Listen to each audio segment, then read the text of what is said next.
T-minus 90 seconds and counting. All systems are go. We're about 90 seconds from the launch of Space Shuttle Discovery.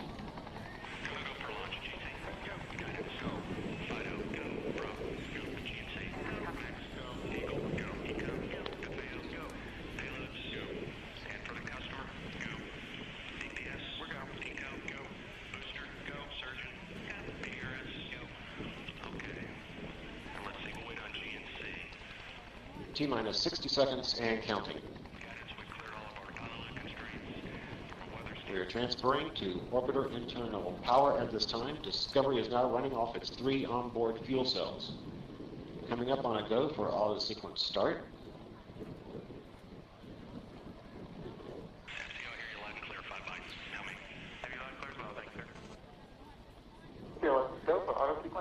And we have a go for auto sequence start.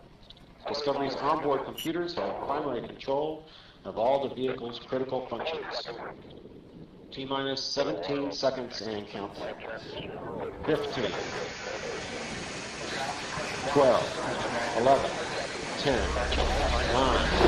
8, 7, 6, start, 2, 1, booster ignition, and liftoff of the Space Shuttle Discovery, returning to the space station, paving the way for future missions beyond.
Discovery's onboard computers commanding the main engine nozzles to swivel, aiming the shuttle for its precise target in space for main engine cutoff.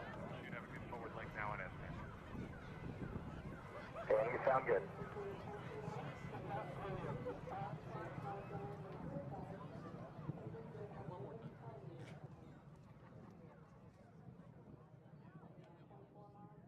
Discovery Houston, negative return. Copy, a negative return.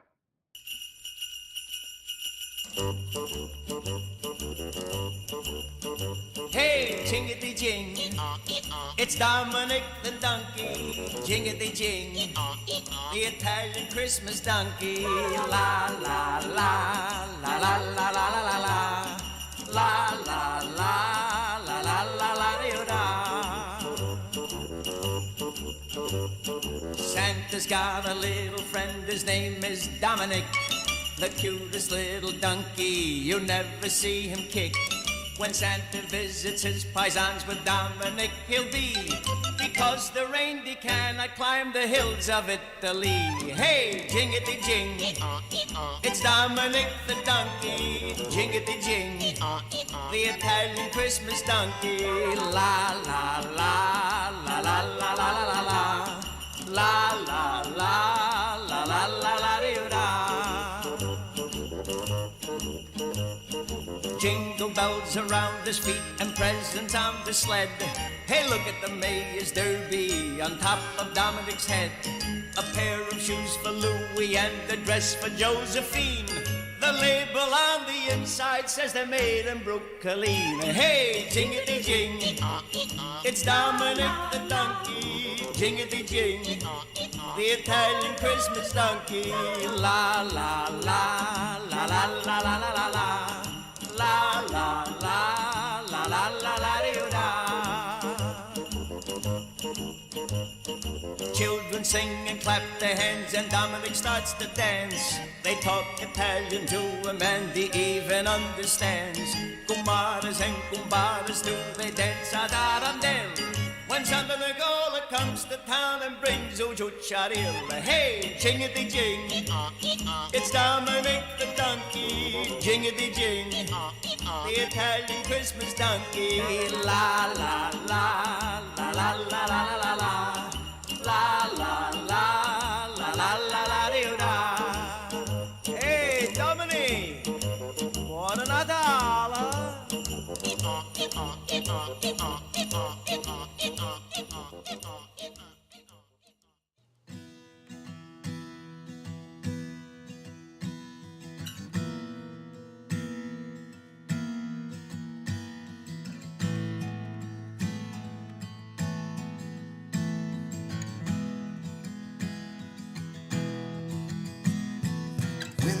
Getting cold, you're needing a shoulder.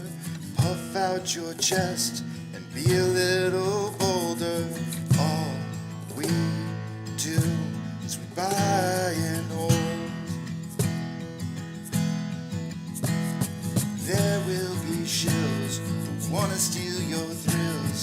There will be friends who hold till the end. There will be doubt, fear and cloud, but it's all in your head. Those hedges are dead.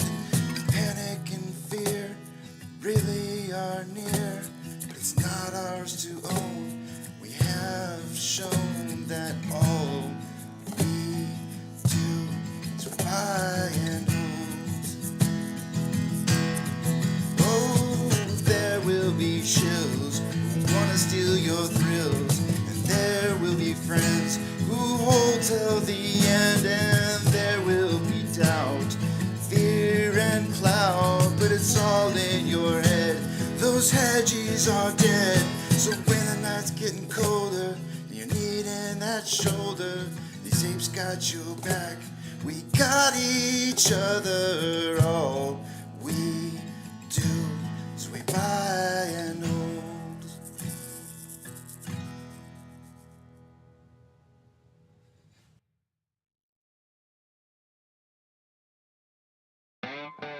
Good morning, you filthy apes. Welcome to AMC and APE, where we buy, we hold, and we screw the hedgies. Screw them! That's right. This is where we like to fling poo and eat crayons for breakfast. Rock strong.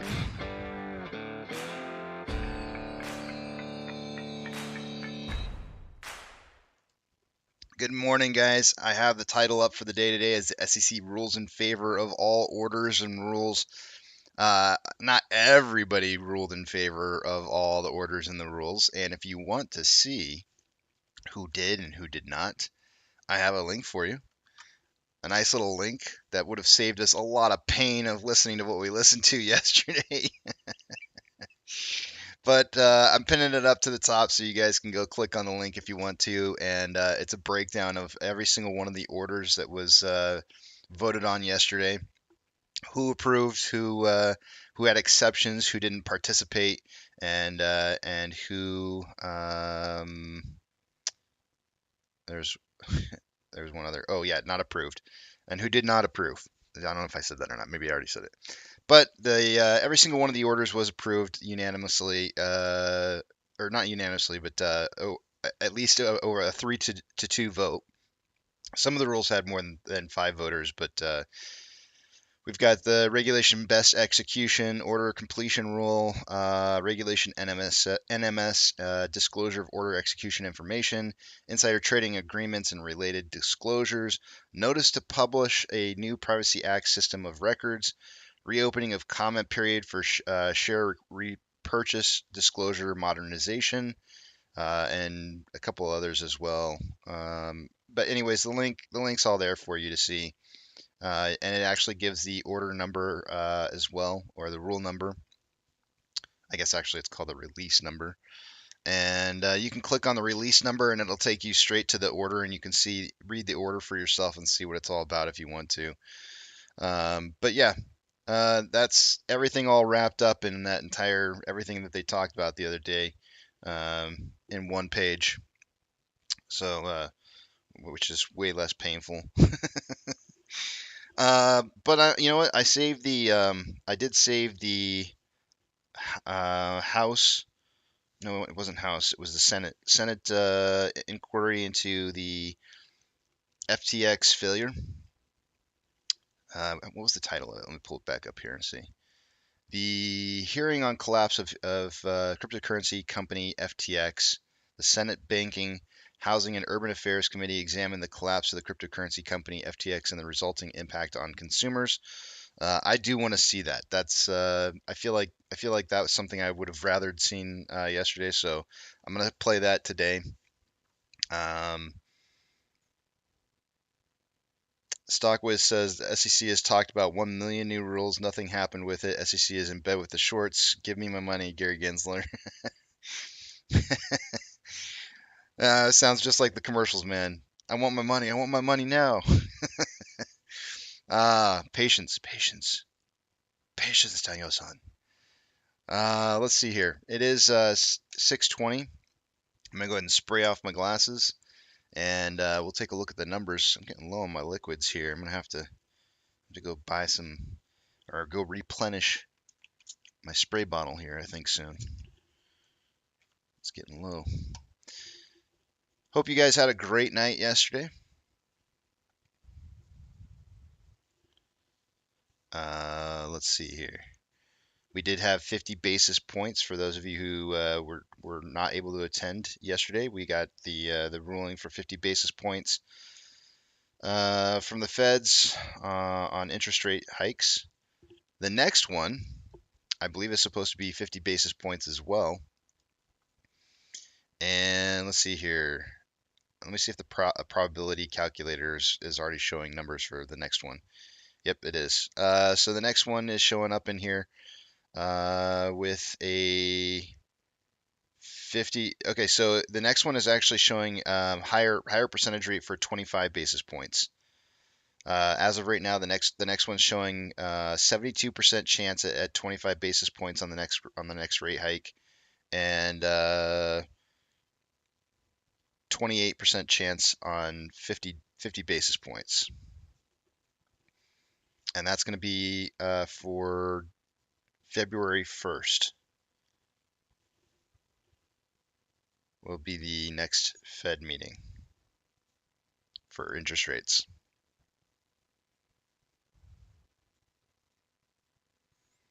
Hey, you're welcome, Griffinsmon. Thank you for being here for me every day. Well, every day you can make it, whenever you make it. Either you do or you don't matter. I'll be here. Let's see, I think my glasses are clean. They are.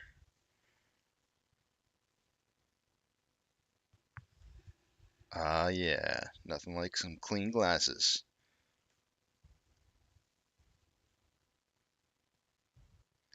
Ooh, Haze Monster, I'm gonna get rid of that for you.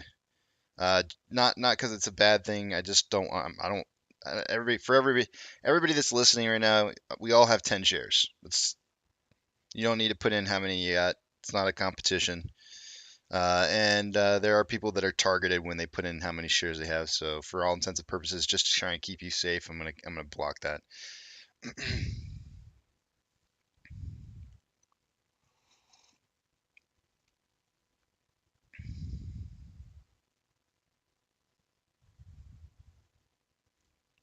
Oh, except for Jay. Except for Jay. Jay's got 11 shares. Jay's got to be the exception to the rule, of course.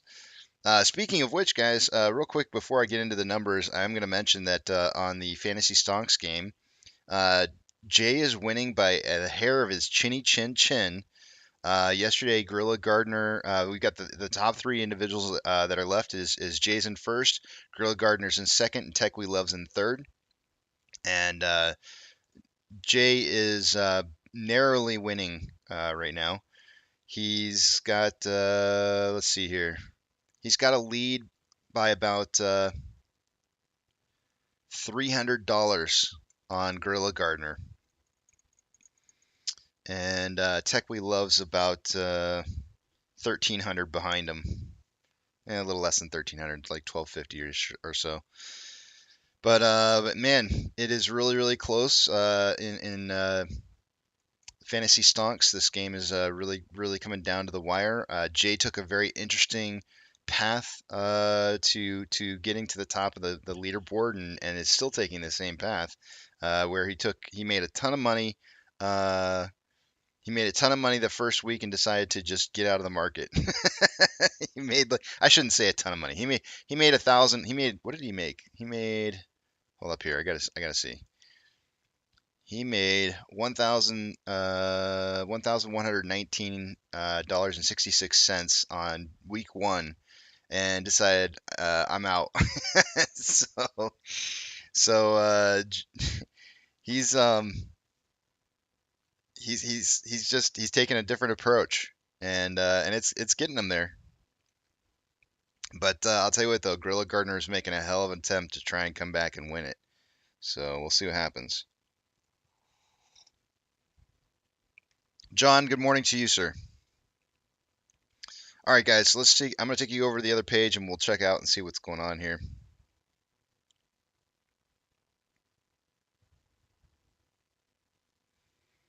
Remember, I'm not going to be able to see what it is you guys are writing so long as I've got the big tramp not up on the screen here. So hold those specific comments that you want me to talk about, or acknowledgments that you want me to have, until after you see the big tramp back up on the screen. Also, two-factor authentication. If you don't have it for your account, it could be something that's worthwhile into checking into.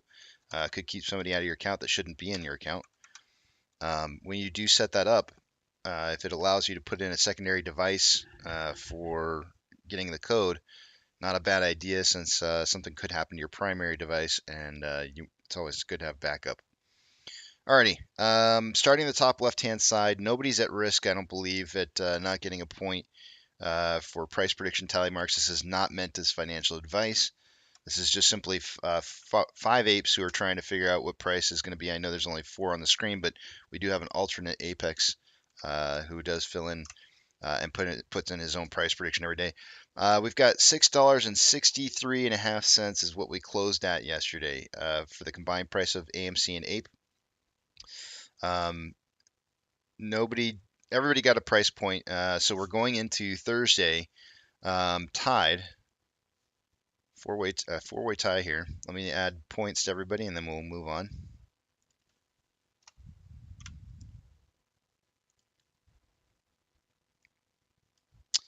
Everybody's nailing it.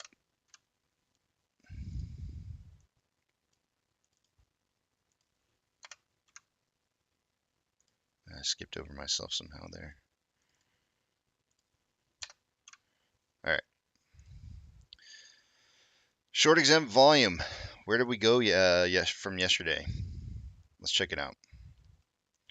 242.9. A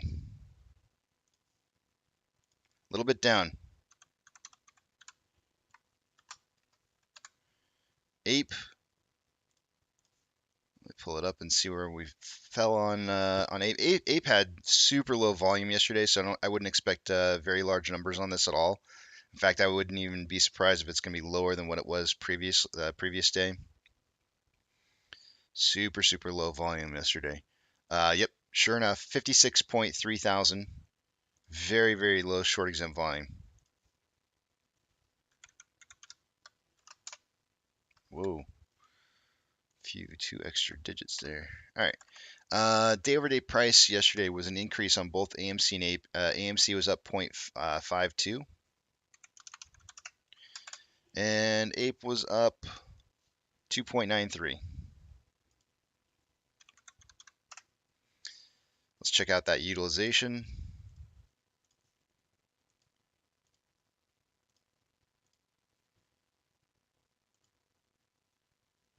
Showing 100% utilization for AMC. Let me verify the date.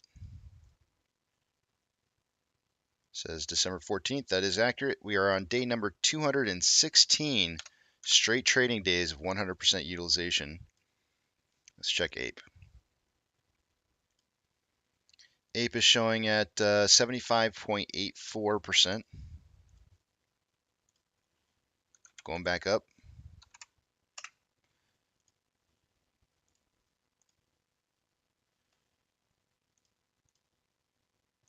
And let's check Max Pain.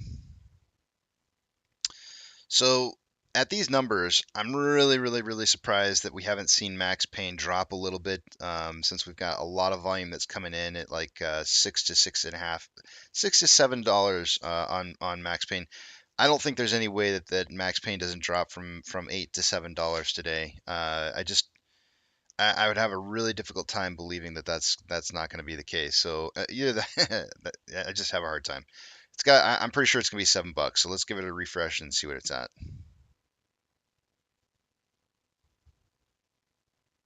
All right, it did drop, but it didn't drop to 7. It dropped to 7.50.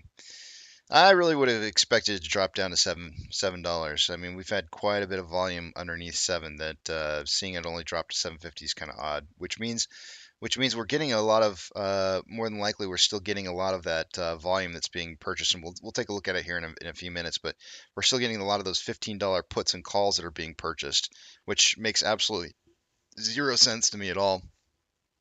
Why somebody would be buying puts and calls at 15, unless they expected some kind of like major price increase to be incoming either today or tomorrow. But even tomorrow, you're not going to be making a whole lot of money. Even if price would have to get to 15 to make it worthwhile. So it doesn't make a whole lot of sense. I don't know. It's kind of odd. But moving on from that, off exchange, final numbers for the day yesterday on AMC. We had 58.43% going through off exchange. Oops. And EDGX had 8.63% for a grand total 67.06%. That's about 3.06% higher than a normal day. Nothing unusual about CHX volume. Ape had unusually high amounts of off-exchange volume yesterday, 79.02. EDGX at 5.35. The grand total between the two is 84.37%. The total amount of volume going through all those exchanges was 20% higher than it should be. That's really high. That's higher than Snoop Dogg. It is high. It's like really high.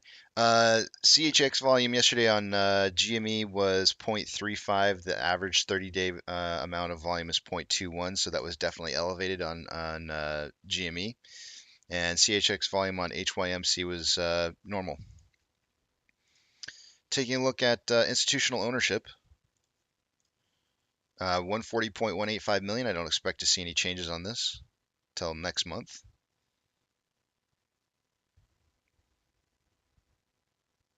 $140.185, still the same number.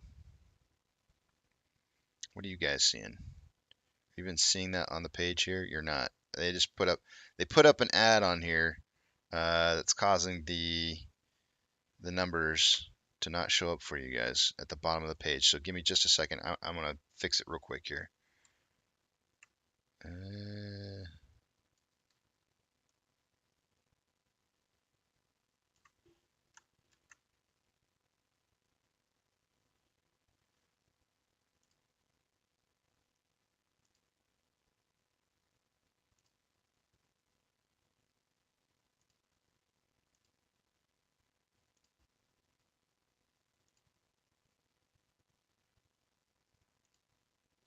Uh-oh. What did I do? Hold on 1 second here. I went too far back.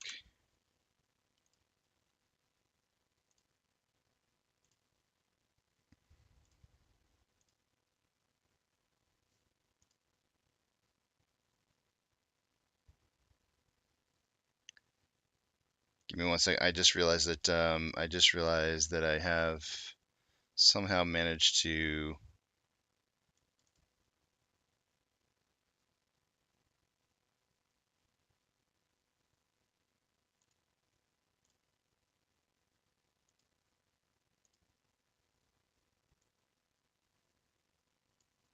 totally modify this page here. I don't know how I did that. All right, well, let's see what we got going on here.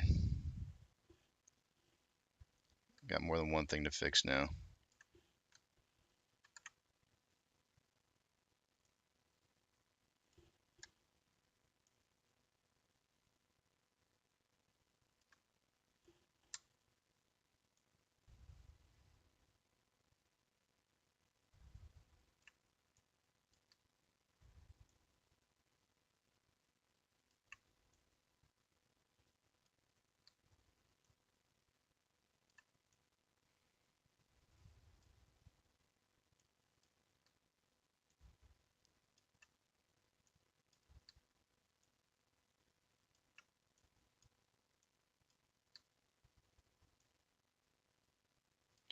My goodness. Try to fix one little tiny thing and it's like everything just goes way out of whack.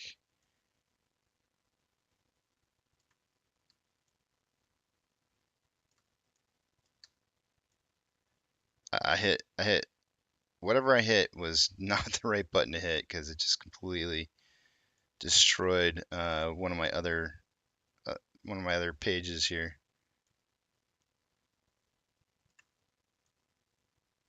There we go.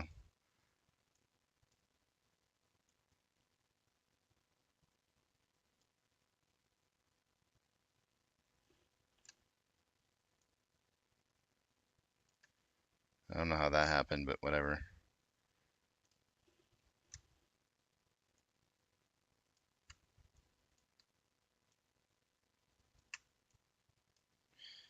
Well, that's fixed. What a pain.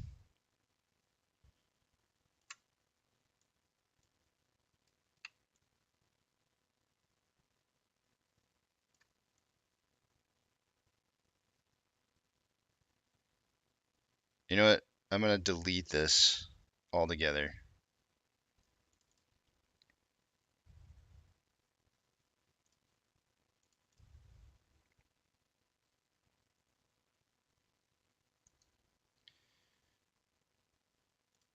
Because it's not doing what it's supposed to do.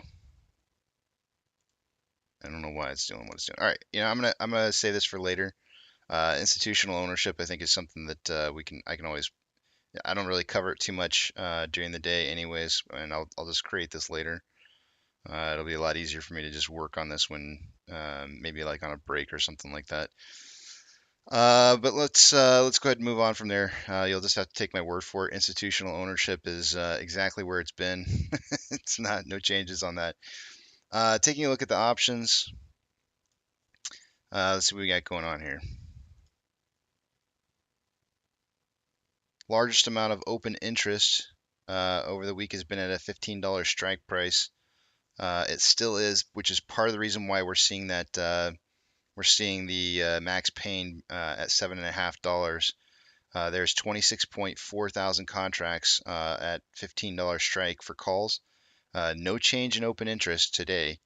And the calls that are stacking at $6, $7, and $8 are still not quite up to that level yet, and I don't think they will be even after the end of today. They still probably won't be that high. And the largest amount of open interest on puts is at a $5.50 strike, which is down 50 cents from what it was yesterday. At $6 yesterday, the highest amount of open interest was 19.6 thousand contracts at 6. At 5.5 now. We've got. Oh, is that what's going on here? I think I know what's going on.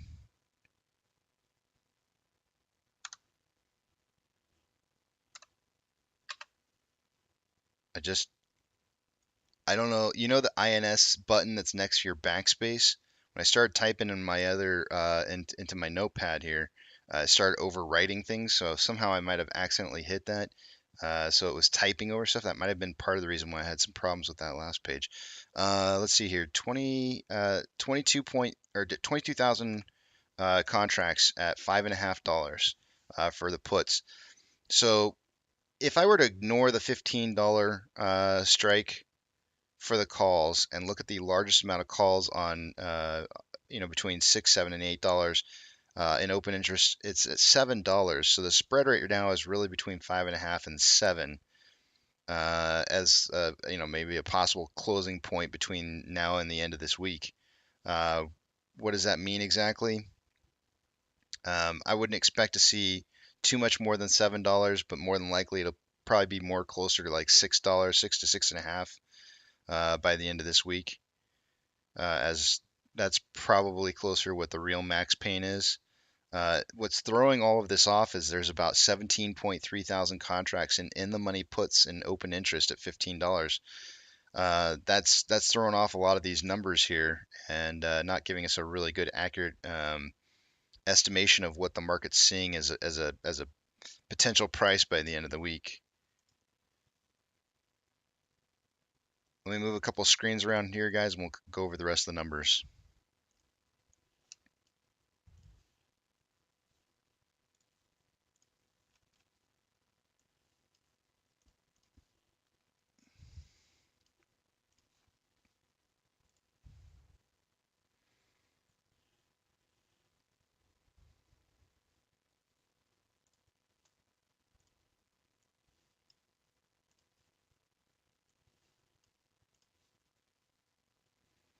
Combined price of AMC and Ape is currently at $6.60. Yesterday we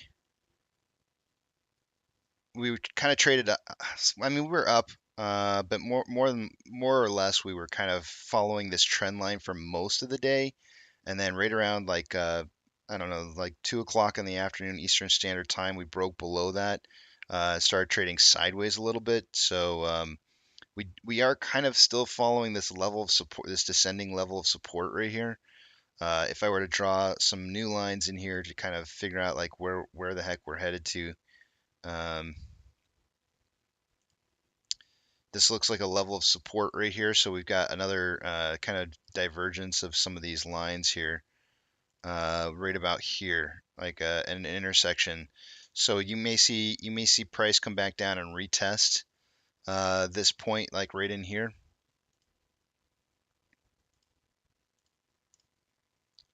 Probably right at market open if I had to guess.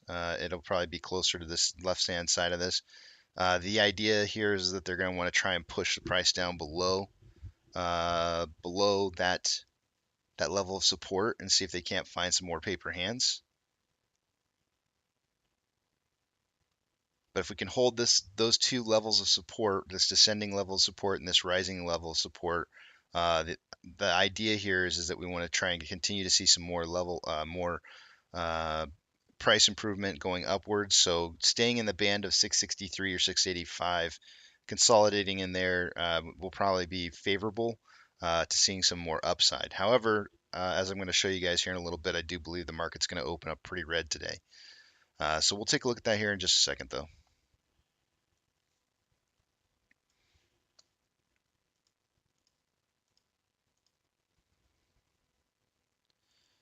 Vortex, 18.71% of our free float is in short interest. Shares on loan for the day today. Let's check. Oh, here's your utilization for 200 and what is it? 16 straight trading days. Yeah, 216 straight trading days of 100% utilization. We'll zoom in here just a tad bit and take a look at the numbers. On loan amount day over day increased, and it went from 166.9 to 168.9. So 2 million shares and new loans day over day.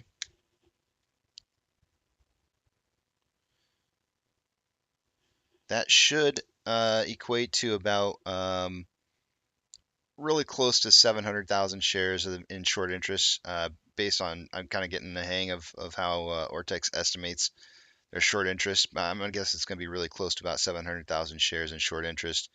Let's take a look and see what they're actually reporting. It rose, short share interest of the free float rose from 18.58 to 18.71. So we're looking at 13.13% increase. Let's check it out.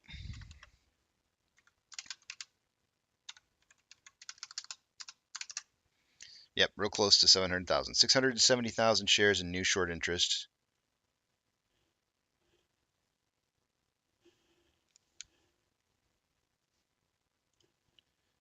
And on loan average age per day with 2 million new shares and loaned shares, I would assume that this is probably not going to be skyrocketing as much as it was, but it should still be on an incline with 2 million new shares, or should be moving in an incline.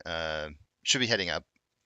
On loan average age per day, it looks like it flatlined. It went from 76.18 to 76.07, so it still dropped just a hair, which is kind of surprising. But it is still. I can't start a 15-day countdown on this just yet because it is still declining. Security lending volume day over day dropped pretty dramatically. Went from 12.41 down to 5.61, cut in half almost. If we were to go back in time and take a look at the June period leading into the June run, notice that you get it's really difficult to see here, but this is the June run right here.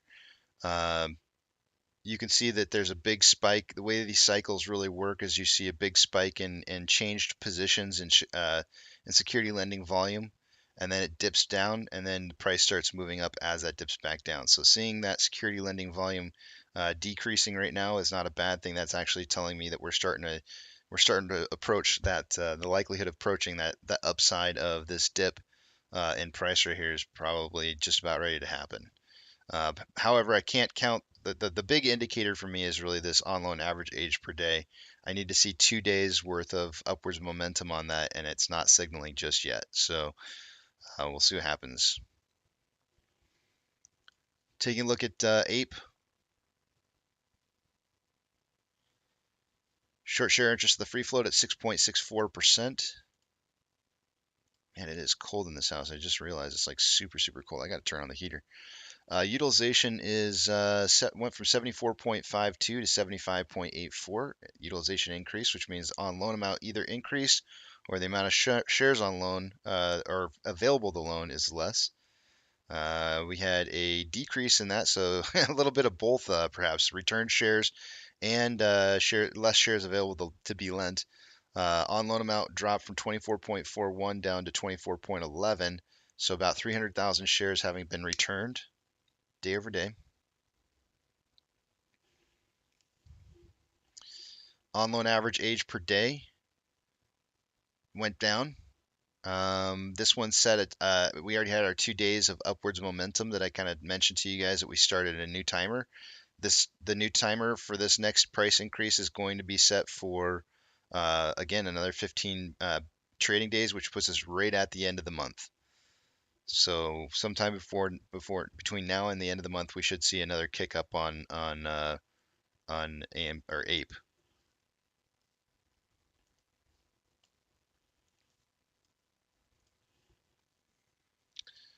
Fidelity, orders by Fidelity customers.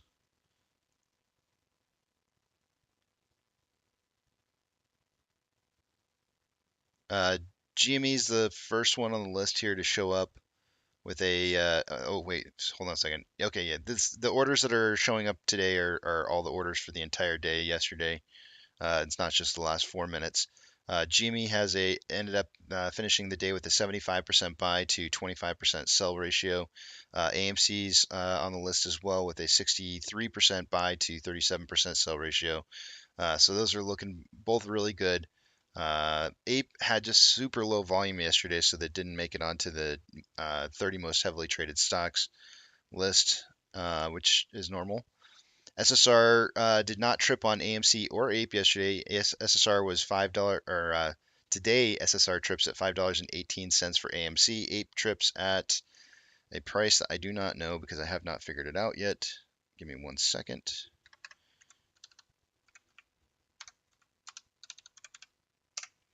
$7,967.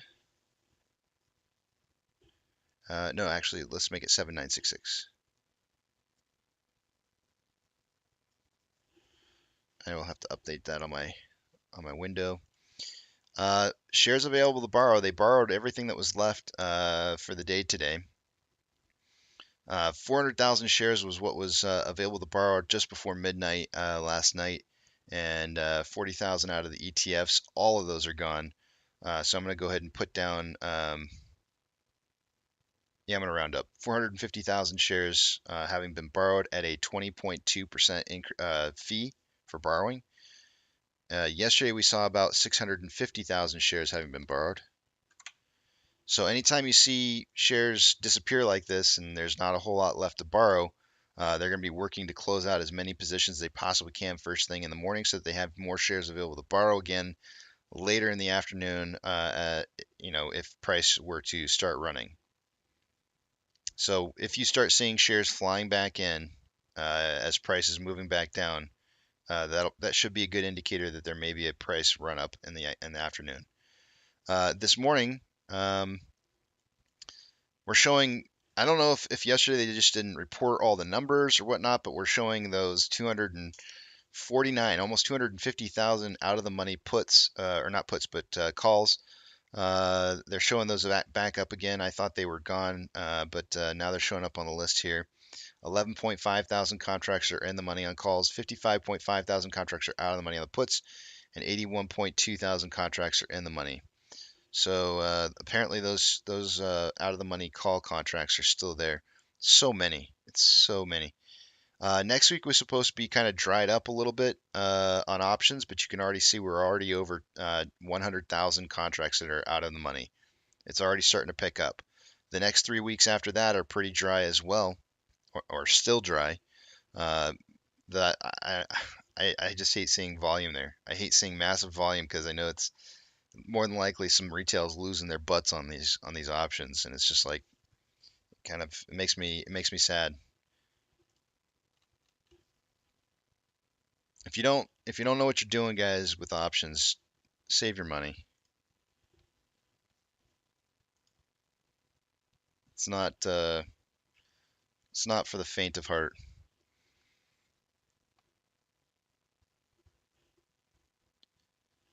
The markets are showing a down day this morning on open by as much as anywhere from 0.8 to 1.1% down.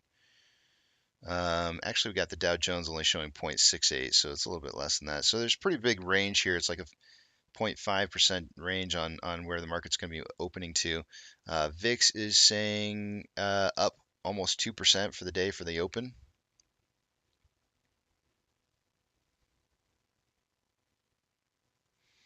That volatility is it's getting larger and larger every day. Like there's just big changes every day. Big swings. US dollar is up. As of right now, it's up 0.46. Still heading towards this box that I got going on right here. Let's see here. In the pre-market, SPY is down 0.84.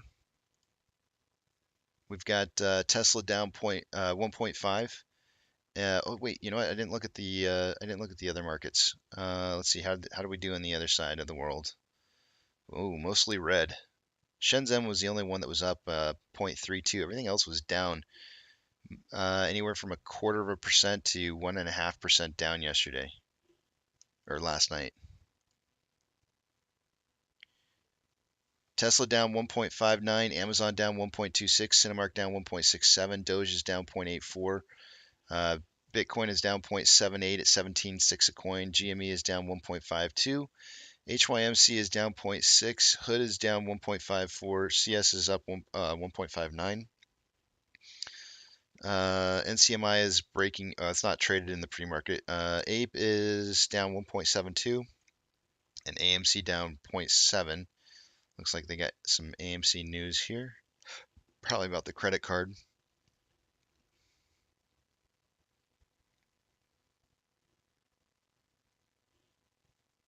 And it's not pulling. I'm not waiting for it. We had approximately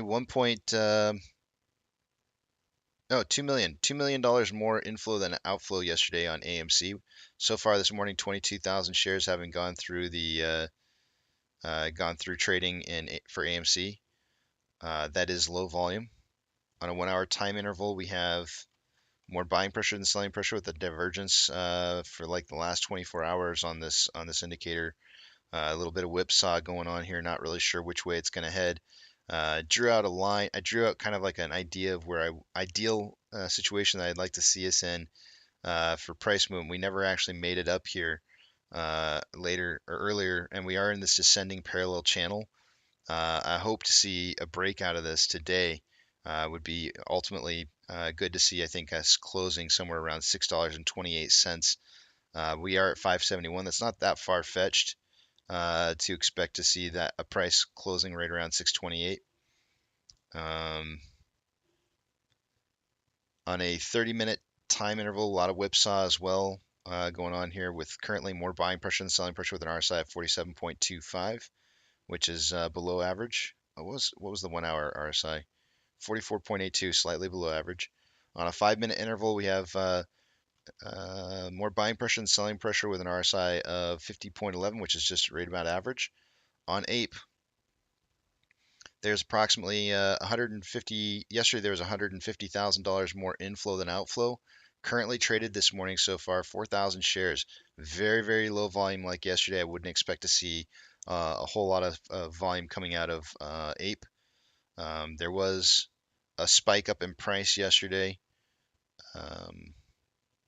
that kind of came out of nowhere with a little bit of volume, but it didn't really impact the daily volume enough to really make it worth talking about. We ended up trading about 11 million shares yesterday. I feel like 11 to 13 is really kind of an average day for Ape. Even though the 3-month average is showing 19.56, that's just because we've had some spike days where we had some very large volume, and so it's like averaging it out. But I think a real normal day is around 11 to 13. Yesterday I said somewhere between 20 and 40 million shares traded on AMC. You wouldn't have guessed it based off of some of the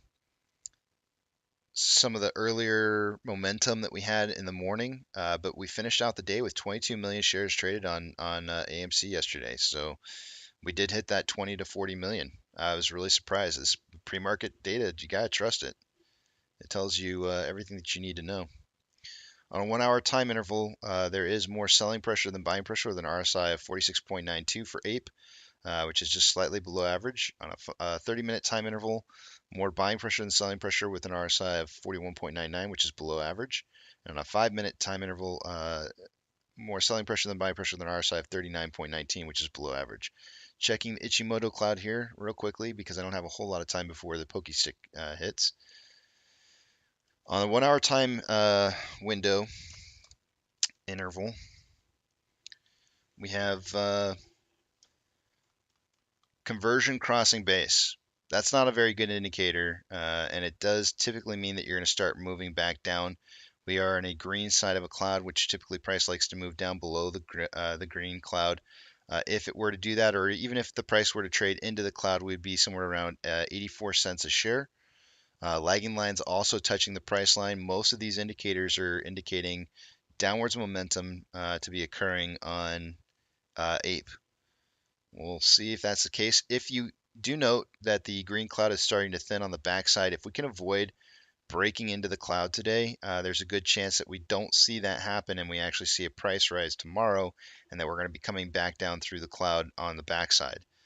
So I would suggest if we can stay above 85 cents, 86. If we can stay above 86 cents before the end of the day is over today, we'll be in good shape for some good price improvement, I think, tomorrow. Let's see. So, yeah. Seeing the price that we'd need to see for turn this back around into a big buy would be around 91. Let's just call it 92 cents. And on a 4 hour time interval, For today, the big push would be at about $1.05.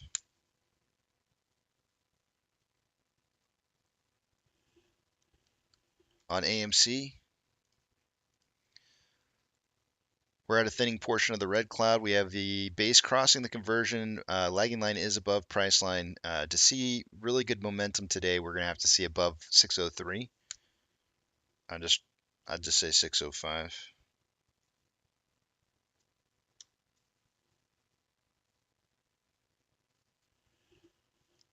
And on a 4-hour time interval, we'd have to get price above 670.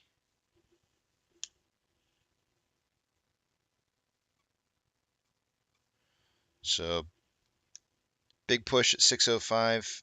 If 605 gives us enough push to 670 to break through 670, we could see some more upwards momentum beyond that.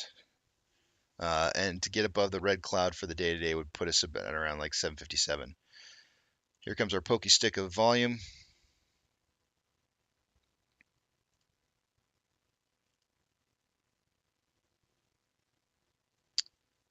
We had about 20 something odd thousand shares going into the pokey stick, with 36,000 shares on AMC for the pokey stick, putting us at a total volume of 59,000 shares after the pokey stick of volume. Really interesting pokey stick here. Interesting doji stick going on here. 59,000 shares is very low. So 10 to 30 million shares tops traded on AMC. Low volume today, and likely to be the very same case on Ape as well. Yep, 11,000 shares with 4,000 shares that we had going into this and trading. It's putting us at 16,000 shares. 5 to 25 million is the top I can guess on Ape. Super low volume day today. I don't expect to see upwards momentum on low volume, so just keep that in mind. If the whole market's going to be going down, we'll be going down with it.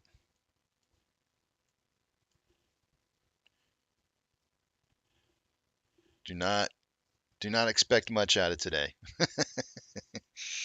Just saying in advance, do not expect much out of today. If we do move up on low volume, it'd be unusual.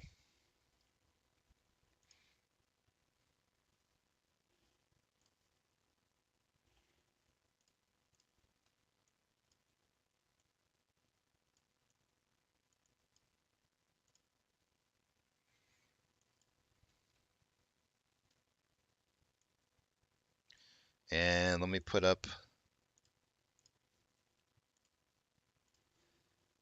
the big tramp.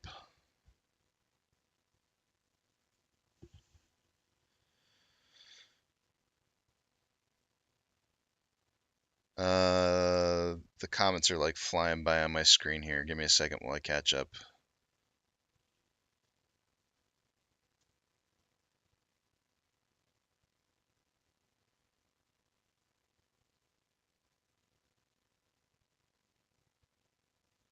Okay, starting with Danny said, okay, he's saying something to somebody else. Cody, AMC still at 100% utilization and they're borrowing everything. So yeah, they still have the ability to be able to borrow from accounts that, anybody who's holding like a margin account, their shares are lendable. Anybody who doesn't have share lending taken off, maybe they're trading through like something like Robinhood or whatever it is that, whatever broker it is that they have where they don't know that their shares are being loaned. Those are always the ability to those are the unforeseen amounts of shares that are being loaned that cause you to have 100% plus in utilization. There was no T90 for Ape, Cody. That was, from what I can tell, for all intents and purposes, Houston Wade was the one that started that, and he was wrong about T90. You have to have a share offering in order for T90 to be a thing, and there was no share offering.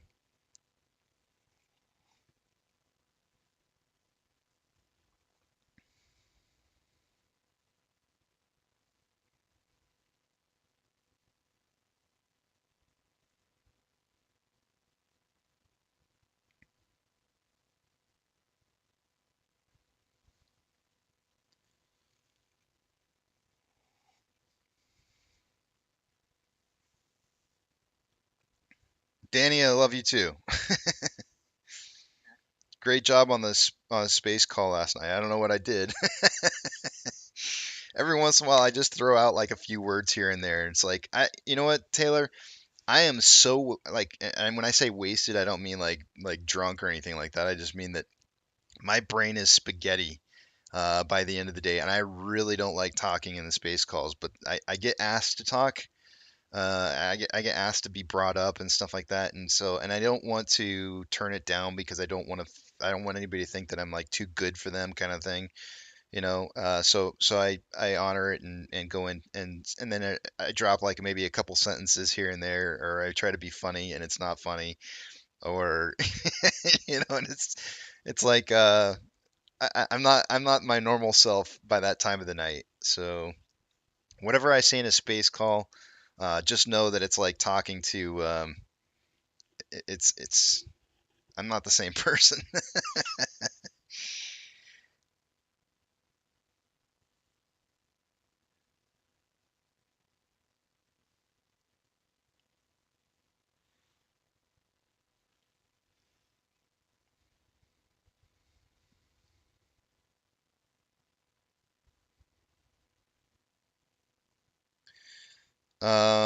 Casey, the Bollinger Bands are tightening. Am I correct? Let me go to a larger time scale and check it out real quick. I do have my Bollinger Bands set up for the smaller time scale. So let me go out to a daily on AMC and Ape and just kind of check it out real quick. I got to get rid of all the noise and check it out. Let me change my Bollinger Bands real fast back to reset them back to normal levels. Hold on a second here. Oops, that's not it. That's not what I want. 53. I gotta write this down because I always forget when. So whenever you're viewing Bollinger Bands on a smaller time scale, like I do with the 1 minute, you want to change the length. So I'm gonna go ahead and reset to No, I'm not gonna reset to default. 20 periods. 20 periods is normal. 20 and 2 is what is standard settings. 20 length period and a standard deviation of 2. So I went ahead and just reset mine. I would say no on AMC. Bollinger Bands are not tightening right now. They're actually getting further apart. Tightening would look more like this on the daily. They're definitely moving away from each other as of right now. So more volatility currently right now than we've seen perhaps maybe like beginning of November, which tells me that there's just a lot more volatility occurring, and you can see it in the candles. I mean, look at the candles compared to back here, right? This is low volatility. This is not. This is much more volatility in here.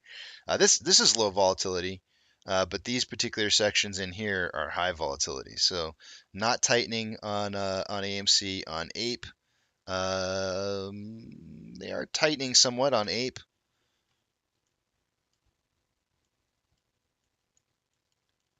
Yeah, I would say they're tightening on Ape for sure, which could be an indication of a move incoming. Let me just make sure that it should keep the Bollinger Band set to yeah, okay. I just want to make sure they were set to the right numbers. Yeah, they're definitely tightening on Ape.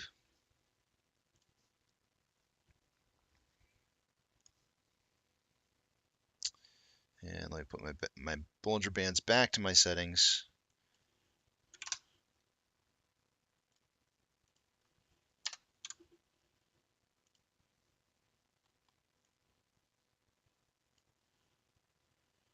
What does that do to the other screen?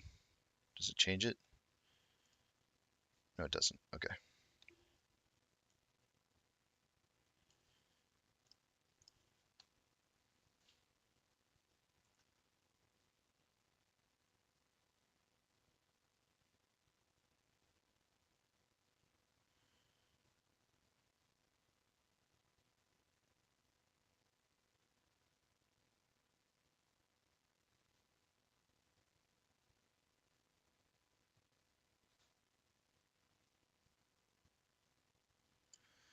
Oh, thanks, Taylor. I appreciate it.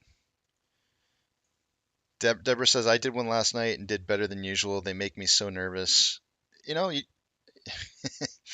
don't have to. You don't have to talk. You can talk. It doesn't matter. But you shouldn't be nervous though. It's just view it as a place to be talking with other people who have a common um, that share a common goal or a common cause with you.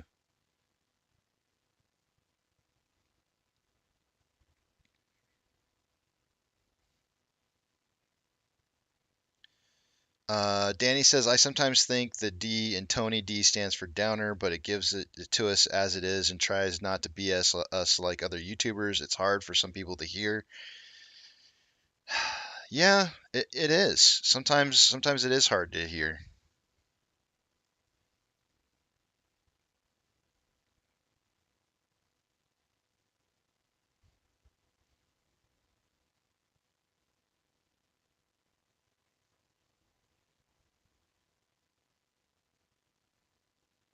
Adam Aaron has a tweet. Let me check it out. Hold on a second.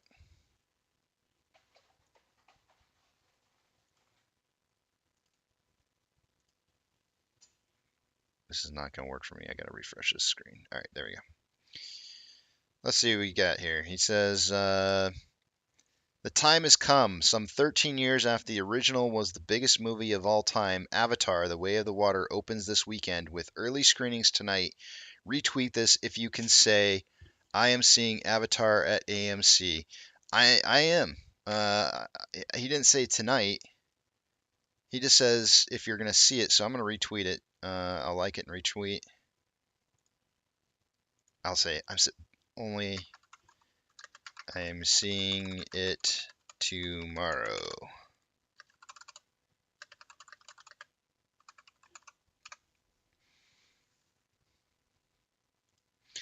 Speaking of which, I need to remind you guys that tomorrow I will be shutting down the stream early. Einstein, I got you down for 569 to 869.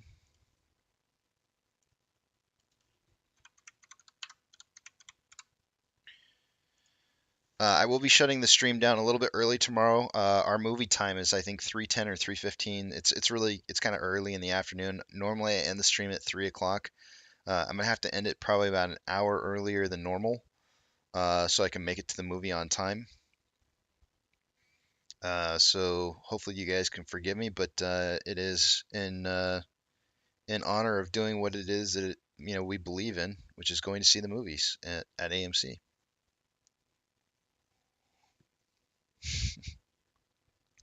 You know what, Deborah? You said I did it sober, so I made more sense. They even invited me to come back in. You know what, Deborah? I would say that space calls aren't for. I mean, it depends on the situation, but some space calls are not meant for drinking and talking.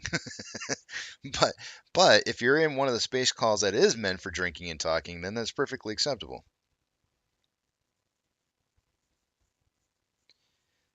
Blake says the time Adam Aaron tweeted, same date Ape came out. The time Adam Aaron tweeted, same date Ape came out. I'm not sure what you mean by that.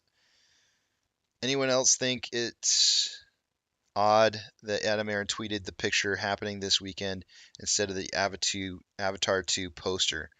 Hold on a second here.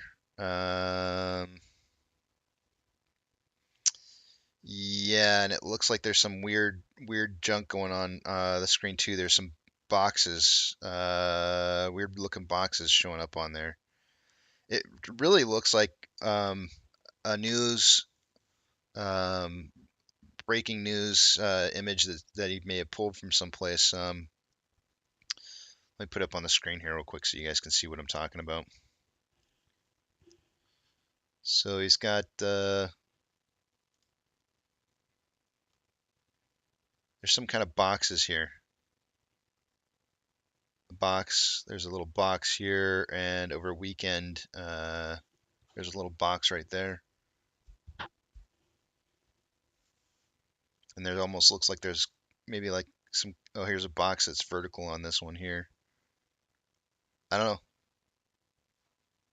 But yeah, it is kind of weird that he didn't put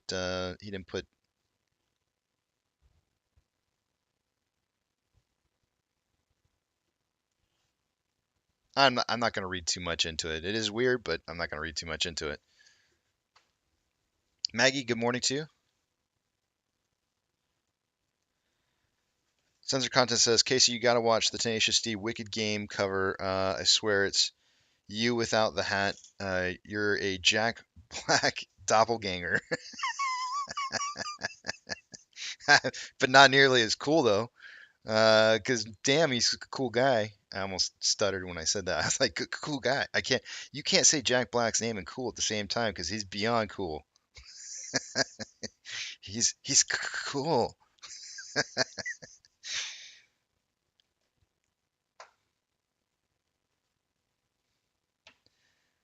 Sean says, good morning, sir. Do you believe Ape will rip first and AMC will follow?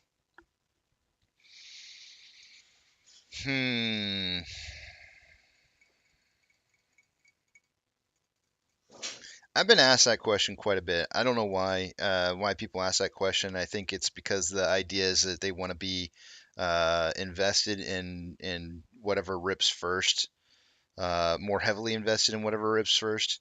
And I quite honestly don't know the answer to that, Sean. There's a couple different things that have me leaning more towards AMC first, and that's only because, as I've mentioned many times, baking a squeeze cake requires you to have the right ingredients, and some of those ingredients involve things like short interest, because in order to have a short squeeze, you have to have short interest. Well, the amount of short interest that's on Ape is not very high. There's only about 24 something million shares in short interest compared to the 160 million something shares in short interest on AMC. Which leads me, or tends to lead me, to believe that AMC would probably be more likely to move first. But I think the true answer to what it is you're looking for is that both AMC and Ape need I feel like they both need buying pressure going into those. I don't. I think that's a wrong perspective to have in regards to looking at it. I don't think it really matters. It doesn't matter which one rips first, and unless you're trying to unless your position is oh, I want to try and maximize the amount of money that I can get out of one so I can maybe invest into the other to get the other one to rise more as well. I mean, it all depends on how you want to look at it, but I think it's the wrong way to look at it, though. I have a feeling that basically at some point or another they'll probably take the buy button away from AMC or Ape, whichever the other one is, it doesn't rip first. And so whatever your idea of trying to invest some of that money into the other one as the other one's ripping is probably not going to be a possibility at some point. So I think it's just the wrong perspective to have altogether. I think it doesn't matter.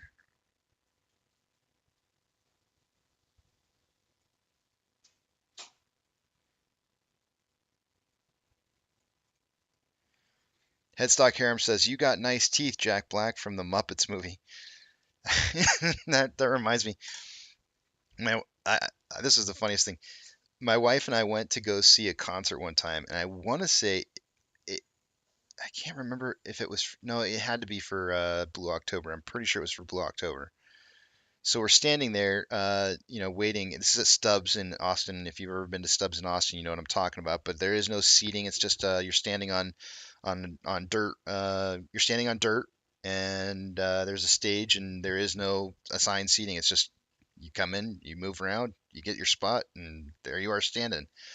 And so, anyways, my wife went to go grab some drinks, and while I held our spot, and I don't remember what happened exactly, but some lady that was standing around me, she like taps on my shoulder, and she goes, I turn around and she goes, "I just want to let you know you have really nice teeth." I said, I didn't know what to do. I, I didn't know what to do, and my reaction to that was probably the worst reaction ever to having a nice compliment like that being said to me, and I laughed like a horse. And I went, "Thank you." Because the only thing that I could think of is that's what you do for horses. You look at their teeth. You look at horses' teeth to see if they're good, if they got good teeth, and so that was the only thing I could think of. That's the only thing I could think to do. That was probably a terrible. It was. I laughed. I thought it was funny. The reaction on her face and the girl she was standing with didn't seem to think that was very funny when I laughed like that and said thank you. But I thought it was funny. But I've heard that before.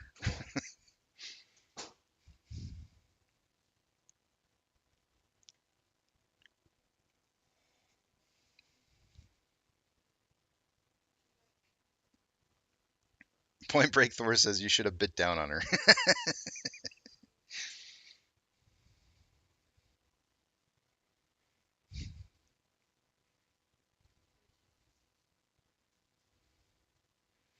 MB says she was the tooth fairy waiting for business. Danny says, Casey, you should have creepily smiled back like Art, the clown in the Terrifier movie. I should have done like that really big, huge grin and then showed him off and been like, we all float down here.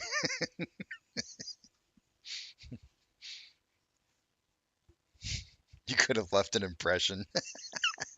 Nice one, Richard. Nice one.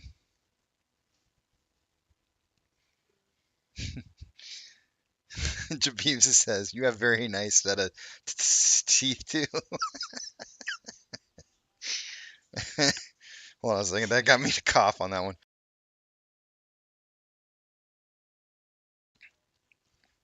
That was pretty good one, Jabibs.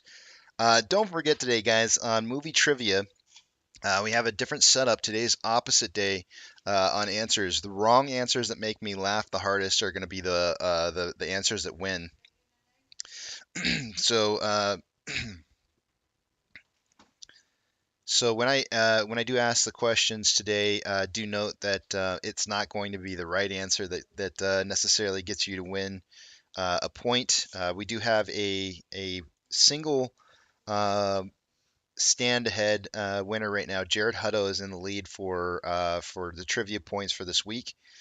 John Hannaford and It's Me has a two-way tie. It's me who changed himself back to myself. A two-way tie. And then in third place, we have quite a few people tied for third. We got Danny R, Paul, Joe Pounce, Darren Bowen, and Ken Gross are all in tied for third with 2 points. So should be a kind of an interesting day. It's going to be super rigged today because I'm the one who gets to decide what's the funniest answer. And I'm sure everybody's going to have a differing opinion on what that is. But basically, what'll happen is I'll ask a question. Whoever has the funniest wrong answer within 10 seconds after I ask the question will get the point. So the movie it is going to be a Christmas movie like normal for these 2 weeks, and the movie is going to be. I don't want to reveal too much, but you should be able to guess which one it is. It will have the main actor, starring actor as Arnold Schwarzenegger. I thought I'd save that one for like a day where like nobody really cares what the right answer is.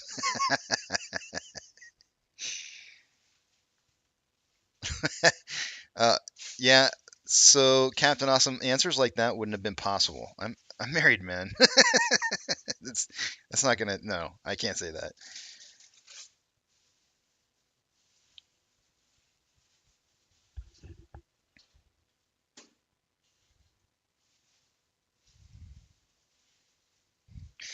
Oh, Yukon says that's when you turn around and do a huge underbite voice to the like. Are you saying like a Jim Carrey like like that huge when he sticks his front teeth out really far, covers his like shows his top teeth but not the bottom teeth. That would have been funny.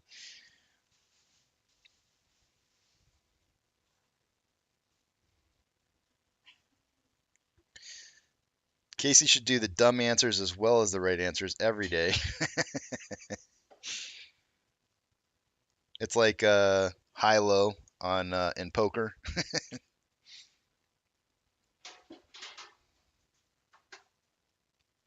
Short interest is getting closed out on AMC, not Ape. That's not true. Short interest is getting closed out on both. And also short interest is also being opened on both as well. Oh shoot, hold on a second. My wife just said cold, and that just reminded me. Sorry, hun. I'm turning on the heat. I said it earlier this morning too, and I completely forgot to turn it on. I forgot to turn the heat on in the house. Oh yeah, it's cold. Any guesses what the temperature is?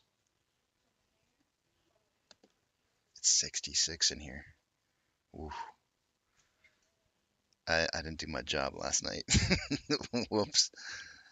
Hey, hon, you want to guess the temperature? Oh, she said 69. You're close. Nice.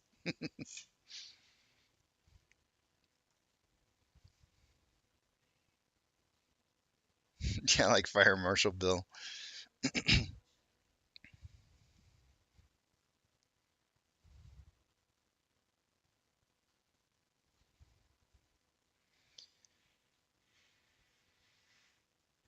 Tammy says, Casey, I sent you a DM on Twitter about the image that Adam Aaron used. Hold on one second. Let me check.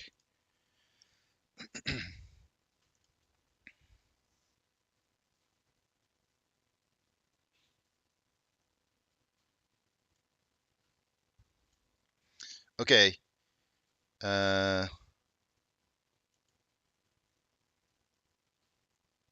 She did. It looks like you did a reverse image search for the image that was used, and it looks like it's coming from News 4. Yep, just like I thought. It's definitely one of those images that comes from a news agency where they're basically just reusing a stock image that they have where they run those boxes that go through the image. Yep, I agree. Except for the image that you're showing has a few differences. There's no vertical bar in the bottom right-hand corner. But yeah, it definitely looks like one of those stock images that's used in a live news broadcasting image. Deborah says, in case you could give negative points for the dumb answers. Nah, we don't get enough points as it is to do that.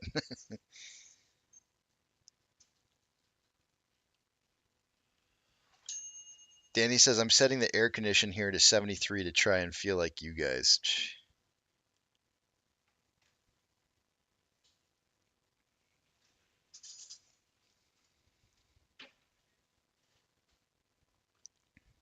Oh, and that image, that stock image that she found is coming out of Reno, Nevada.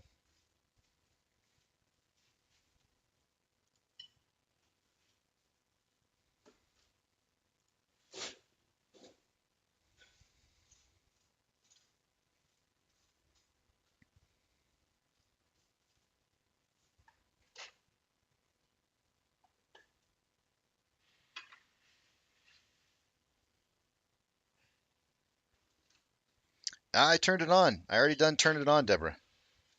It's going.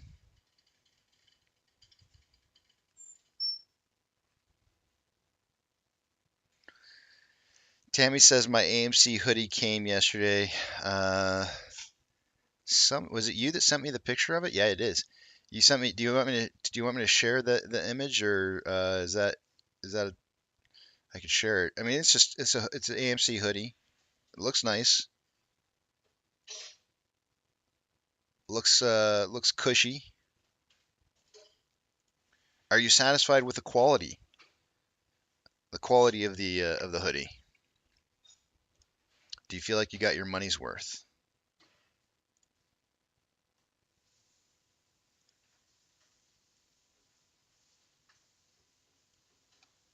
There is the image right there of the hoodie. Make sure you wash that thing first before you wear it. It looks like it's a little factory dirty. I used to work in a one of the very first jobs I ever had when I got out on my own was working in on a dock for a shipping and receiving company called the Emporium out of Eugene, Oregon, and they've since gone out of business. But that was one of the very first jobs that I ever had out on my own, and that was backbreaking work. But I'll tell you one thing's for sure: whenever you buy something, just wash it first. Don't ever just go wearing it first.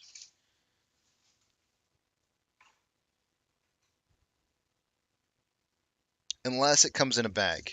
If it comes in a bag, like, well, maybe even if it's in a bag too. I don't know. You might be safe if it's coming in a bag, but you might not be. It just kind of depends.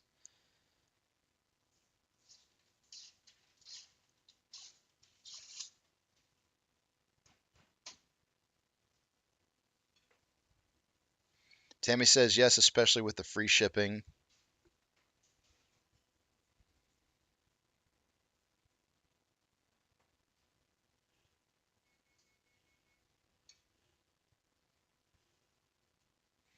Jay, thank you very much. No, you should definitely wash those for censored content. Mr. Mill says Casey can't give financial advice, but it's okay to give fashion advice.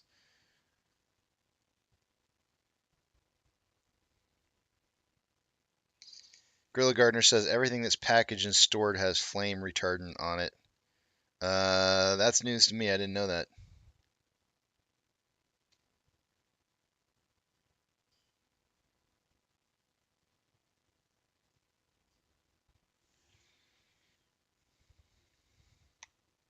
We didn't put in the distribution center that I worked in. We didn't put anything on those. So if they came with flame retardant on them, it would have been from the manufacturer of the product.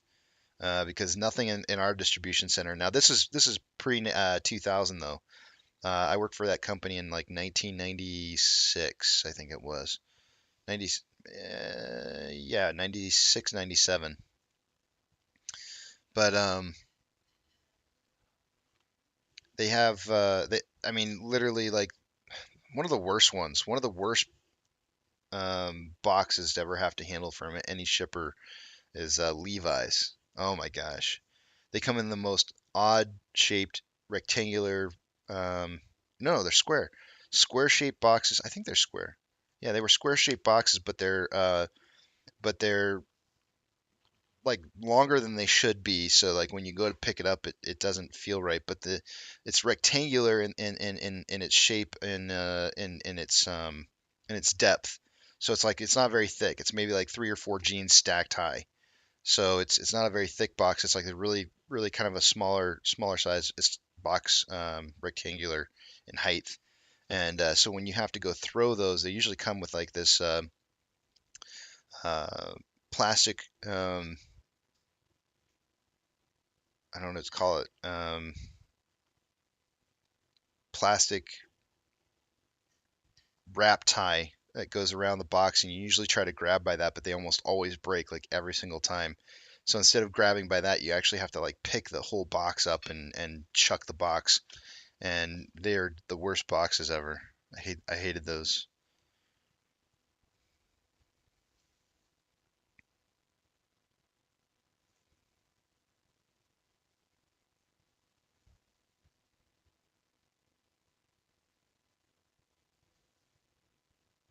Yeah, some kind of it's like a banding of some sort. It's basically to hold the box shut. But it always, if you try to pick up the box by that banding, it usually will snap on you, and it doesn't always work. So, and then if it does snap on you, and you're throwing the box, and it opens up on you, then jeans goes flying all over the place, and and then you. This is why you wash your stuff first, because those floors are just really dirty.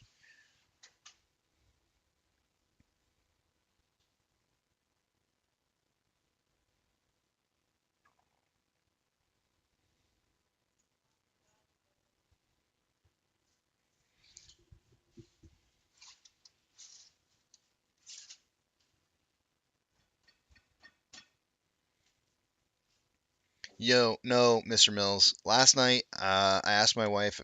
She went to go grocery shopping, and I asked her to grab me a bag of or I thought she was gonna grab me like one little package of Skittles, but she bought one of those like larger family size bags of Skittles. I went to go open that thing up last night, and you tear off the top part of it, and then it's got Ziploc on the inside of the bag. So I went to go open up the Ziploc, and it started to peel. The Ziploc peeled off the one side, so it didn't open the Ziploc. It just tore the Ziploc off the bag, so I could never actually reseal it completely. So I was like, dang it. So I went to the other side, started opening that one, and it peeled the Ziploc off the other side. So literally, I've got this like thin Ziploc, not attached to anything, right down the middle of the bag that didn't open, but the bag's completely open. I'm like, this is pointless. I'm really starting to hate those pre-sealed Ziploc bags that come shipped because none of them ever seem to open right. And so I had to just dump everything into a new Ziploc bag and seal it. Captain Awesome says, "Why do I get the feeling they're trying to zero out the ETF again? Um, because they need the shares."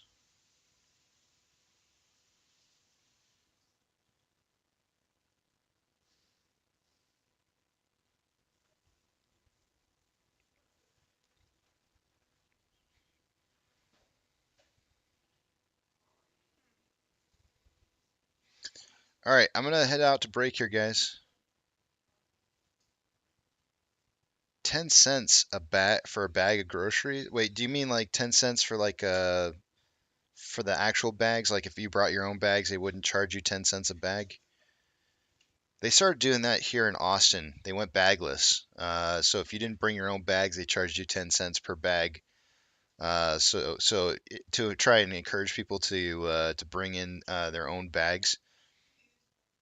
My wife just said reusable in the background. Are they still doing that, by the way, hun? They are? Okay.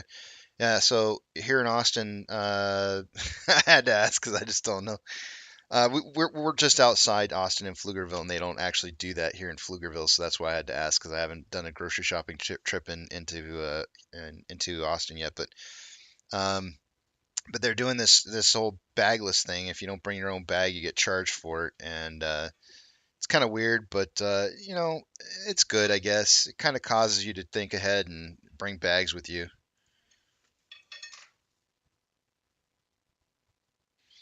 Mr. Mills says, "What a scam charging you for bags." I know it does seem, but it does also help in reducing waste and that's a good thing.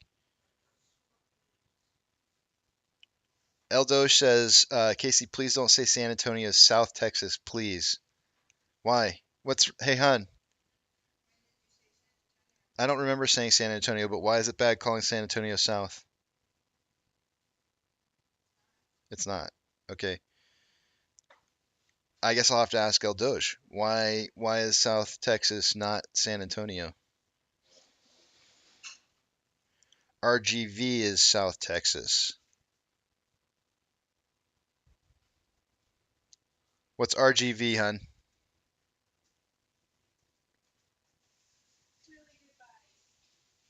Really good vibes.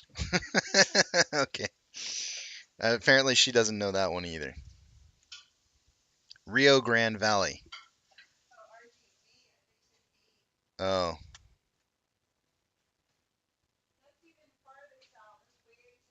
She said that's even farther south. Yeah, she says that's not like San Antonio. I don't know.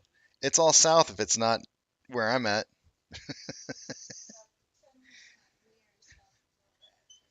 I mean, I would kind of say we're central, wouldn't you? Well, just in general, Austin. So anything south of me is south.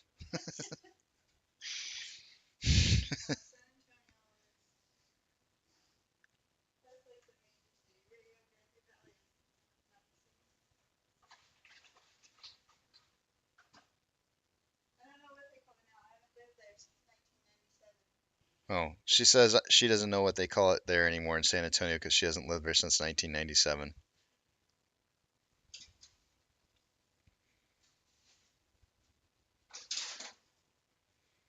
Oh, Billy says, Casey, do the fast food places in Austin only have paper straws too? They started moving towards those paper straws. I can't stand those things. You know what it reminds me of? It reminds me when you're a kid and you had to drink out of the milk carton, and you open up the milk carton and there's like the paper shreds on the milk carton, and you like go to drink your milk and you can feel the paper shreds like touching your lips, and it's like the worst feeling ever as you're drinking your milk. Yeah, I hate those straws, man. I really hate those straws.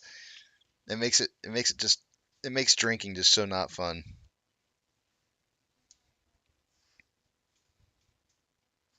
I don't even get the straws. I just take the lid off and drink it like regular. I don't care about bubbles in my nose.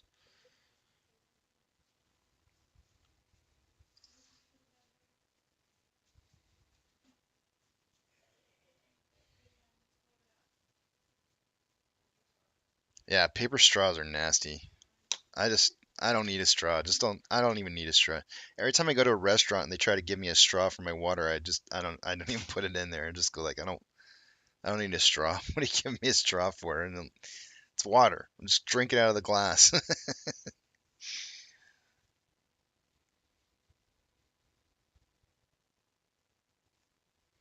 Petrifier says there's nothing worse than people wearing medical gloves around a grocery store, cross contamination at its finest.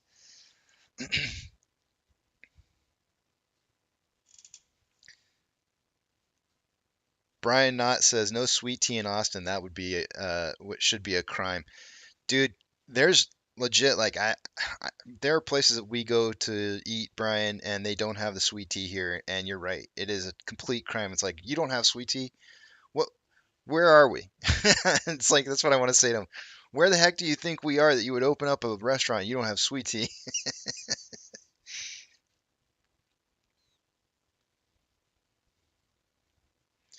CHR says straws are for suckers. That's right, man. We don't need no stinking straws.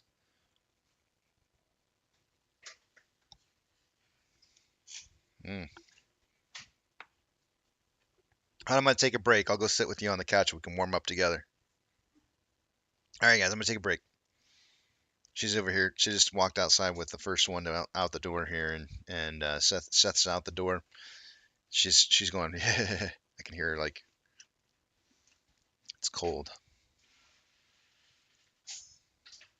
When the nights are getting colder,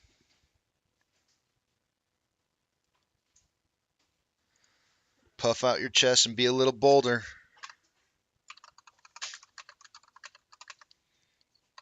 All right, guys. I'll be back at 8:15 to go over the numbers with you guys. From my numbers for the day today and what I think the price is going to be. Do note that the whole market is down right now, guys. So don't.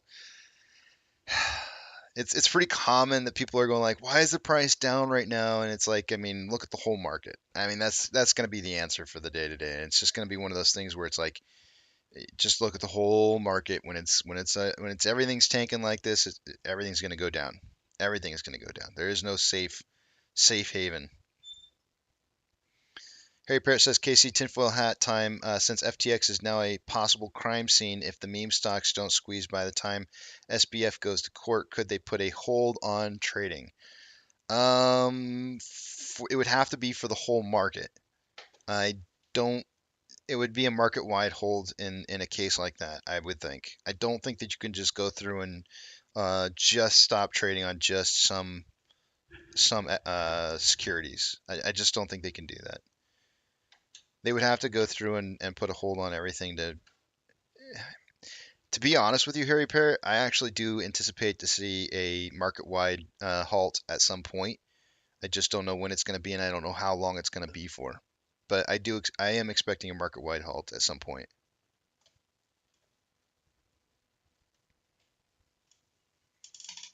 These apes got your back. Gorilla Gardener's filling out the song. That's right, Gorilla Gardener. You go, man. We got each other.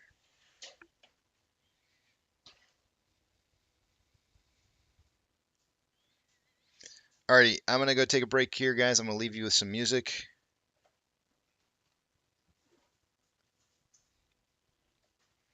Hey guys, just in case you didn't know, it's Balake's birthday today. Wish Balake a happy birthday because he's got a birthday. I'm going to toast to him at the end of the day.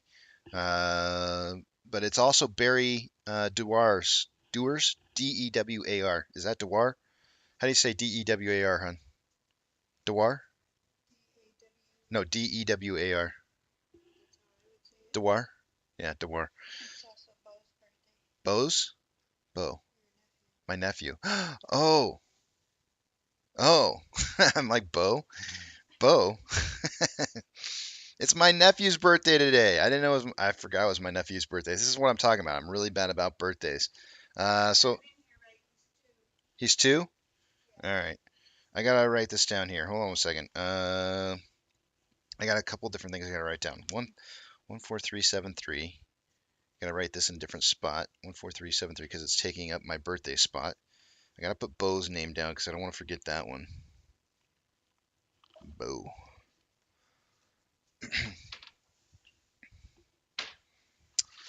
But I'm gonna take a break, guys, and I'll see you back here. 22 to get out of here, Balarke.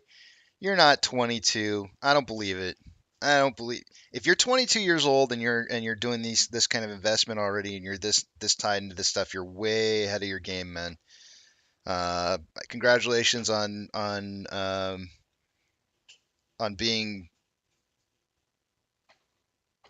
Not very many 22-year-olds are investing at that age. Just saying, and caring about it as much as you do. So just throwing that out there. If you really are 22 today, that's hats off to you, man, because that's you're way ahead of your time. What? What, hon? It's true.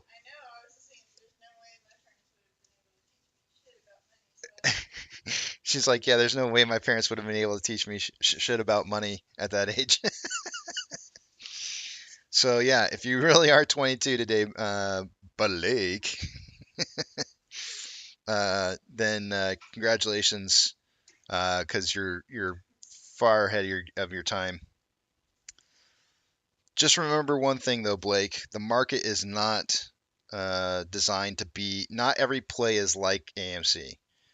So this is completely different than anything normal. And I don't want you to get this like false impression that this is how the rest of the market is normally. This is something entirely different that you're involved in here. So just keep that in mind as things continue to go on. Arby says 22 seems like forever ago. Yeah, like no, my wife says it's almost 20 years ago for me. Yeah, it's a while back. It is a while back. At 22 years old, I was slinging boxes. Arby, I think it was. Wait, how old was I? 76, 86, 96. I would have been 20. Yeah, 20, 21, 22. Real close to that age. I would have been slinging boxes. That's right about the time when I got into the semiconductor industry. And so I started investing in 1999. Which would have been when I was 23. So I actually started a couple years after you, like maybe 2 years after, and really had no idea what I was doing. Like zero clue as to what I was doing at the time.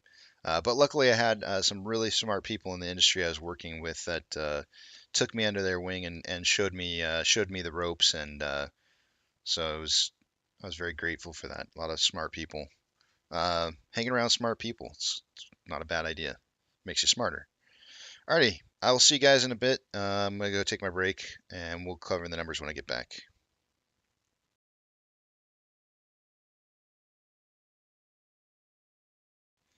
Music coming in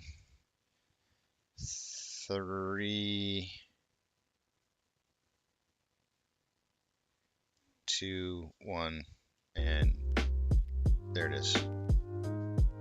Always kind of surprises people, so.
All right, I'm back, and I'm right now I'm fixing the SSR tripping points for AMC and Ape. 7966 is what I got to change Apes to.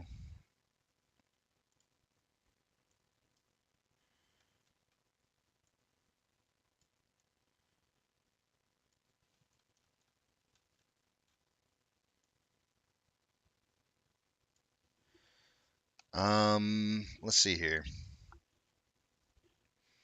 Trying to figure out where I think price is going to go to this morning here, and at market open, I'm seeing the VIX up 3.65% and the market down anywhere from 1.1 to 1.6% for the morning. So we're looking like a pretty red market opening this morning.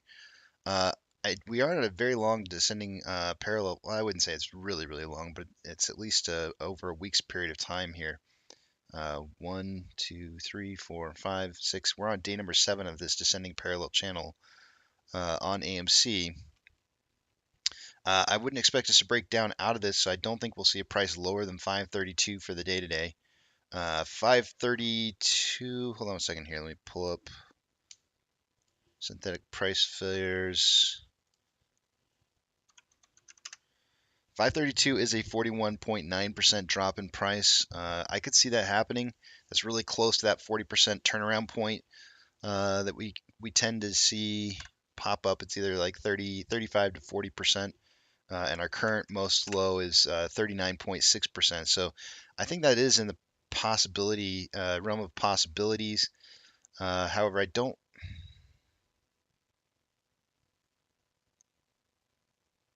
If we did dip below that, it would only be just long enough to hit that 518 SSR tripping point and then have it probably drive back up and close. I'm having a hard time seeing us closing much under perhaps maybe 550 for the day today. We already are at 565 right now, which is 1.7%, 1.74% down. So I'm gonna write down 550 as a potential possibility as a closing price for AMC for the day today. And let's see what I got down for Ape. One second.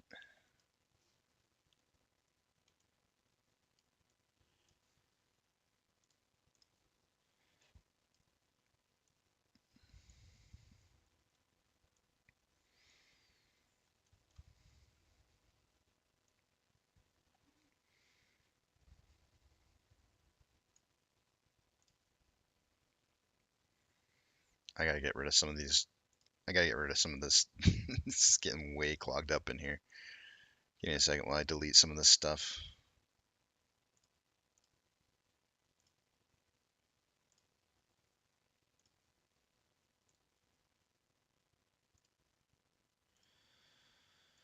Where are we heading to?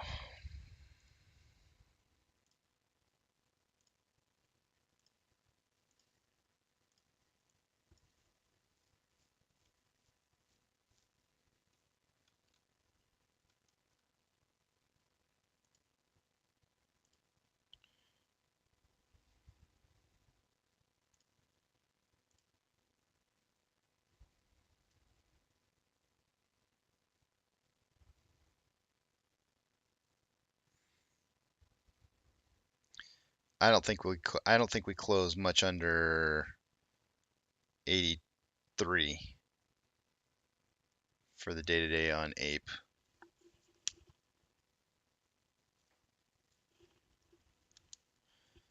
So let's see what we got here.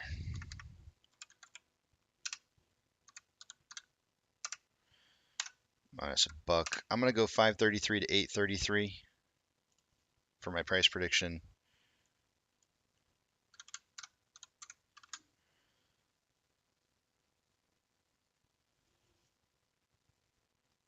Again, not meant as financial advice. It's just me trying to stay sharp with the rest of the guys, trying to predict where price is heading towards.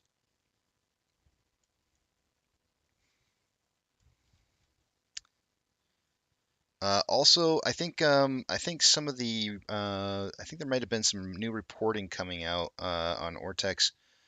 There may have been an adjustment to short interest of the free float. I'm going to go ahead and refresh that.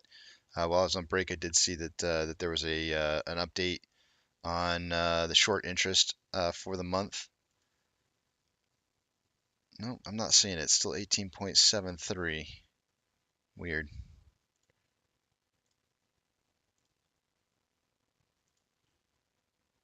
Ah, it's the failure to deliver is that updated. Okay.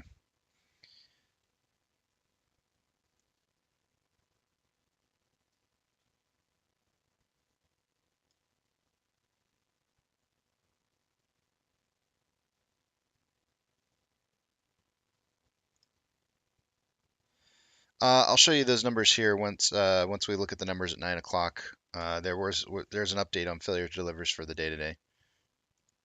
It's mostly a downtrend, with the last reported day showing about 546,000 shares in failure to delivers on the 30th of November.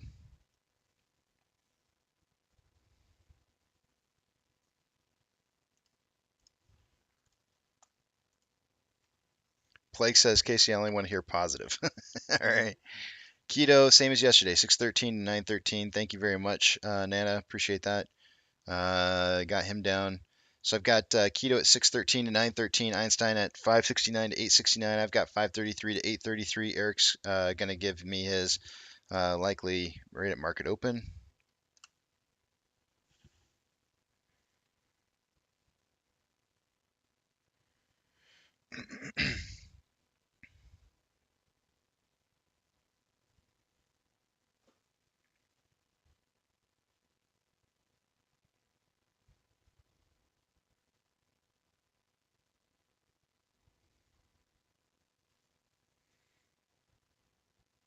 Yukon says, I can't wait for the shorts to eat a big old heaping pile of crow.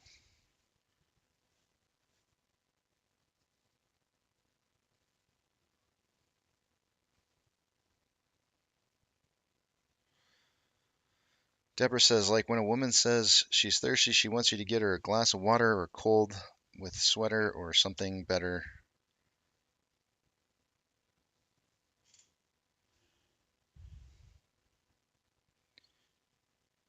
My biggest fan says, ready to rock it today. Got the buy button on standby. If the whole market's going down, I don't expect us to necessarily be rocketing. Nana's going for keto for president for 2024 since he's got the largest he's got the largest price prediction. John, good morning to you.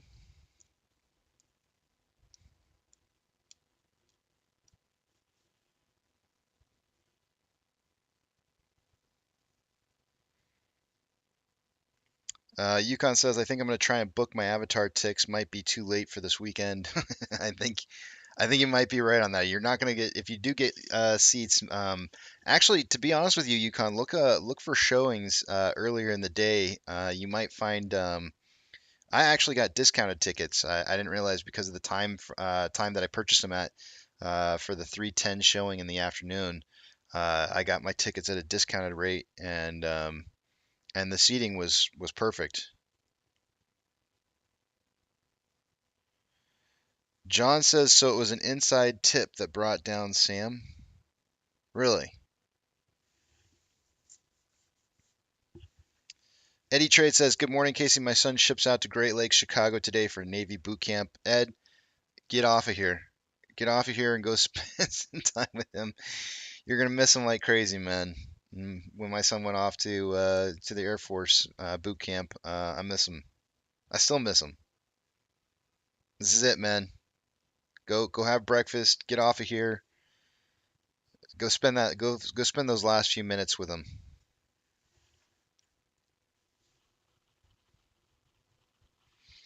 Left Wing Wacko says, looking forward to plugging up my arteries with buckets of popcorn at AMC this weekend. Here's a trick I learned a long time ago. Use your straw to direct the butter stream to the bottom part of the bucket. Whoa, hadn't thought of that. That's actually a pretty good idea. Huh.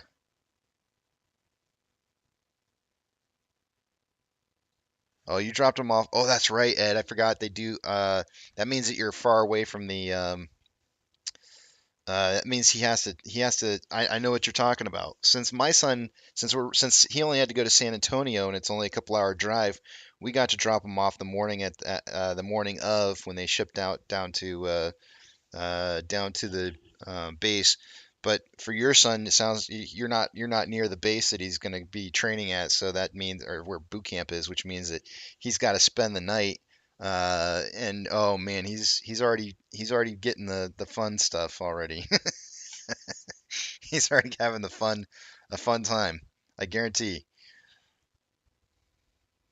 Yeah, that's what they do. That's what they always do with everybody. They put them overnight in a hotel near the airport, and then the next morning they all give them a little bit of money, their plane ticket, and then they all walk in together.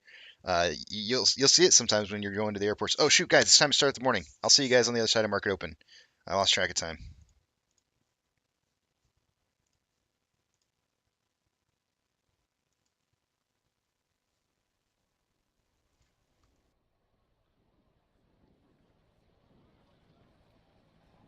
T-minus 90 seconds and counting.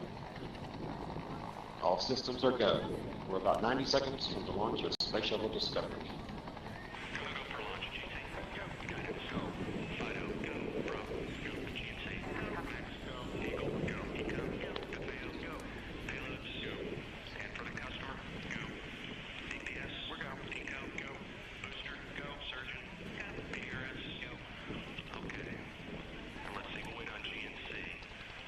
T-minus 60 seconds and counting. We are transferring to orbiter internal power at this time. Discovery is now running off its 3 onboard fuel cells. Coming up on a go for auto sequence start.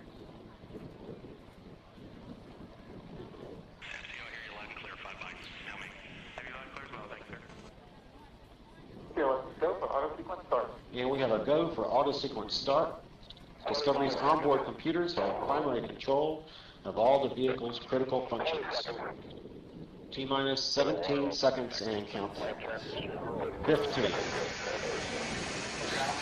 12, 11, 10, 9, 8, 7, 6, start, 2, 1, booster ignition, and liftoff of the Space Shuttle Discovery, returning to the space station, paving the way for future missions beyond.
Discovery's onboard computers commanding the main engine nozzles to swivel, aiming the shuttle for its precise target in space for main engine cutoff.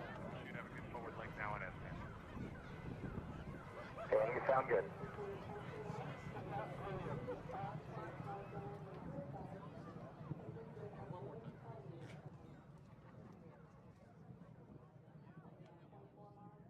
Discovery Houston, negative return.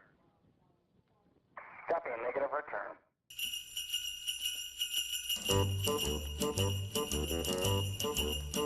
Hey, jingity jing, it's Dominic the donkey.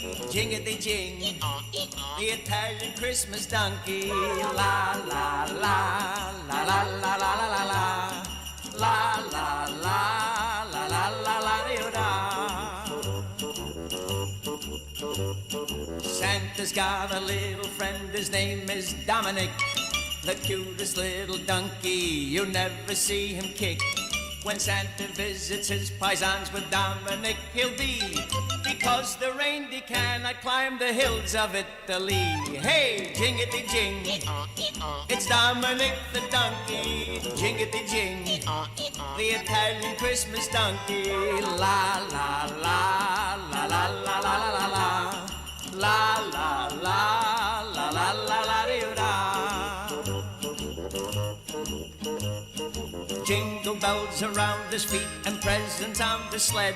Hey, look at the Mayor's Derby on top of Dominic's head. A pair of shoes for Louis and a dress for Josephine.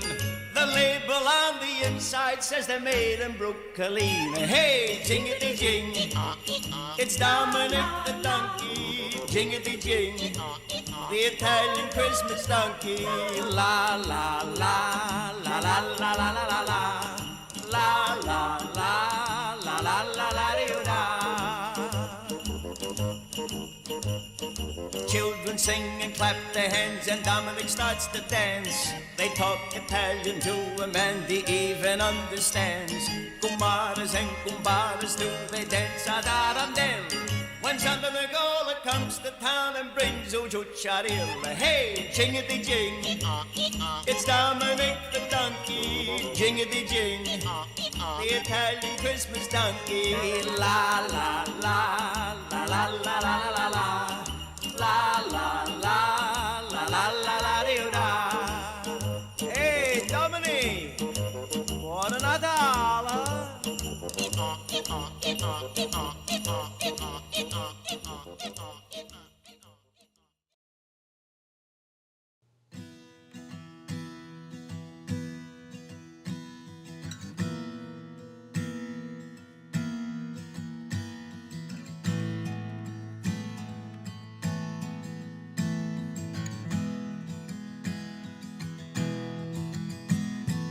When the night's getting cold, you're needing a shoulder. Puff out your chest and be a little bolder. All we do is we buy and hold. There will be shills who wanna steal your thrills. There will be friends who hold till the end. There will be doubt, fear and cloud, but it's all in your head. Those hedges are dead. Panic and fear really are near, but it's not ours to own. We have shown that all we do is buy and hold. Oh, there will be shills who wanna steal your thrills, and there will be friends who hold till the end, and there will be doubt, fear and cloud, but it's all in your head. Those hedges are dead. So when the night's getting colder, you're needing that shoulder. These apes got your back, we got each other. All we do is we buy and hold.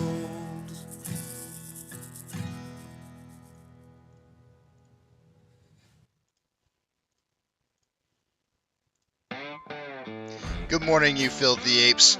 Welcome to AMC and APE, where we buy, we hold, and we screw the hedges. Scrum! That's right. This is where we like to fling poo and eat crayons for breakfast. Rock strong.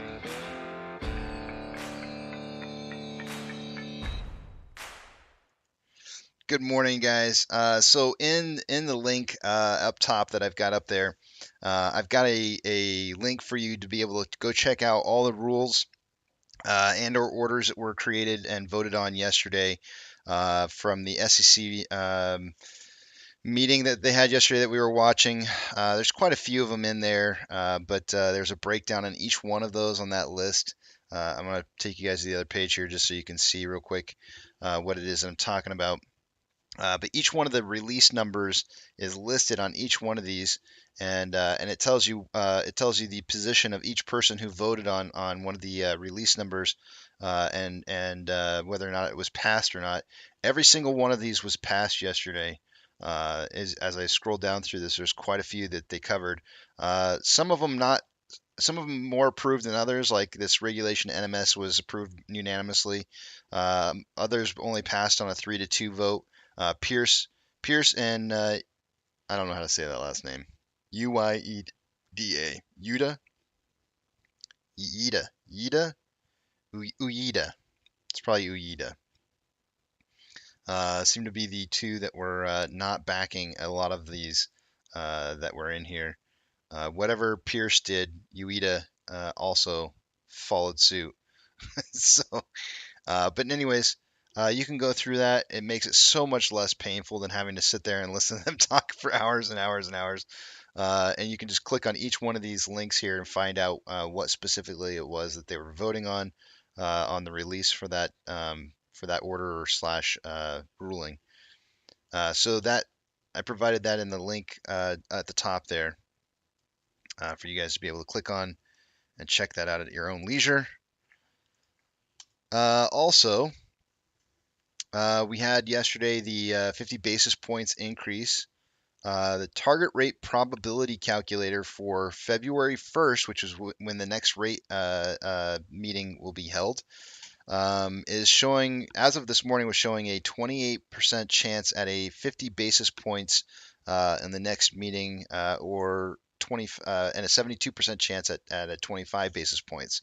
So let me give that a little quick refresh here and make sure it's still the same values. It was 72.28.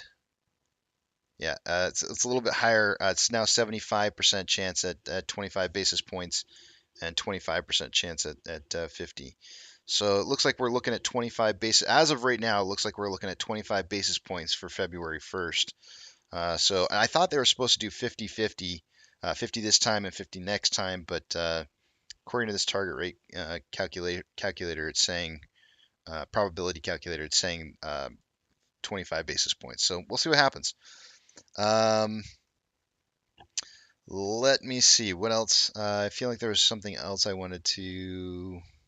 Oh, Adam Aaron's tweet this morning. Let me pull that back up again here. 1 second.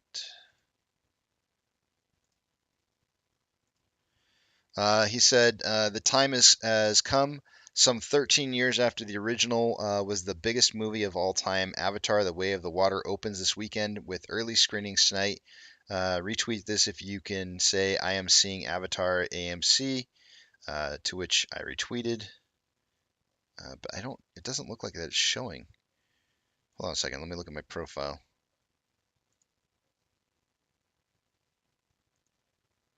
Huh. It didn't show. Oh yeah, there it is. I see it now. So yeah, so I'll be heading to the movie tomorrow.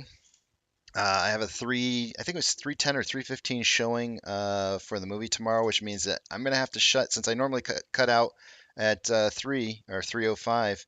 I'm gonna have to cut out about an hour early tomorrow to give us time to be able to travel and get to the movie on time. So I will be doing the 2 o'clock numbers tomorrow and then shutting down the stream. I'll probably actually start the numbers right on time at 2 o'clock exactly, and then head out. So I might skip that second or that third break that I take in the later portion of the afternoon, do the numbers right at maybe even just slightly before 2, and then head out. So gonna be an early day for me tomorrow. If you're looking for me, I won't be here. Myself says, Casey, if AMC squeezes today, you can buy me a drink. Okay, will do, myself. Did you win the lottery and you're putting in like crap tons of money? What's going on? Well, make sure it all goes to the lit market, myself.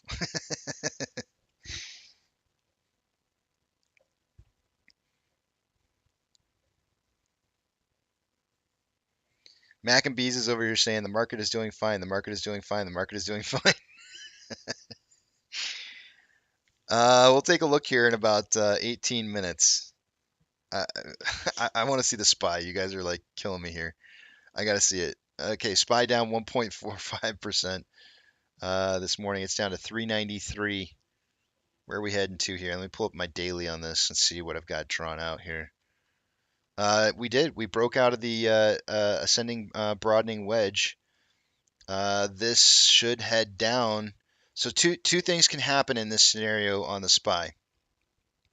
We're either likely to see this the value of the SPY fall back down to the first touching point on the bottom side of this ascending broadening wedge, which would be somewhere around anywhere between 368 to 373. When that happens, we're likely to see either price continue to fall through this, or obviously it's either up or down, right? It's either going to continue through that, but the likelihood of it driving back up to a higher high has like a 64% chance or something like that of heading back up.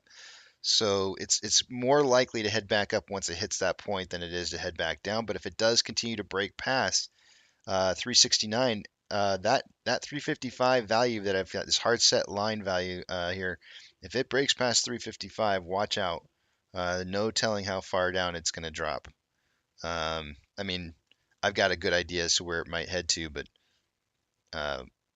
we'll be watching. Very, very interesting. Yeah, it got the clean break and then a retest 3 days ago, Monday, and couldn't find the support.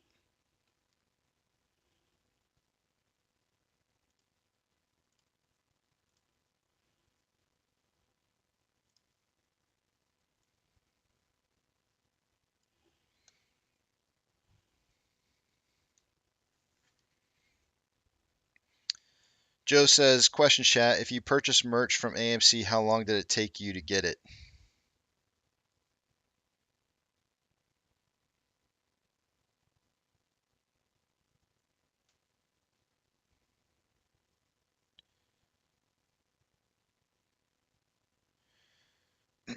Blarke saying, Casey, there's a line between Kenny is about to be done.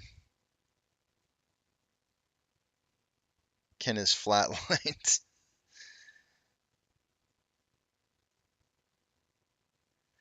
Grandpa Barney, good morning to you.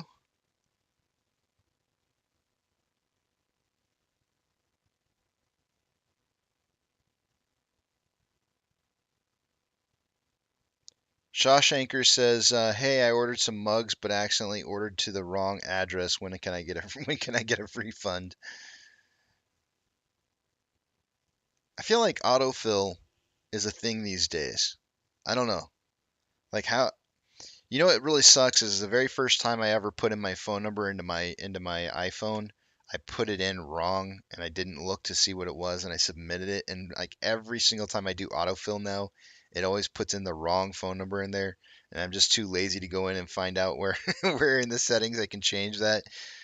So every single time I ever do an autofill on my phone number, I got to go in there and change one of the digits because I fat fingered the wrong number. Turtle says, "Good day. Good day to you, Turtle. More barcoding, but here for the ride, one day closer." Doctor says, "If SPY hits 330, it's the wrath of God and all hell breaks loose. Ghostbusters level chaos." I mean, personally, if we break 355 and we break it hard, I think 330 is easy. I think we'll be hitting 330 in no time. My son just said, "I love you, Dad." So Ed said Ed was talking about how his son shipped off. My son who's in the Air Force just texted me and said, "Love you, Dad." Just out of the random. Like that's so cool. Just randomly sent me a text and said, "I love you." Those are the things you live for, Ed. It's like you know they're out on their own, they're doing their own thing, and it's just you get like those random text messages. And hold on a second, I got to text him back. Hold on.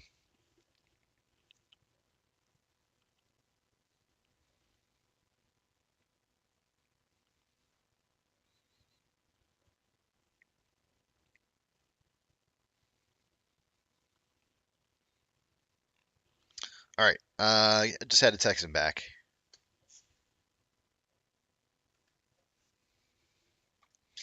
Uh, it's not all that often myself, but it's nice when he does. It makes you wonder. Sometimes it makes you wonder. You go like, oh, I hope everything's okay. It's kind of one of those things. That's how kids are when they get older. It's when they just randomly throw out the I love you, you go like, uh-oh, something's wrong. But you never know. It might be just fine. Maybe he's just thinking about me. Maybe he was listening to the stream. Who knows?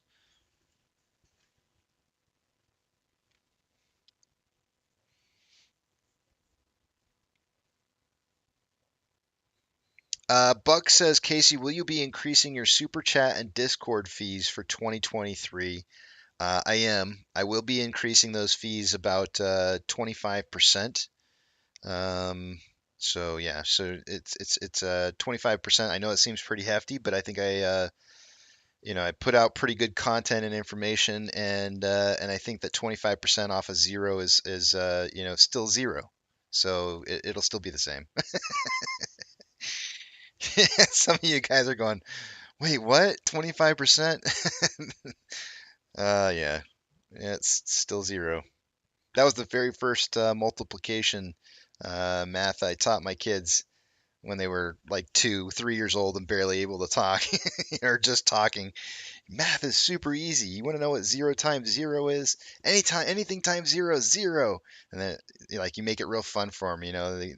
What's 1,345,263 times 0? And then they go 0. And you go, yeah, that's right. And it's like super fun. They love that. They love getting it right every time.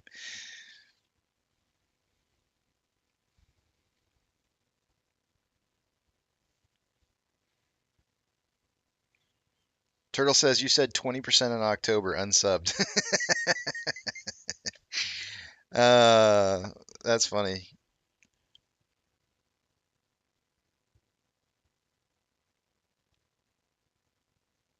Wait, I missed it. What did Grandpa Barney say? Oh, love you, Nana. May I ask everyone to pray for Juan and his daughter?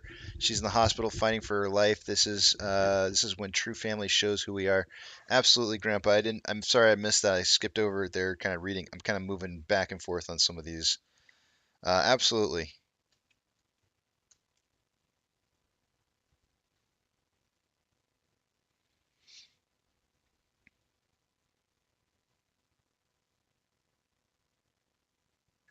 Don says it's cheaper to do a lifetime membership. Yes, it is cheaper. You can go with a lifetime membership, and it would be cheaper.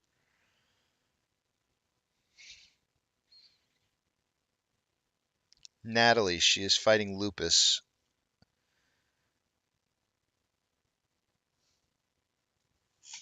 If it's okay to toast, I don't know if it's an okay thing to toast to or not. I can put her down on the toast list. Prayers to Natalie and the toast. Hopefully that's okay. If it's not okay, let me know.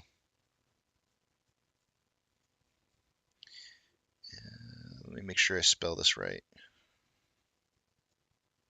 There we go.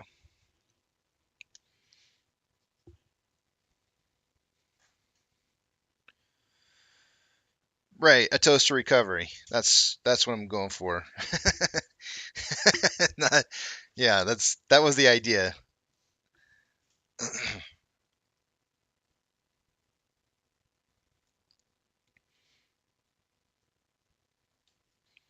We got about 9 more minutes here, guys, and we'll take a look at the numbers for the day. One of the things that I want to do is I want to put in I want to go back over the hearing on the collapse of the cryptocurrency company FTX by the Senate Banking and Housing and Urban Affairs Committee. We didn't get a chance to watch that yesterday because we were watching the SEC talk about rules and regulations that they were voting on. I really wanted to see the FTX thing a little bit more, so I'm going to play that today. That's kind of something I wanted to see. I kind of want to know where they're going with the investigation or what they're kind of leaning towards.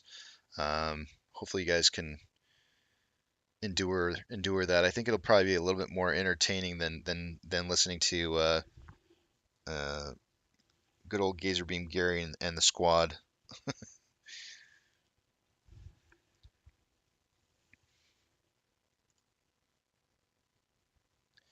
Left Wing Wacko says, "How much popcorn can I eat during the 3-hour movie?" That is the math question for the day. So you know that big, huge popcorn that you can buy, the mega bag or something like that. I don't know what it's called exactly, but I'm kind of wondering if like maybe I should buy that for the family and then we can just. But the problem is we're gonna have to like. I think it comes with cups that you can put butter in it. Maybe I can ask them for a cup that I can just put a bunch of butter in, then we can pour the butter over the popcorn as we're in the movie theater. Because I like I liked your idea about the whole straw, but the straw is not going to fit in that bag to get the butter to the bottom. I do like that idea though of putting the straw in and directing the butter to the bottom of the bucket. Just buy everyone a bag. Those bags are too big for one person.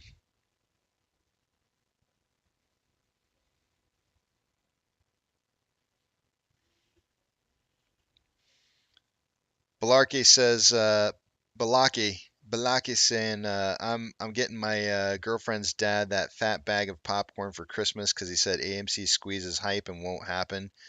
Way to get in good with the in-laws early. I know you said girlfriend, but if she ends up being more than just a girlfriend, you're scoring the points early. You're really going to be scoring those big points. But of course, when you're raking in the bucks later, it won't matter. Uh, he'll laugh later. He'll laugh later.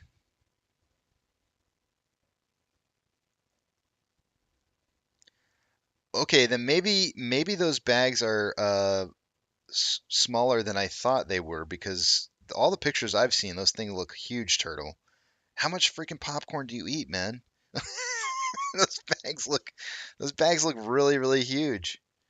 They've, they got to be at least the size of like two large buckets of popcorn, aren't they? Man, that's crazy.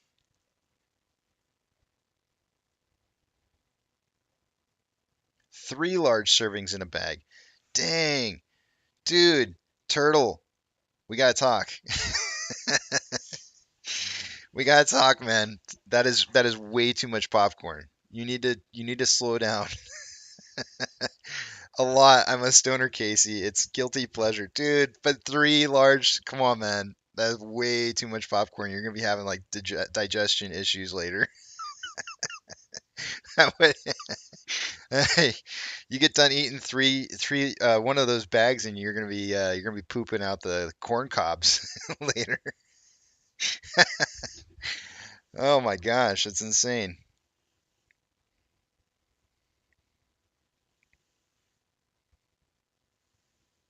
Man, do you follow it up with like laxatives or something the next day? Like, I mean, that is a lot of popcorn.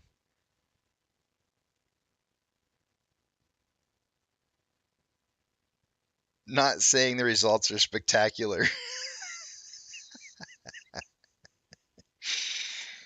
Oh man, you're cleaning out your inside.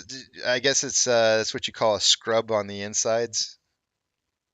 You're scraping the walls of your intestines, cleaning yourself out. That's what it is, huh? I'm probably going way too far with this. Buck the Nar says counteract it with a wheel of cheese.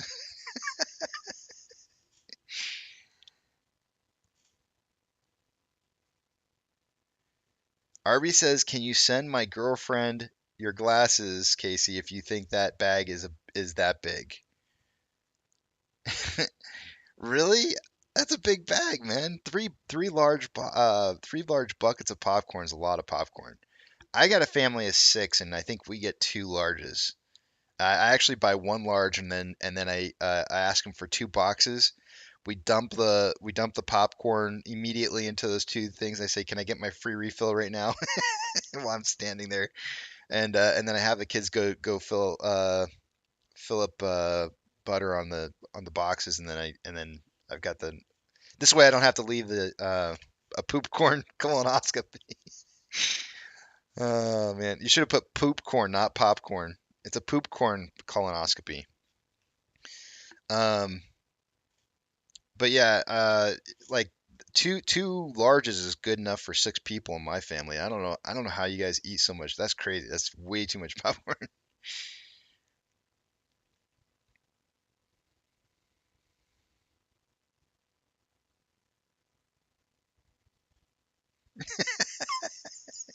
Myself says, if you pass a toilet and you hear pop pop pop pop, it's turtle. Oh man. Turtle says Deborah nailed it. What did she say? Where did she say?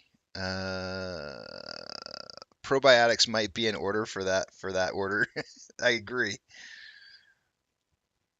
You could text me all night about that guy Art Vandelay getting margin called.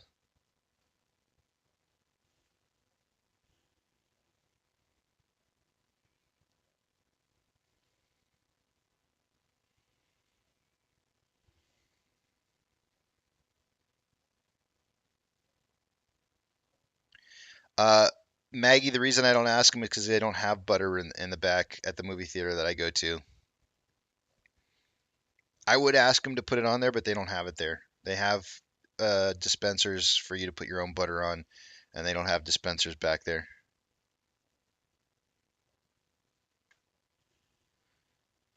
All right, guys, it's 8:59. It's almost time to take a look at the numbers here.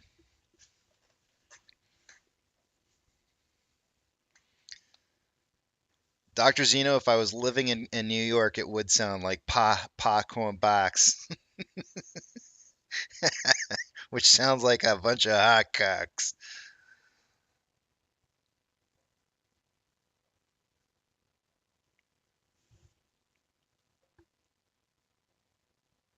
Blarkey says, "Oh my spy." Hold on, I gotta look at it. Hold on. 2.01. Woof. It's down to 391 already. There she blows. Colonoscopy.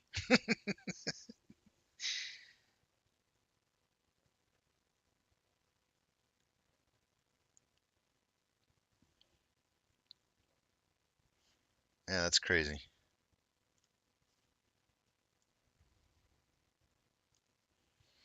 All right, it's time to take a look at the numbers, guys. I'm going to go over the other page. I'm not going to be able to see what it is you guys are writing, so hold those thoughts for just a few until you see the big tramp back up on the screen. Let's go over the numbers for the day today. Combined price, or actually, sorry, I'm trying to write something at the same time. Let me start over here. I'm not going to give you the two-factor authentication speech because I didn't have to log in. There's a blank spot on the bottom left-hand side of this page because I haven't worked on putting it back up yet, but that's going to be institutional ownership. Actually, yeah, I'll add it later. Price prediction tally points. We're going to start at the top left-hand side. Price prediction tally points for the day today. I've got 533 to 833. Eric has 570 to 870. Keto has 613 to 913, and Einstein has 569 to 869. And currently, combined price of AMC and Ape together is 645. Let's take a look at what we got going on with short exempt volume day over day was 242.9, which was a little bit down on AMC day over day. Ape was really super low, and I don't know why, but that's still got that bracket in there. So 56.3 thousand in short exempt volume on Ape yesterday, but that was because our volume was super low, around like 10 or 11 million shares traded yesterday. So that's to be expected. Utilization at 100% for AMC. That's day number 200 and was it 15 or 6? I think it's 16. 216. Yeah, 216 straight trading days of 100% utilization. Ape has 75.84, which was an increase. Day over day, there was an increase in price on both AMC and Ape. AMC was up 0.52 and Ape was up 2.93. Max Pain yesterday today dropped from $8 to $7.50. I kind of expected to see 7, but that might be tomorrow. I think it'll drop to 7 by tomorrow. Maybe even 650. Taking a look at off exchange volume, let's see what we got going on. By this time of the morning, I would expect about 44% and EDGX to be somewhere between 10 and 11. Let's see what we got going on here. 54% off exchange, 54.74. EDGX at 11.38. Grand total 66.12. That's 12.12% higher than where it should be by this time of the day. Nothing unusual coming in on CHX volume. I do expect to see large quantities of CHX volume today. That's either today or tomorrow. One of the 2 days. I'm not sure which one it's going to be, but I'm kind of expecting to see some large volume today or tomorrow. On Ape, there's currently 63.57% volume going through off exchange and EDGX at 6%. Grand total on that 69.57%. Nice. That's about, let's see, 15.57% higher than it should be by this time in the morning. CHX volume very normal. GME CHX volume is at 0.27 when their 30-day average is 0.2, so it is elevated on GME. CHX volume on HYMC at 0.1%, and normally they see about 0.07, so it is a little elevated on HYMC this morning. Taking a look at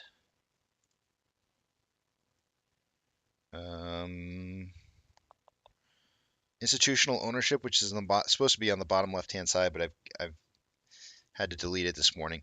It's at 140.185 million. I don't expect to see any changes until perhaps later next month. And that's still the same value. That's 27.12% of the total float. And taking a look at options,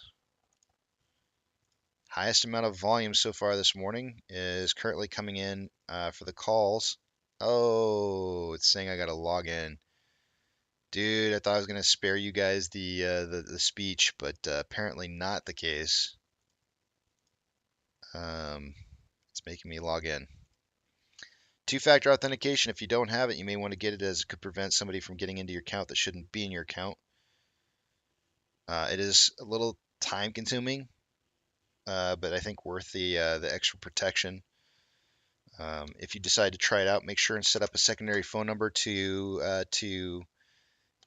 be able to receive that code to log into your account, as if something happens to your primary, you won't be SOL.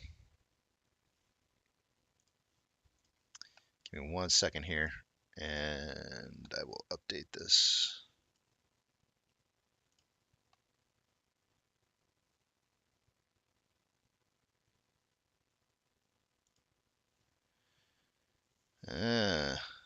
Looks like they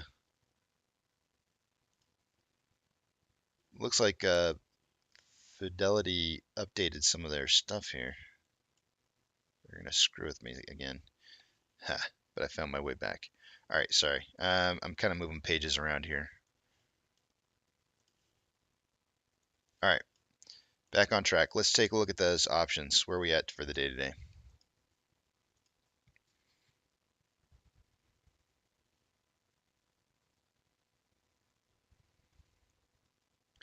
Highest amount of volume for calls is at a $6 strike. That's where it was yesterday. There's currently 3.3 thousand contracts. On puts, highest amount of volume is at $5.50. That's where it was yesterday at the end of the day. 2.3 thousand contracts. The volume coming in for this morning on options is very, very normal. There are, again, put options being purchased at a strike that is in the money. Not large quantities, but there are some. So the market kind of indicating a closing price on AMC somewhere between $5.50 and $6 for the day today. Taking a look at the combined price of AMC and Ape, you can see that we did cross right through that intersection that I had drawn out here. So we had two different levels of support, kind of indicating a breakthrough could see a potential push down in price. And right at that intersection, we had an increasing level of support and descending level of support that intersected right there And right at that spot, we had the price on both AMC and Ape kind of take a little bit of a plummet. But we're finding support in here on a level that I don't have a retracement on at about $6.43. The next support line for the combined price between the two is going to be around $6.35. So the first order of business that we're going to want to see here is pushing back up above the first descending level of support, which is now resistance, and getting a clean break past that, and then perhaps a clean break past the next one to turn those both into levels of support, so we can ride that slow upwards momentum that we've been seeing. So this may be a retest of the same level that we had back here of $6.43, and then we'll see what happens. See if we bounce off of this or not.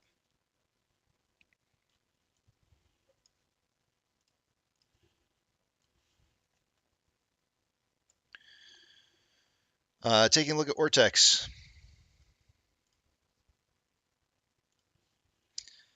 So far this morning, Ortex is reporting about 557,000 shares having been borrowed for AMC.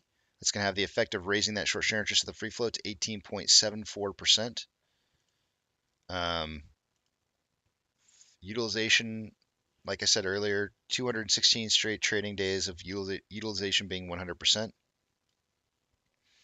On loan, day over day, we had a 2 million increase in shares on loan from 166.97 to 168.92.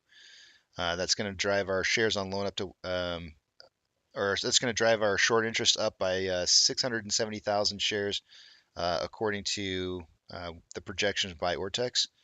And that's going to look like this. And short share interest of the free float from 18.58 to 18.71. On loan average age per day, it was still increasing though. Went from 76.18 to, or no, sorry, just slightly decreasing. 76.18 to 76.07. So that means we have not found a bottom yet on that. So I can't start a countdown for when the price increase is incoming. It does need to hit some kind of bottom and then have 2 days upwards momentum before I can say it's hit a bottom. Security lending volume day over day did decrease from 12.41 to 5.61. It is normal to see after a lot of positions have changed.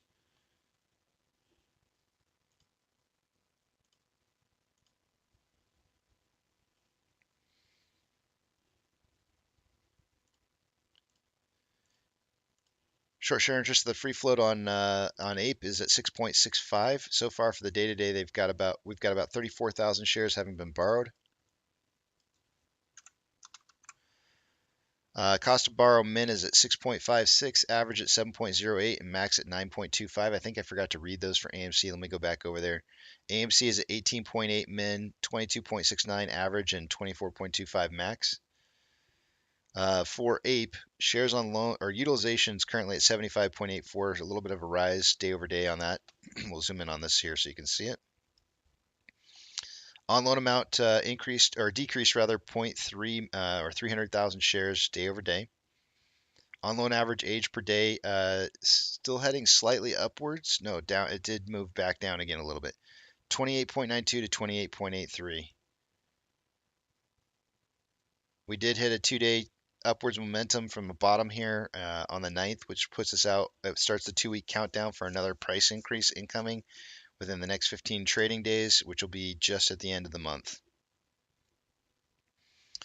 Security lending volume day over day decreased on Ape from 6.97 to 5.19. And this is your short share interest of the free float decreasing very slightly day over day from 6.67 to 6.64.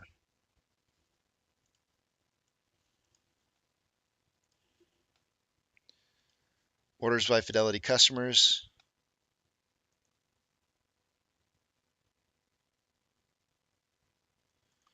GME is the first one on the list here with a 83% buy to 17% sell ratio, looking very strong. AMC and Ape are not on the list, likely due to low volume. Very low volume numbers in pre-market, so I expect very low volume numbers today. SSR trips at $5.18 for AMC. Ape trips at 0.7966. Shares available to borrow this morning, 0 being reported currently. It looks like they did return about 10,000 and then reborrowed. It's actually 9,000 and they borrowed them back. And then ETFs looks like they've returned about 23,000 shares in the ETFs, but have not borrowed them back out yet. I'm not going to count this 9,000 here. I already kind of averaged up earlier. So far for the day today, we've seen about 450,000 shares borrowed for the day. Fees are currently at 20.2%. So I think there was an error in reporting yesterday on options because we're back up over almost 250,000 contracts that are out of the money on the calls versus 11.5 thousand contracts that are in the money. 55.5 thousand contracts out of the money on the puts versus 81.2 thousand contracts that are in the money.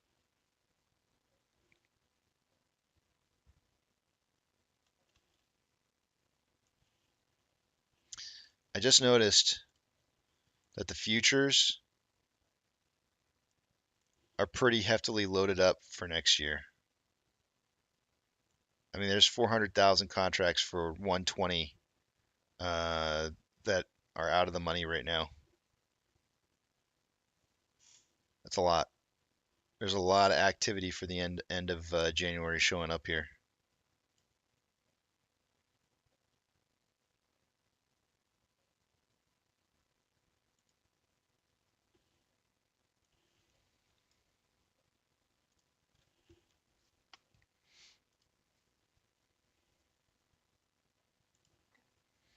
NASDAQ is down 2.38, Dow Jones is down 2%, and the S&P 500 is down 2.12. This market's looking trashy. So trashy, it's like trash at Christmas time. You guys ever make trash? I didn't know about that till recently. Decliners, we have 4,898 decliners to 1,543 advancers. Let's see here. SPY is currently showing down 2.17. The US dollar is up 0.22. Oil is down 0.08, and mortgage-backed securities are down anywhere from 0.08 to 0.28. VIX is up 6.05, VTIA down 2.21, IWD down 1.9, Tesla up 1.25, Amazon down 2.73, Cinemark down 3.08, Doge down 1.06, Bitcoin down 1.87, GME is down 0.95, HYMC is breaking even, Hood is down 3.85, CS is down 1.11, NCMI is down 0.92, Ape is down 4.58, and AMC is down 2.57. Inflow versus outflow on AMC, we have roughly $1.3 million more outflow than inflow. So far for this morning, we've had 4.59 million shares traded for AMC. Let's see what kind of pace we're on here after 45 minutes of trading. Putting us on pace for 39.78 million shares before the end of the day is over. In pre-market, I did suggest somewhere between 10 to 30 million shares. It does look like it's going to be a low volume day. On a 1 hour time interval, there's currently more buying pressure than selling pressure, with whipsawing occurring ever since, I don't know, we'll say 12:14 at 15:30 in the end of the day on the 14th, yesterday. But currently there's more buying pressure than selling pressure with an RSI of 41.4, which is below average. On a 30-minute interval, we have more selling pressure than buying pressure with an RSI of 45.17, which is slightly below average. And on a 5-minute interval, more buying pressure than selling pressure with, again, more whipsawing going on. RSI at 50.56, which is right down the middle. On Ape, there's approximately $200,000 more inflow than outflow, with 1.81 million shares traded so far after 47 minutes of trading. That puts us on a pace for 15.01 million shares traded by the end of the day today. That is right within that limit of 5 to 25 million that I suggested. I do think it's going to be a very low volume day on Ape as well. On a 1 hour time interval, there's more selling pressure than buying pressure with an RSI of 38.27, which is below average. On a 30-minute interval, there's more selling pressure than buying pressure with an RSI of 33.11, which is below average. And on a 5-minute interval, more buying pressure than selling pressure with an RSI of 29.36, signaling oversold.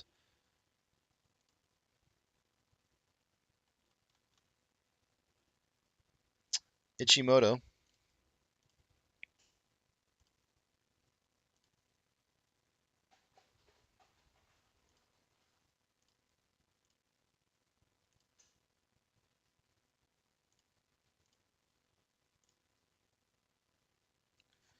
Why isn't it putting it up there?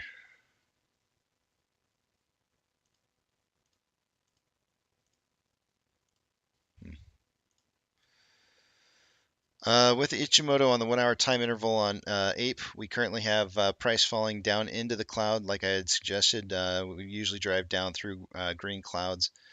Seeing us drive down below 83 cents. I think I'd mentioned I thought that we might close above 83 for the day today. But dipping down below the cloud here is definitely a possibility for the day today. I'm thinking it dips into the cloud today and perhaps maybe breaks through tomorrow.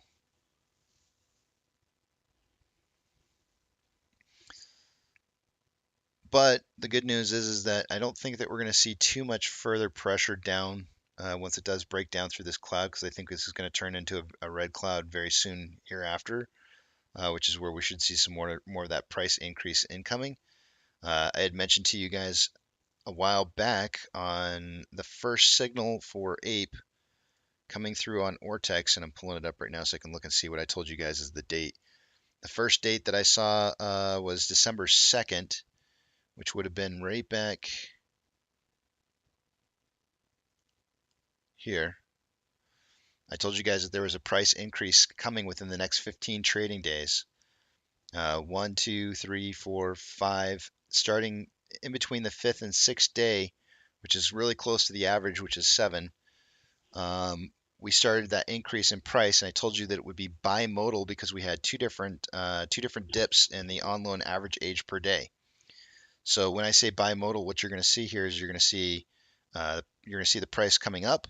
It's going to come back down, retrace just a tad bit, and likely see back more upwards pressure. In fact, this next run should be bigger than the first one. So the first one took us from 0.77 up to 0.77 to 0.91. I do expect this next run to be a bigger run than the last one. So we're going to see this retracement here. If you're wondering what that looks like, let me show it to you one more time so you can kind of visualize this. The one indicator that I'm looking at here is on-loan average age per day. This was the first dip right here. We had 2 days of upwards momentum after that. This is if you inverse this, this is what price usually tends to show up looking like in the future. So let me get a picture of this and inverse it for you.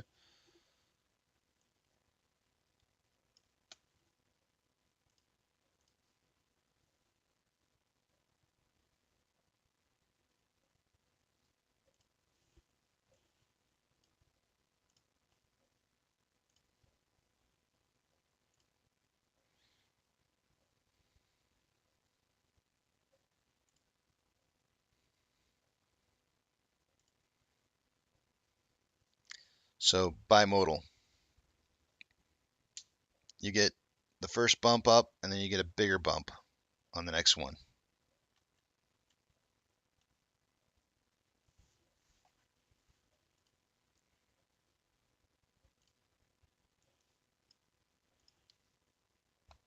First bump up, it's going to come back down and then get a bigger bump up.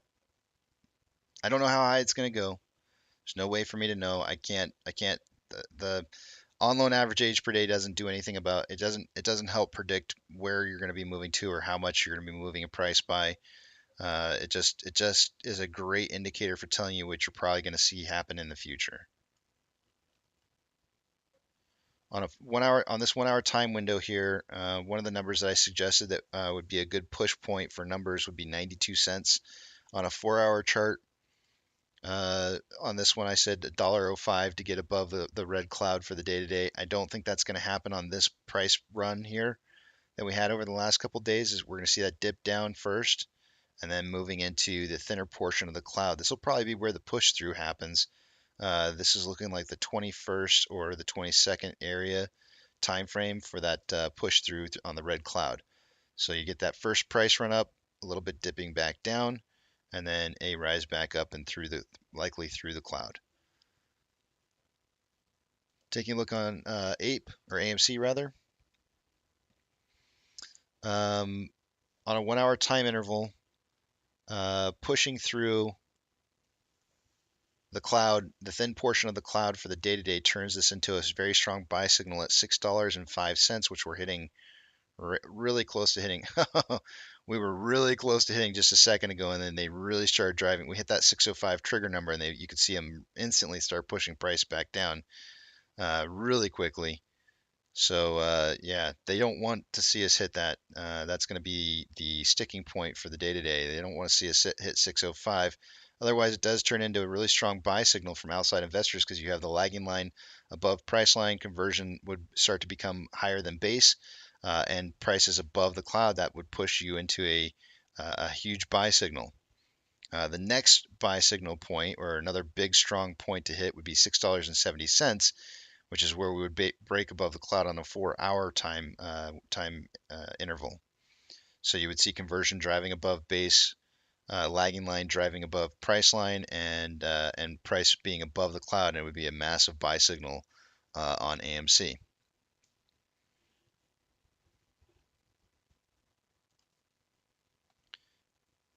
Nice little bump up there on AMC, not bad.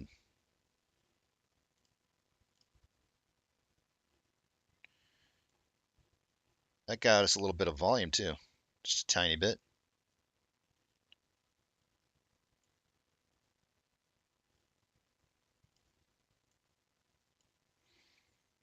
And I think with that, that's everything. That's all I got for you guys.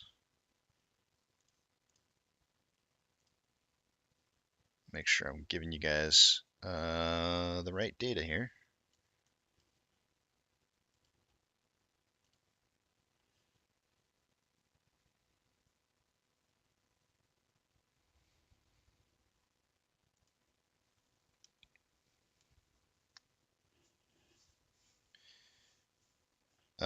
Steven's saying, Casey, go to the 5-minute green candles.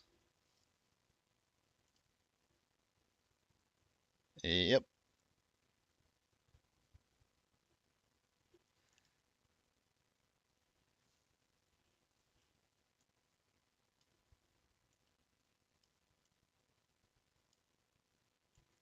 So, like I said, 605 is going to be the number that we're going to want to break today on AMC.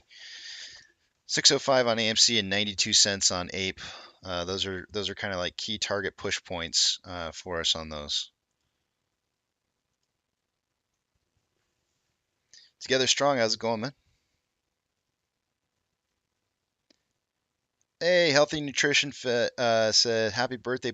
Dude, is it Healthy Nutrition Fit? Are you really the dad of Balarke? Balake? Are you really the dad? That's awesome, man. That's good to see family. You know, I got my son into AMC, and I'll tell you what, one of the coolest things, that's not the coolest thing ever, but one of the coolest things he's ever said to me, he called me up and he goes, Dad, I want to thank you so much for getting me involved in AMC. I've got more money in my account now than all of my other accounts combined. And this is after he went to boot camp, and he had like, when you're in boot camp, you don't spend any money. So, you know, you've got like tons of money saving up in there. So he had all this money saved up in his account and everything. And he's like, Dad, I got more money in this one account alone than I have in all my other accounts. So, it was good to hear him say something like that to me. I was like, oh, that's cool, man. I'm glad that's working out for you.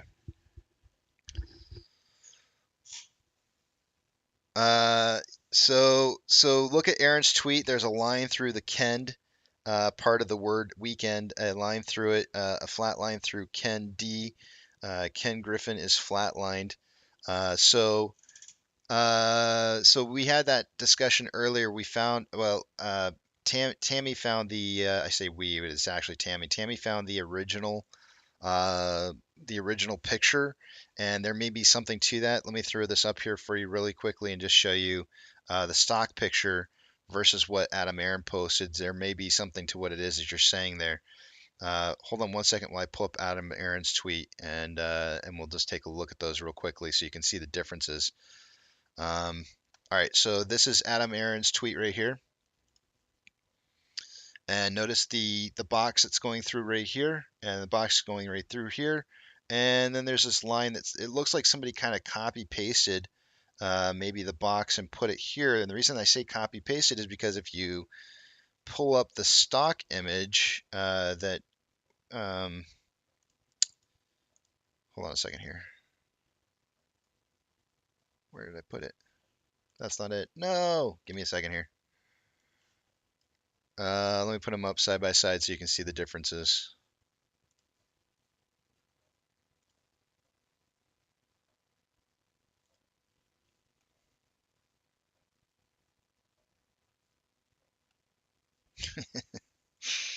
I got rid of my picture, and so now I got to go back and retake it again.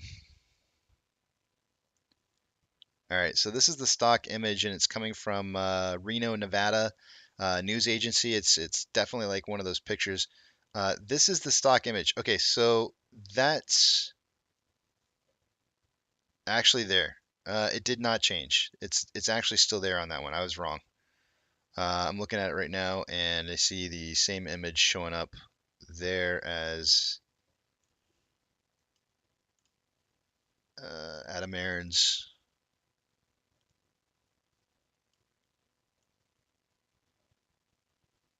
So they're both there. The one that's not there is, you can tell there's a little something in his image right here.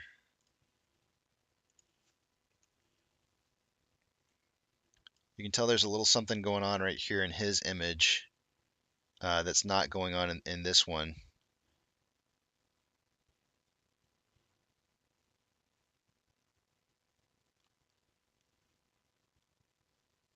But you're right. There is a line that goes through Ken D.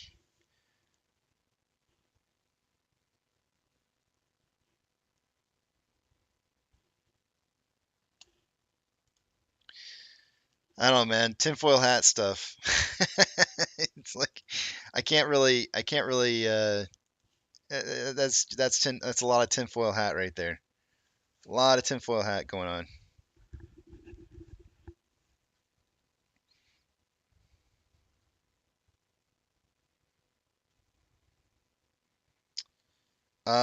Jason, I expect there to be some elevated amounts of CHX volume. I think there's going to be some forced closing of positions today, based off of failure to deliver numbers from the past. And so I think it's either today or tomorrow that we're going to be seeing some of that.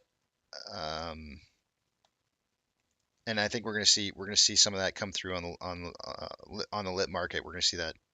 Let me refresh it real quick here. So nothing showing up as of yet right now, but I am expecting to see some slight bit in price improvement, which is part, like if you go out to my 1 hour time prediction, I showed you guys kind of where I would like to see price moving to, and I felt like there was a good chance that we might see like a break or at least a touch on this descending parallel channel over a couple days, and then perhaps tomorrow going into Friday, closing out the week somewhere around like 713, around that kind of price range. So I kind of was anticipating this like a day or two ago. I'm pretty sure I started this right here. So yesterday morning, I think I drew this in yesterday morning, put that in there. So I think we're just kind of getting a little bit later than I thought it was going to happen.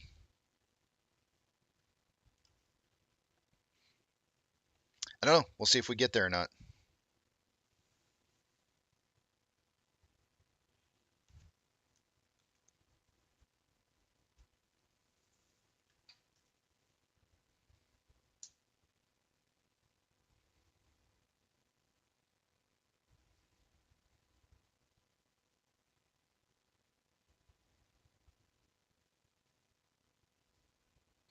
I think they already went to Disney Point Break.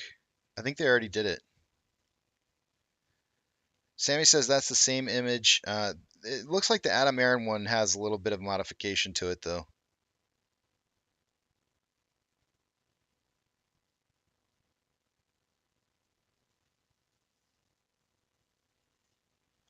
But on the right-hand side, not through the Ken D.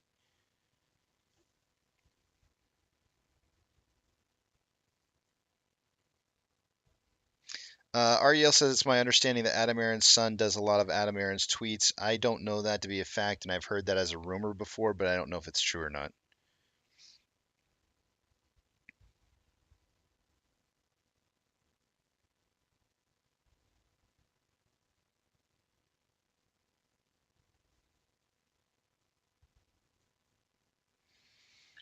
Uh, Deborah, do I know if you can use your Bluetooth headset on those space calls? Yes. If it hooks up to your phone, then you should be able to. If you're getting on through your phone, the answer is yes.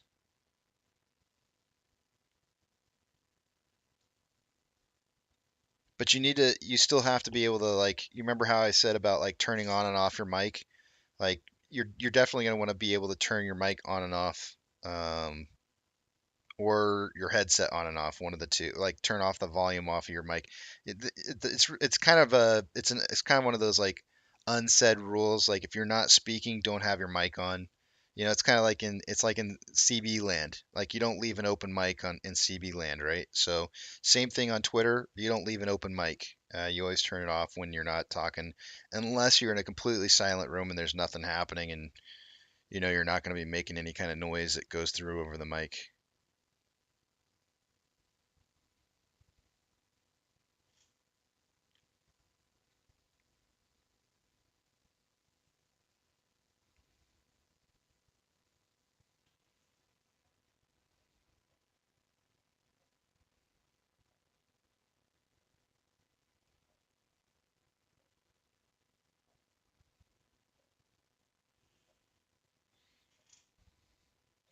Man, the order book is you're not wrong. Who said the order book? Broke Ape says the books on the order books on Amy is hilarious. 24,000 buy orders and price drops. The order book's looking a little bit different right now than it normally is. Usually we see a bunch of 20, 10, 20, 30,000 share orders in here, and we're not seeing those in the top like 10 orders. It's spread out very evenly on 1,000 orders.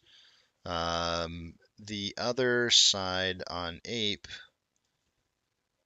still has that. Actually, it's got 84,000 in here on a sell wall at 87, which will probably disappear the minute it's hit.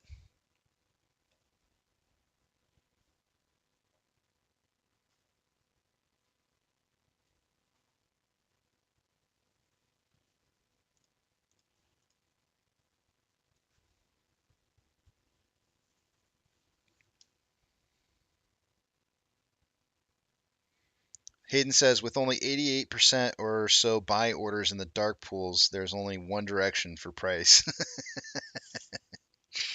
It's insane. It's absolutely insane. Like I just don't understand like how that's even acceptable. I just don't. It doesn't make any sense to me.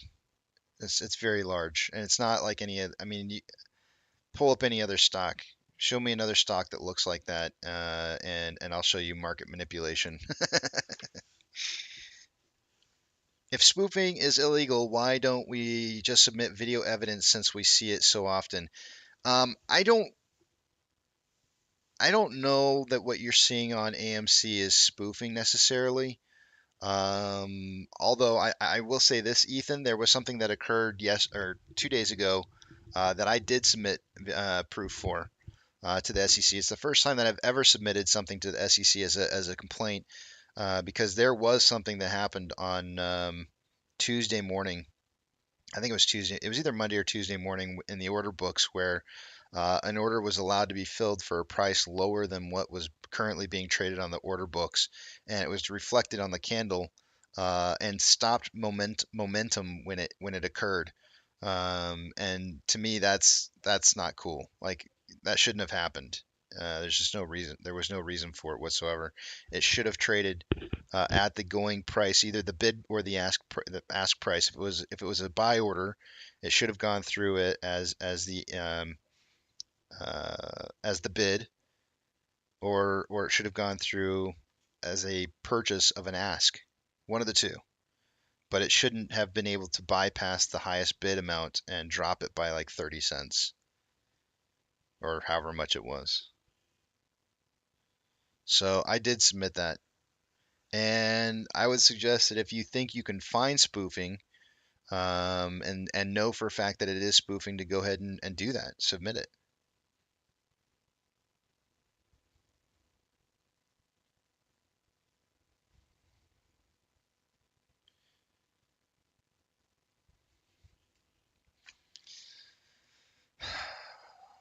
Unfortunately, Ethan, I think what this is a case of is there's too much to be monitored um, by the SEC. So unless somebody actually files a complaint, it might be a case of simply they just don't have enough resources um, to prosecute it.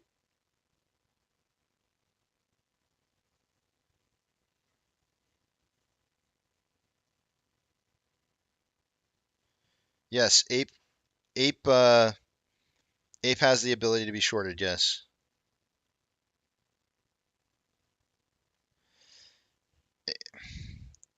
All that stuff would have to be reported, Tech, but you have to prove it though. That's the problem. You, in order to prove the ladder attacks, you're gonna have to show intent between two different. You would have to be an insider who knows about communications between two different entities who are actively trying to knock the price down doing that. Just because you see it happening doesn't mean that you can prove it. Um, seeing it and having the proof is two different things. And that's the unfortunate thing behind all this is that if you can't prove what it is, if you can't prove your accusations, then it's just not happening. You got to have the proof to back it. Now, if we had insiders who worked at some of these agencies, different brokers or whatever, and they knew that there were communications that were going on, and they could prove it by getting a hold of those communications and turning them in, now we're talking.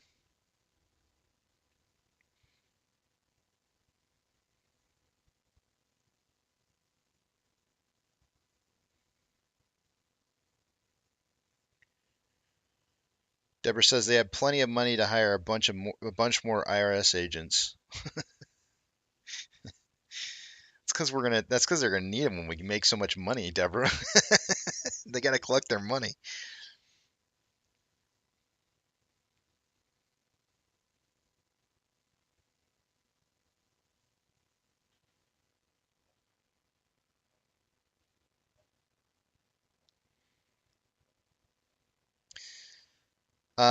Ethan, it looks like that, but that's just because that's the way it's designed to make it look, right? They want to discourage you as much as possible so that they can get you to sell your position. But we all know that eventually this bites them in the butt. And the reason I say that is because we've seen it bite them in the butt on multiple occasions. So what you're describing is what they want you to feel.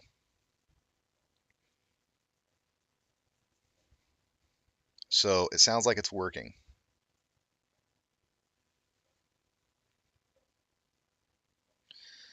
Ball says, "Good morning. I'm back again. I have a question. What do FTX tokens have to do with AMC? I've seen people claim FTX tokens were used to manipulate the share price of AMC.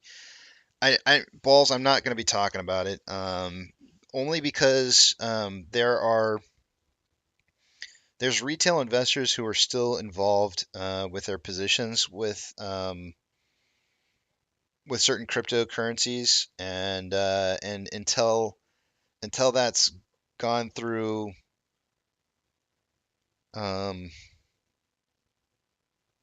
litigation and cleared up, and maybe people's positions either closed or settled at some point, maybe I'll talk about it.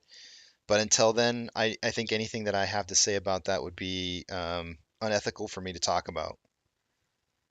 I don't think it's appropriate to talk about positions that are leveraged against other positions.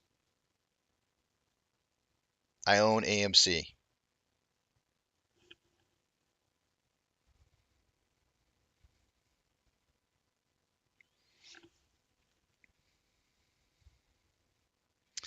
Same way we did, Ethan, when we did last year.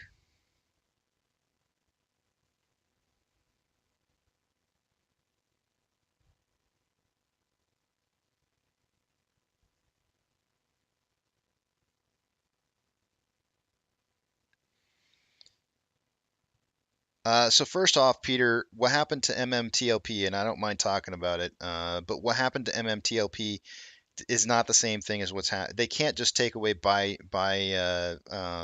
buttons from. They can't stop the trading or halt the trading on AMC unless AMC were to come out and say, hey, we're going to file for bankruptcy, or if AMC filed some kind of major market impacting notice, then they could do that. They could go in there and take away our buy button. This is why I find it very important to identify that MMTLP did not have does not fall under the same conditions as what happens with AMC.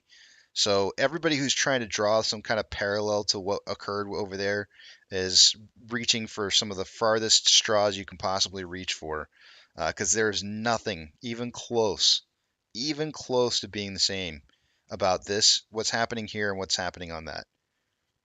So don't even try to make those kind of comparisons because they're not even close to the same. I've seen so many people trying to make those comparisons, and the first thing that pops up into my mind is who are you? Well, why would you be making those kind of comparisons? This has nothing to do with that stock. That stock wasn't even attached to a real company. It wasn't even supposed to be created or traded. Like there's no like, and there was legitimate apes out there who were warning people in advance that what was going to happen to them happened. Like legit, like a month or two in advance, people were warning retail investors that what happened was going to happen, and nobody wanted to listen because they're all over there like they have to cover, they have to cover. No, they don't. Not if the company is dissolved. If it's dissolved, then you have nothing. They stop trading. They halt trading, and especially if there's a market event, if there's a market event that occurs after filing where you're going to stop, they have to stop the trading. That's a requirement. They're forced by law to stop. They don't want the whole market to blow up because of a stupid announcement about dissolving something. That doesn't make any sense. Like you can't even draw the comparisons. It's ridiculous.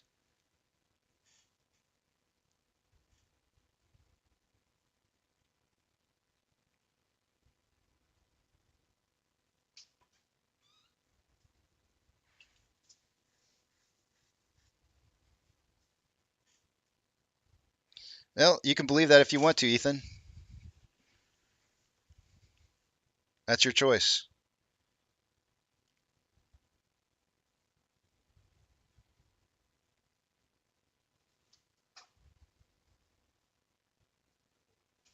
Look at all the new names. Look at all the new names pop up saying you're only half informed. No, I'm sorry, but you're only half informed. You're only half informed because you don't have to cover if they close down the trading. They may have to close some of those positions after the fact, but it doesn't mean that they have to continue to let the trading happen.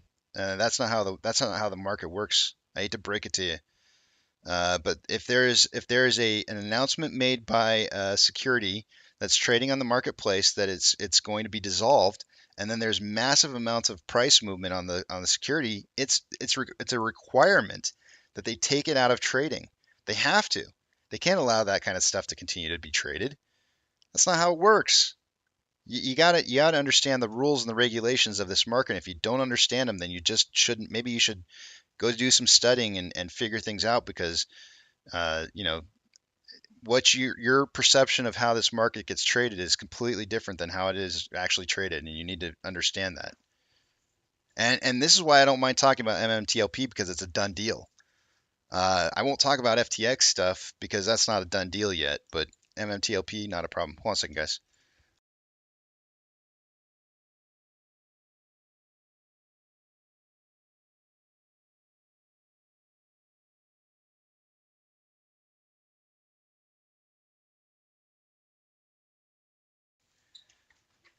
Wife is going shopping. Oh wait, I should ask her if she needs something. Hold on a second here. Let me send her a text real quick. Give me 1 second.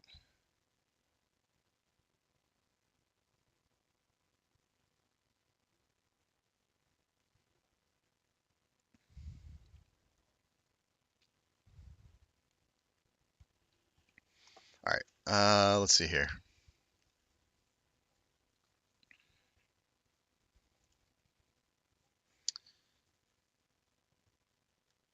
Yeah, Steven's saying you can't compare OTC stocks to a reputable company as AMC or Ape. MMTLP wasn't even supposed to be listed in the first place. Yeah, I mean it was just a mess. It was a complete mess, and anybody who's involved in that, should have seen that coming. The problem is that there was people out there that were selling that stock as a great push. Oh look, here's the heavens, and a lot of people fell for it. A lot of people fell for it, and actually, some people might have actually made. There might have been a few people that made some money on there, but for the most part, though, I think there's some people that got kind of caught.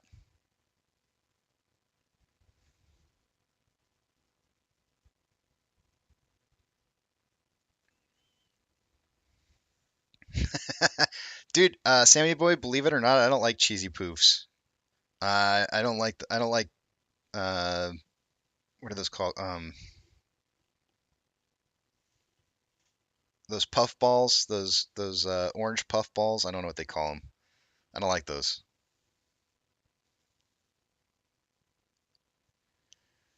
Jay says milk, eggs, fabric softener. Uh, she's going Christmas shopping, Jay. She's not going grocery shopping.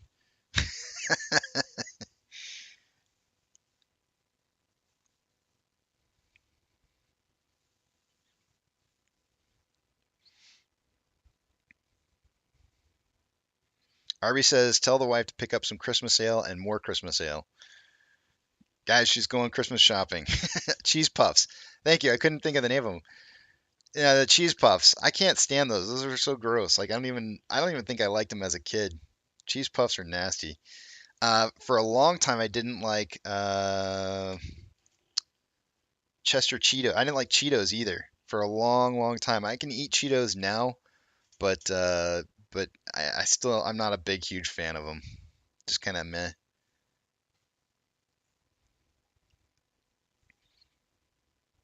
We got about 10 more minutes here. I do want to, after I do the numbers this next time, guys, I do want to turn on the hearing, the Senate Banking, Housing, and Urban Affairs Committee talking with, or doing that hearing on the collapse of the cryptocurrency company, FTX.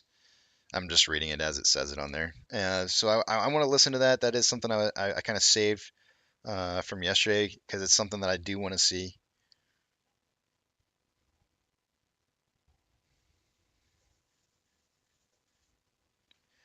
I do like chili Fritos. Those are good.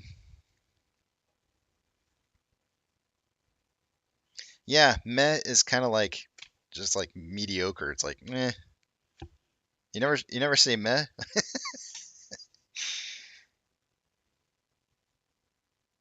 I guess you could leave the M out of it and just go eh.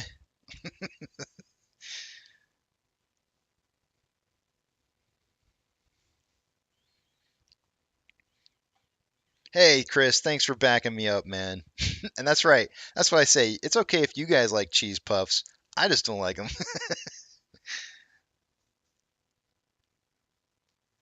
Make sure she gets some AMC shares for Christmas if she sees them. Heard they are hard to find. Shimmer says AMC went to 605 today and back to 575, down 0.01. What manipulation? Um, I mean, it's, the volatility is gonna like I've been trying to tell you guys for a while. The volatility in this market is just gonna get worse and worse and worse just before failure.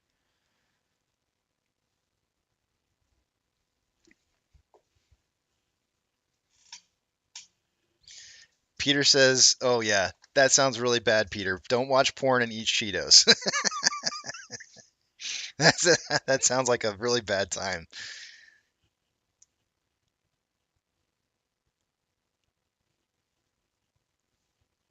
What are frazzles? I've never heard of frazzles before. Hold on, I gotta look that up.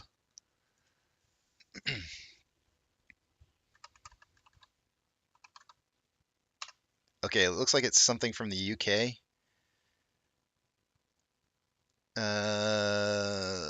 What what are the? Okay, so first off, I don't understand why this pops up like this. I don't know what this is all about. I don't understand why. Why is it that when you search for Frazzles, this is what pops up on ads? But I got Frazzles as the first choice. Who put Frazzles in here? Who was the first person to put Frazzles? It was Sammy Boy. Do you guys have Frazzles in the U.S.? They are chips sold in the U.K. So I don't know what's up with this here, but Frazzles shows up here. Walker's Frazzles 6-pack delivered to USA. But the second one right next to that, what the heck's up with this? People who look for Frazzles are looking for this one right here next. If you like Frazzles, you may like this. I'm not even going to read it out loud. There might be kids listening. Gummies. Oh man. And then retro candy. Yeah, okay. What's up with this? Oh man, I probably hovered over that way too many times. Now it's gonna start advertising and stuff like that. So yeah, Frazzles. Whoa, whoa, whoa, whoa, whoa, whoa. Wait, I better not search Frazzles. That's getting risky. That was way too risky.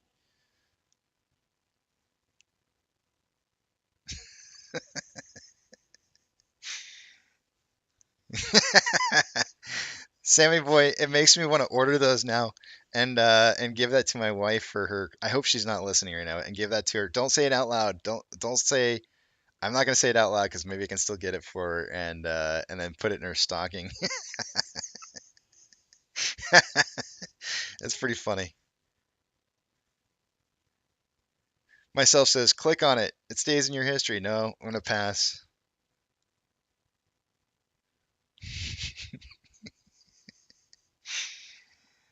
Oh man, that's too funny. We don't have those over here though, Sammy boy. BioLife Hemp says eggnog and chocolate chip cookies for me, please. I'm stuck in the hospital. Oh man, what are you in the hospital for? I feel like you told us something and I forgot what it is now. Who wrecked their truck the other day? That wasn't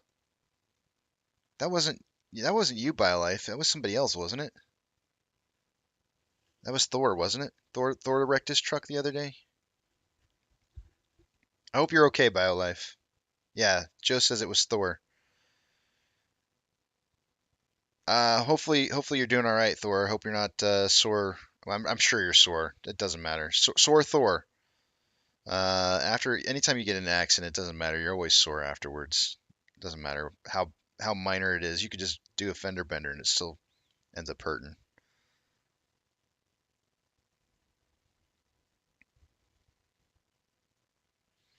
Yeah, no, kidney. I don't think that any of these 30-cent price swings is abnormal or a crime or anything like that. But we are seeing more volatility in the market, I think, than what we have been as of late. Javi the Great says, keep that stuff in the UK. Sammy Boy, it sounds good, man. You can send me Frazzles.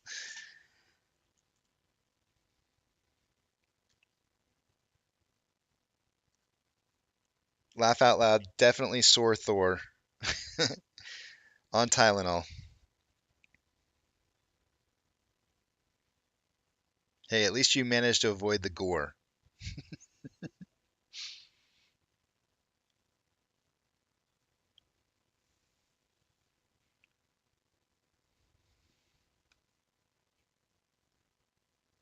I still have not read, and I've got this saved on my computer. I don't know if any of you guys want this link or not, but the SBF um, the transcript that he sent, the testimony, the full testimony he sent to give to Congress. This is it right here. This is the link to it in case you wanted to see it. I still got this saved. This is going to be a read that I want to go through. The unfortunate thing is that it's quite a few pages. He doesn't put page numbers on this, so I have no idea. Oh, it says page 2 right there. Okay, let's see. Page 5, 11. Holy crap. 18. Okay, 18 pages long. I still have not read through that. I want to. I was kind of saving it for this weekend. Splinter says, Casey, can you explain why you were expected to increase in CHX volume today? Today, I think, is the last day that they have, or the last day that they usually take to close out old failure to delivers. And if you look at the chart, and I'll pull it up here since we got about 2 more minutes before we got to look at the numbers anyways. Um,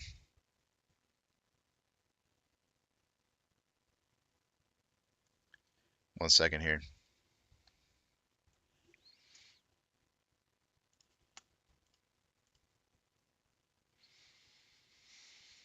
Here we go. Songs, stats. There we go. This one.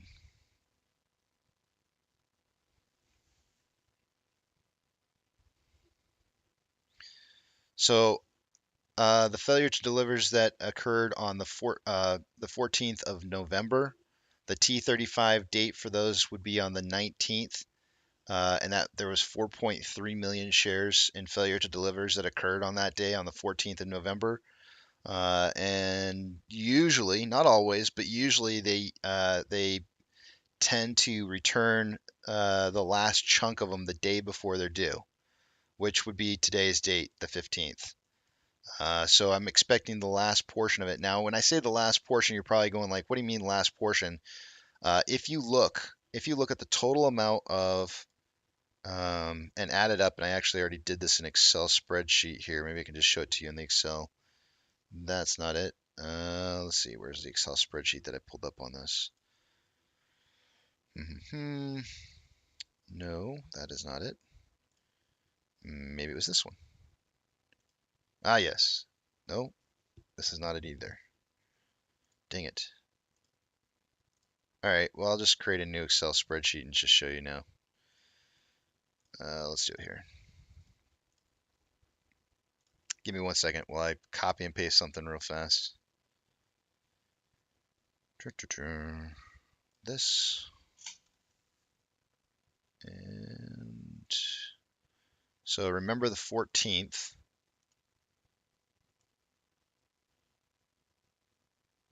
$11.14.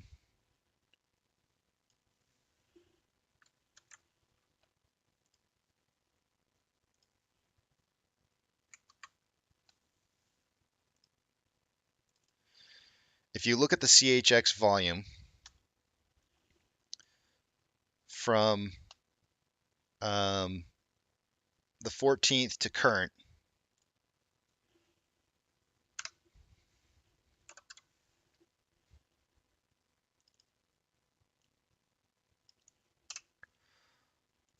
the value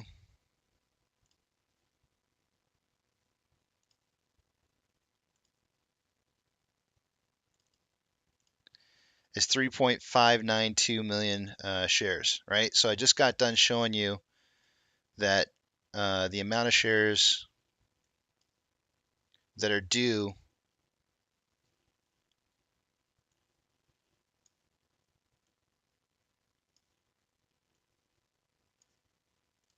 is 4.314 million shares by Monday. And the CHX volume that's occurred between now and since then, oops, that's the wrong one. Keep pulling up the wrong one, is 3.592. So I'm expecting between today and Monday there to be some elevated amount of closed positions, somewhere in the range of 700,000 shares, and it might be split over 2 days, right? They could do some today, some on Monday, but somehow they need to manage to come up with 4.3 between the 14th of last month and now. They should have returned about that many shares. So, and when I've told you guys that CHX volume seems to be the place where forced settlements are occurring, I mean, it's amazing to me how close those numbers are. Very, very close. And you can see that the failure delivers that were required due by the 15th of today was 3.489 million, which means that they're ahead of the schedule right now on returned failure to delivers. But they still have more shares to go. They still have about 700,000 more shares that they got to return between today and Monday. Is that right? Yeah, that's right. So they've returned enough shares to meet the failure to delivers by today, but they haven't. They still have another 700,000 more shares to get between today and Monday. So that's the reason why.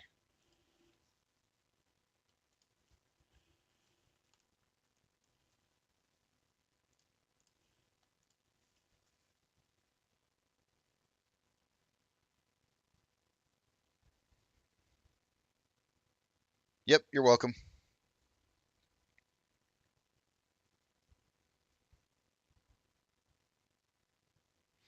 Now, also, do note that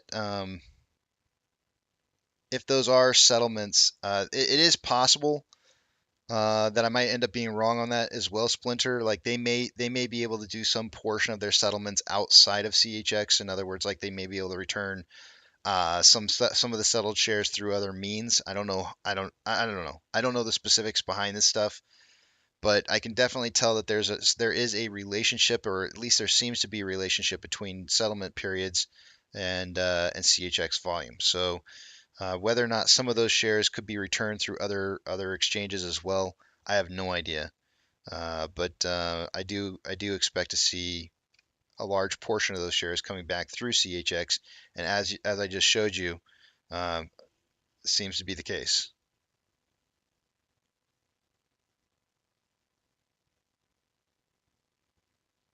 What did BioLife Hemp say? Had two veins that were blocked replaced in a lower leg. They saved the leg, but damn stuck here for a week. Dude, BioLife Hemp, man, I'm sorry to hear that. That's lame, man. Um, I hope you get better faster. Shoot. Well, at least you'll be out before Christmas. That's good. The worst part about being in a hospital is getting good sleep. I can't stand sleeping in a hospital. Apex, good morning. Koya is saying WTF happened this morning. The entire market's taking a bit of a dumping right now, Koya. Jared Hutto says Dutch. Dutch what? Oven? Oh, that's okay, Apex. We had everybody fill in their numbers for the day. Don't worry about it. Your head has a jackhammer in it and is disturbing the frogs in my belly. That doesn't sound good.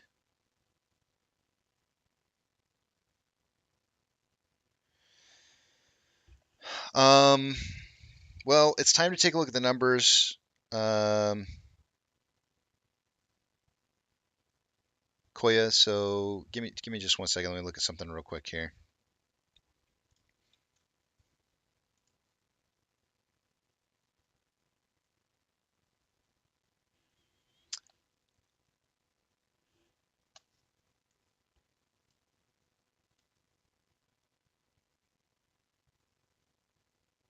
I'm not sure exactly why that occurred, specifically at that time.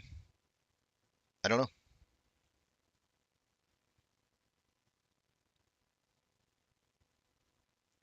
And I'm not seeing anything going through CHX yet on AMC. Nothing that's being reported as of yet. So I really don't know.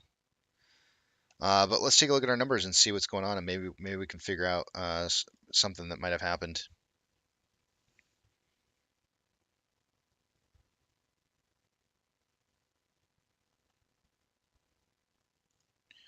Jared, I got you. You're practicing on humor. Got it.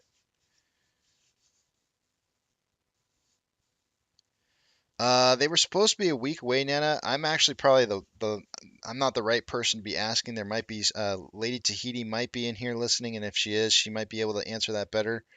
Anybody who has any idea how Doug and his Milo Doug is doing, and his wife, an update. Apparently, somebody wants we all want updates. Tell us what an update is. Meanwhile, while you're updating, I'm gonna go log into my broker real quick and let's see here.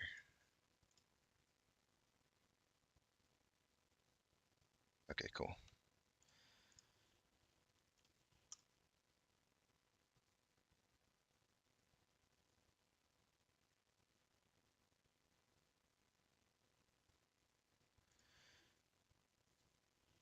I'm gonna go to the other page. Somebody let me know. Do a copy and paste on whatever the answer is on Doug and his wife, and we can always ask in Discord as well, Nana, and find out. Remember, when the big tramp's on here, I'm not gonna be able to see what it is you guys are writing, so hold those thoughts until after you see the big tramp back on the page again. Let's take a look at what we got going on here. Not giving you the two-factor authentication speech, as I did not have to log back into my broker. They're letting me. It looks like they started giving an option for being able to extend the amount of time that I have it open for, so it's kind of cool.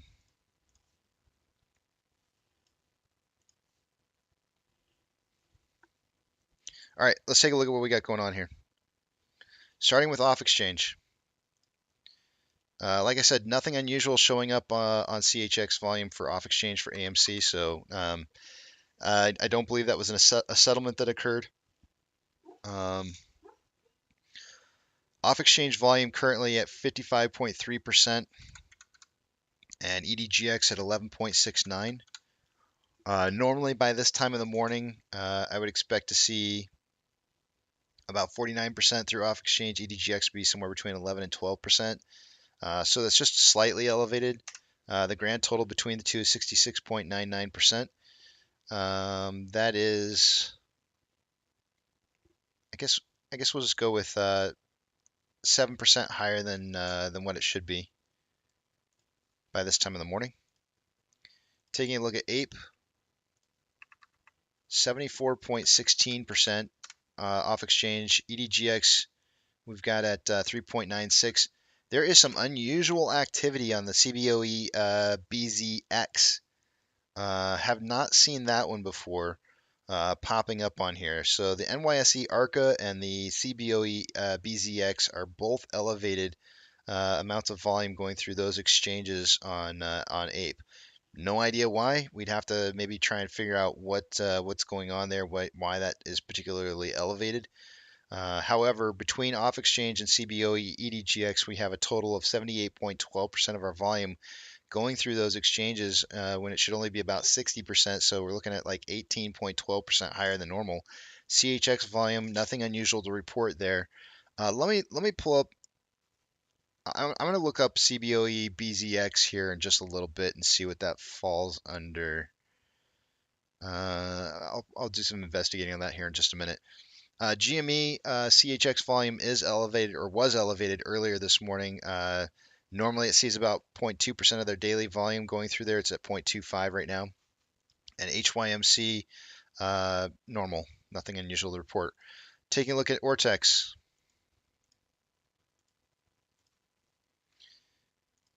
An hour ago, there was on AMC, there was a reporting of 557,000 shares having been borrowed for the day. It's now 1.01 million shares. It's going to have the effect of raising that short share interest of the free float to 18.77%. Cost to borrow min at 18.8, average at 22.92, and max at 26.21. Shares on loan for the day-to-day increased by 2 million shares on loan to 168.92 million shares on loan for the day. And Vortex is estimating short share interest of the free float of that 2 million was 670,000 of it was new short interest. Taking a look at Ape.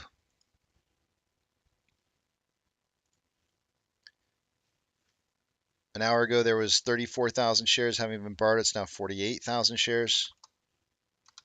That's going to have the effect of raising that short share interest of the free float ever so slightly, or not at all, to 6.65%. The cost per hour minute 6.56, average at 7.07, and max at 11.29.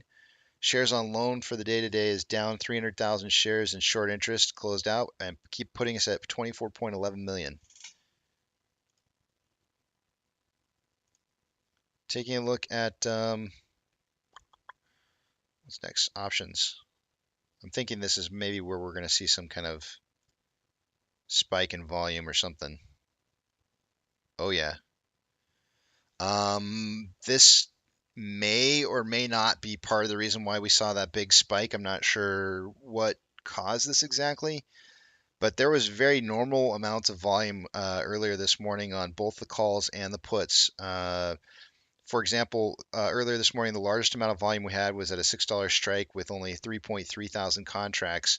It suddenly spiked up to 25.1 thousand contracts in an hour. That's pretty hefty. I mean, that's really hefty. So that's like, those are like the numbers at the end of a day, and it happened all in like an hour. So that's a lot of volume came through on those call options. I don't know if they came in exactly when it spiked or if they were coming in before, but it looks to me like somebody perhaps maybe was trying to, knew that a bump up was coming for some reason or another. We've got put options, highest amount of volume at $5.50. There was it went from 2.3 thousand contracts to 6.5. Nothing unusual about that move. Man, so much volume there at $6 is crazy. Market still indicating a closing price between $5.50 and $6 by the end of the day today. Combined price between AMC and Ape is at $6.50. We did get the push above those two levels of support. This descending level of support and this ascending level of what's now becoming resistance may be what we end up trading in between for a little bit here. But it looked like we even had an attempt to try and get us pushed into this level of support that we've seen, or resistance actually, that we've seen from the past. We hit that pretty hard and fell back down through it. I'd love to see us break back up and have another run for that, another chance at it. Why did we do this?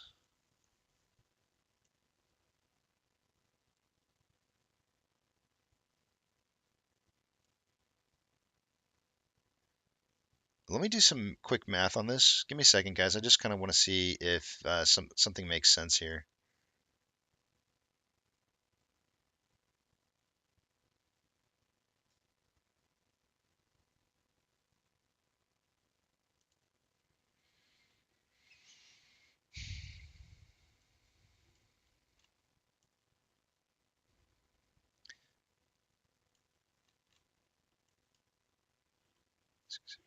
Let me do some math.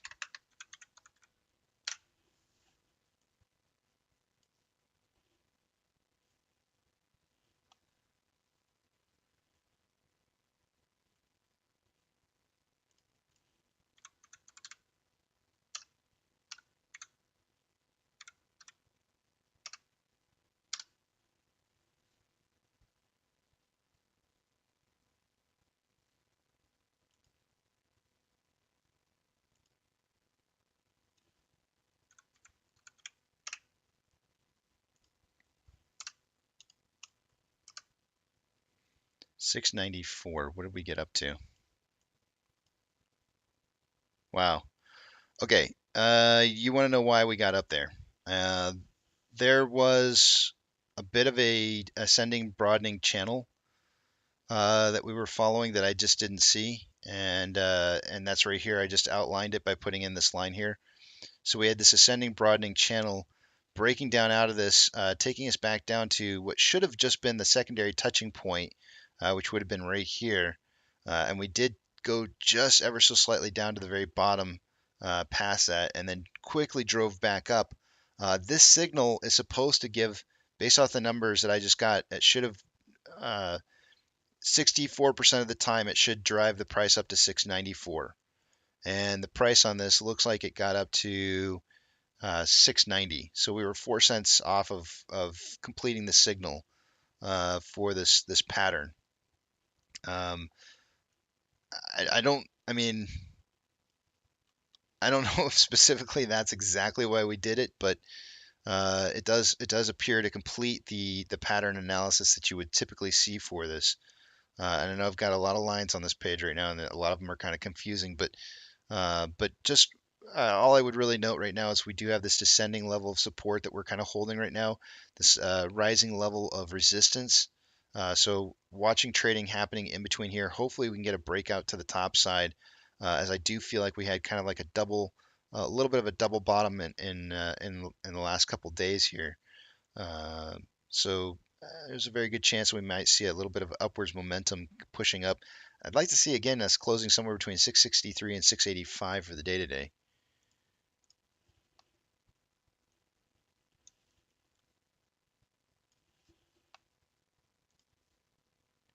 Orders by Fidelity customers. We have GME and GME and AMC were on the list earlier. I was really surprised to see AMC on the list considering how low our volume's been. But GME's got 84% buy ratio to 16% sell ratio. And not, I mean, I said ratio twice. Looking really, really strong there. AMC has fallen off the list here due to low volume. I don't expect to see AMC and Ape really on the list at all today. When AMC was on the list, we had over the 60-40 number in buy-sell ratios, and I'm sure Ape is fine as well. It's just that our volume is really super low today. SSR trips at $5.18 for AMC, Ape trips at 0.7966. Shares available to borrow. They have borrowed another 2,000 shares, but I'm not going to count them. I only count in increments of 50,000 at a time. Fees are still at 20.2%. ETFs still have about 25,000 shares in there that can be borrowed again. So far for the day today, we've seen about 450,000 shares borrowed.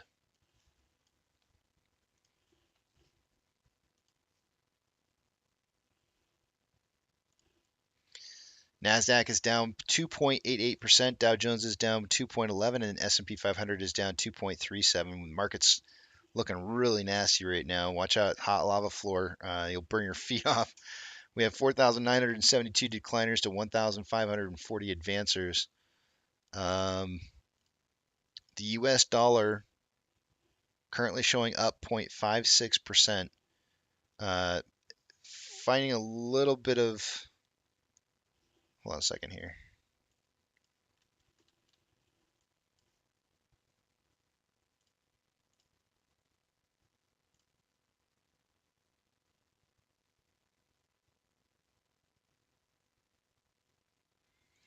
I don't think that I don't know.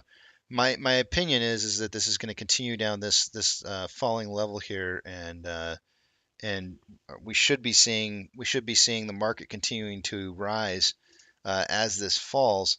But we've seen so much volatility lately, and we've actually been seeing the SPY following the dollar. But if it does break through this level of resistance here, we could see the dollar rise, which is going to cause the market to fail in price. When it does, or if it does, I should say, if the U.S. dollar starts rising, watch the SPY. If it tanks and it hits below what do I have marked down, like 355 or 350? If it breaks those numbers, it's going to really take off. Speaking of the SPY, it's down 2.34% at 390. Mortgage-backed securities are down anywhere from 0.12 to 0.31, and oil is down 0.51. The VIX is up 5.58%. VTI is down 2.42. IWD is down 2.03. Tesla is up 0.75. Amazon down 3.84. Cinemark down 3.96. Doge is down 1.43. Bitcoin is down 2.03. GME is down 2.71. HYMC is up 1.79. HOOD is down 4.68. CS is down 1.27. NCMI is up 1.1. Ape is down 4.54. And AMC is down 1.44. Inflow versus outflow. Oops, I don't know why I just did that. Inflow versus outflow on AMC, we have $400,000 more outflow than inflow for the day today, with 13.66 million shares having been traded so far. Let's see what we got going on here.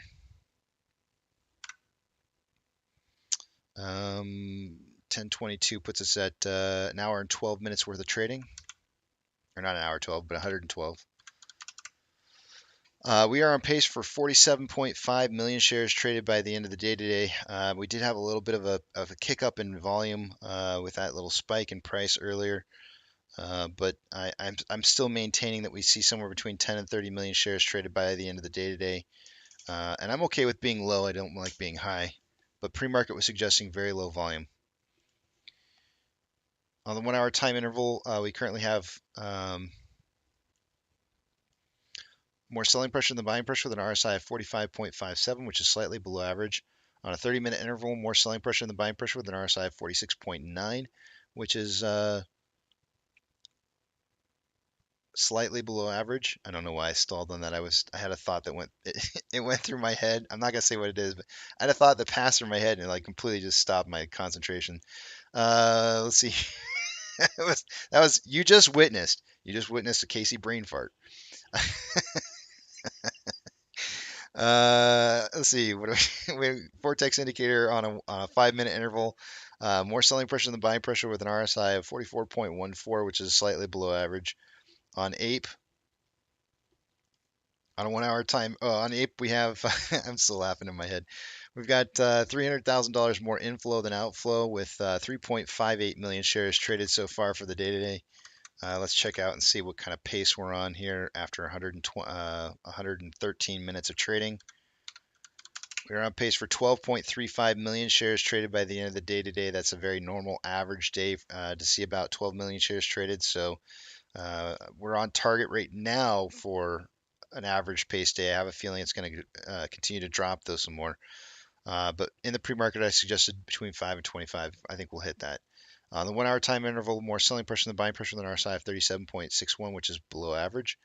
On a 30-minute interval, more selling pressure than buying pressure with an RSI of 36, which is below average. And on a 5-minute interval, more buying pressure than selling pressure with an RSI of 41.36, which is below average.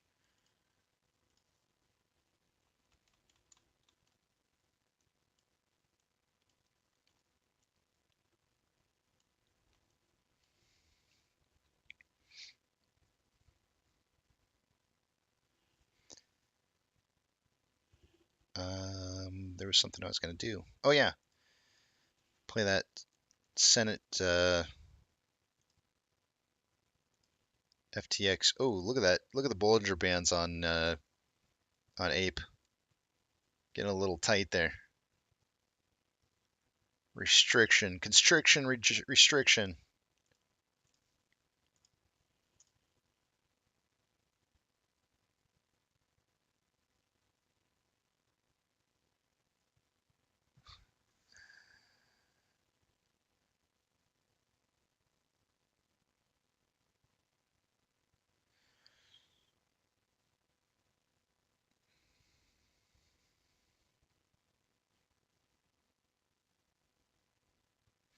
It's me says 64% of the time it works every time.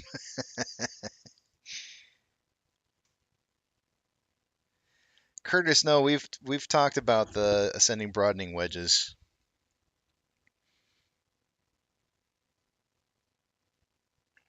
When do you have the dollar breaking? I don't. I actually have it going down continuously. Uh, Based off the numbers that I was seeing, I've got the U.S. dollar maybe breaking back up somewhere in this time frame, which was more towards the end of the month. I think it's actually gonna I think it's gonna continue to head down towards the end of the month and then break up. Um, I got it right at the end of the month. Sometimes I'm late. Sometimes I'm late though. Sometimes I'm early. Sometimes I'm late. But we are a pretty good descending parallel channel here.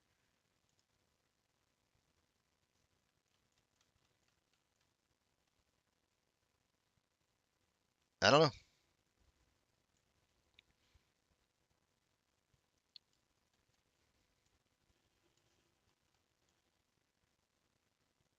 I could be a little late.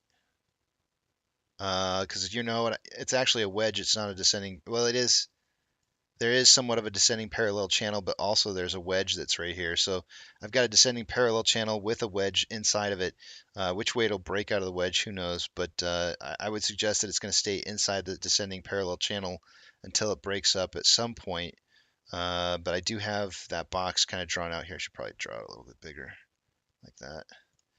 I do have the box breaking out though towards the end of the month, and I don't know. Maybe I might be late on this one because if it breaks through the wedge first, heading up, especially like where it's at right now, it could very easily drive upwards where it's at, and you'd see the market come moving downwards. But that's what I got drawn out.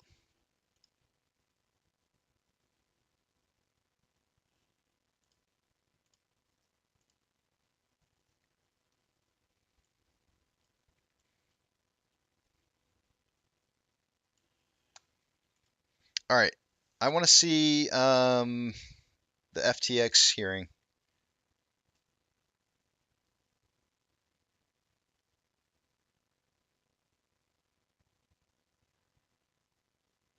Island of Dr. Moreau says CBOE waving keys rockets. If shares start going boom boom soon, I live here and got info on run up June. I am so confused by that. What you're saying, Island of Dr. Moreau. I feel like it's too many emojis for me. I can't tell what the hell you're saying. Trust me, I could tell you, but then I would have to pinch you to death. Inside info, but R rated. I wait. All right, I feel like I mean you did say CBOE. Hold on a second here. Let me go check something out real quick. I wanted to look up the. I wanted to before I go to the other thing. I want to look up the CBOE BZX. I'm not really aware of what. I can't keep all that information in my head what those are.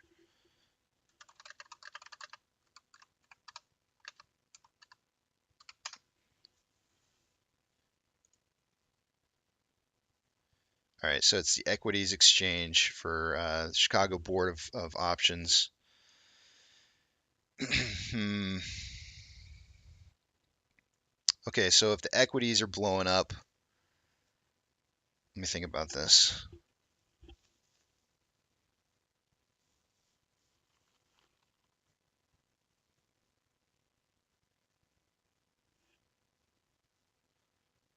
What would that?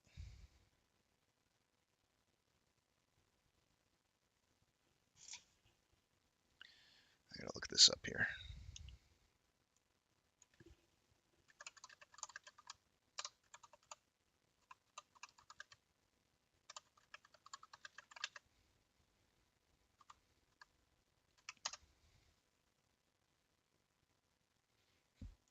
Excuse me.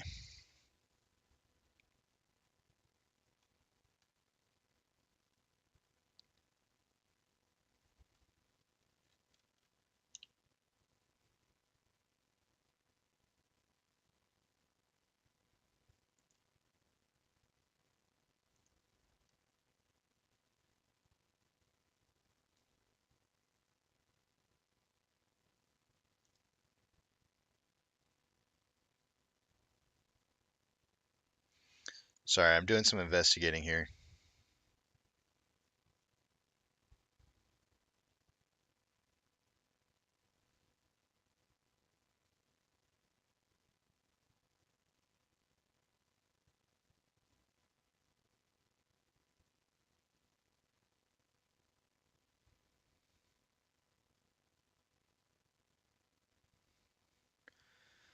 2 weeks before the run in May, June, I was told AMC run up was coming, and 2 weeks later, boom, boom.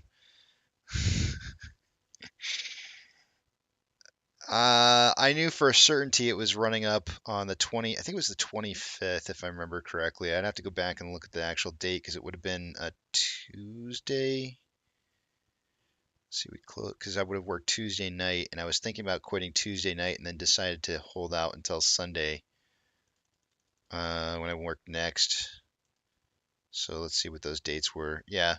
So on the 24th was the date that I knew. I knew for a fact we were running up, that we were going to have a pretty big run up on the 24th of May. So I didn't know that far in advance. I'd say that's only about a week before, but I knew it was coming. The specific number for me that we needed to hit in order to see, that massive number of movement in price was $20. Once we broke that $20 number, I knew that it was coming, and that was, I believe, on the 24th, if I'm not mistaken.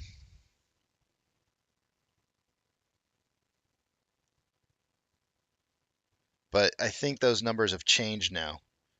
I don't think that our numbers apply. Like the numbers right now don't apply the same as how they did from a year ago. With the dilution that's occurred and the dividend that's occurred, it's changed everything, and I really don't know how to like get a good grasp on where we're at, because before it was really simple to do like a cross comparison to, say, for example, like GME, and understand like where some of the market positions were held that would cause the most problems. Right now, the way that they hold back price beyond even say like $10, it seems to me like it could be, $10 could be a magic number now, in contrast to how it was $20 last year. So, and that may have to do with the size of the amount of positions that are open. There's a lot of different things you have to kind of take into account when you're trying to figure out like, you know, margin requirements and where those limitations may be held at. But it's such a there's so many factors to it that are involved in trying to figure something like that out, that it's really, really super hard. And unless you have like a really clean slate to where you just saw margin calls just recently happen, like they did back in January of last year, if you don't have something to go based off of like that, then you're kind of left guessing, because there's so many things have changed over that last year, almost 2 years now, that it would be really almost nearly impossible to figure out.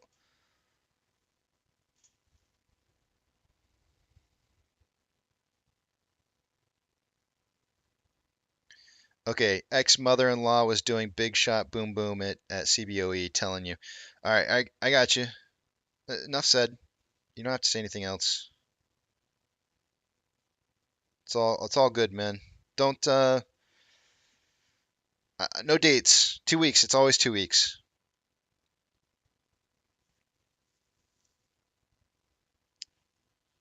Always 2 weeks.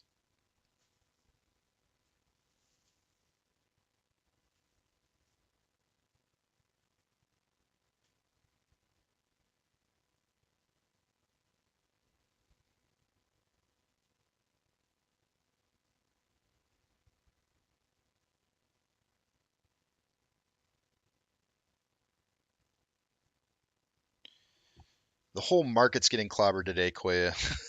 I don't know what you're talking about. The whole market's getting clobbered today. We are definitely seeing some consolidation occurring on AMC. It looks like Ape took a little bit of a fall. I kind of was projecting Ape to close around, I think it was 83 is what I said earlier this morning. So we are dipping down a little bit below that. Let me just look at something real quick here. They are pushing this down. 79 cents is where SSR would be tripped. I would not be surprised if they didn't try to trip. I mean, we're already, what, 6.57% down for the day today. I would not be surprised if they didn't try to hit that before the end of the day is over.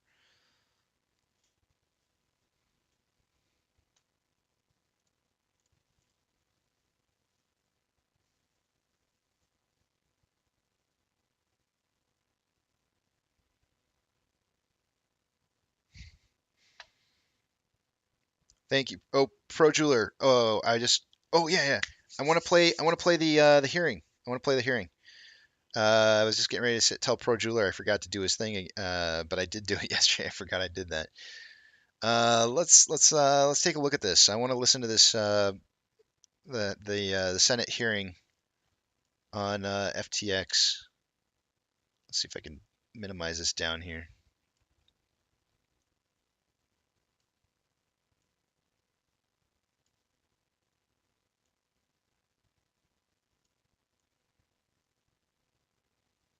Let's see how that looks on the page. That's good enough. All right, it looks like it's about 3 hours long. Since I'm kind of starting it late in the day today, hopefully we can get it finished before the end of the day. But let's watch it. I want to see this pretty badly. I love it when my contact rolls back in my eye. Me It's too. like a gross game of hide and seek. I know, With a 20% right? discount off LASIK, there's never been a better time than right now to free yourself from the annoyance of contacts Stupid and commercials. glasses. That can be over $900 off when treating both eyes. Right now, when you mention this ad. Sorry.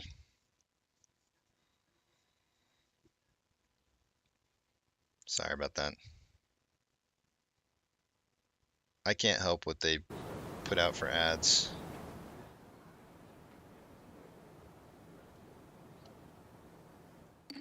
Senate Banking, Housing, and Urban Affairs will come to order. Thank you for the witnesses joining us today's hearing. I love that guy. I love him because he sounds like Gary Busey. Like it cracks me up to no end.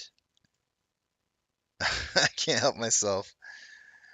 All I can think is Gary Busey the whole time he talks. It's just like, Gary! I don't even think Gary Busey, I don't know, maybe Gary Busey's fun to hang out with. I don't know, but I don't even, sometimes I wonder if he's probably not even that fun to hang out with. All right, here we go. I think.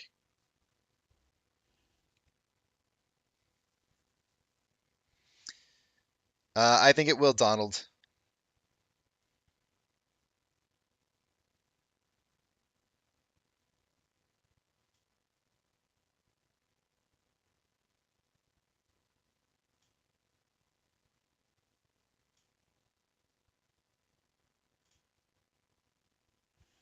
Why isn't this playing? Play already.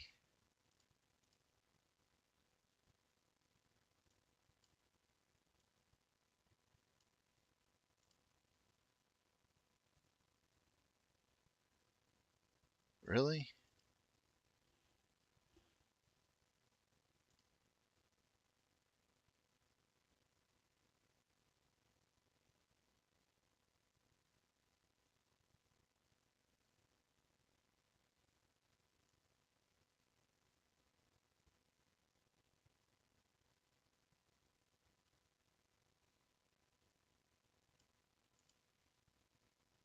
I love it when my contact rolls back in my eye. Again? Really? Oh, man. Front row seat to democracy. Next, a hearing focused on the misconduct and collapse of the cryptocurrency company FTX. Democratic Senator Sherrod Brown of Ohio led the hearing and looked into the resulting impact on consumers and the industry itself. This is 2 hours. Oh, it's only 2 hours. Should be loud.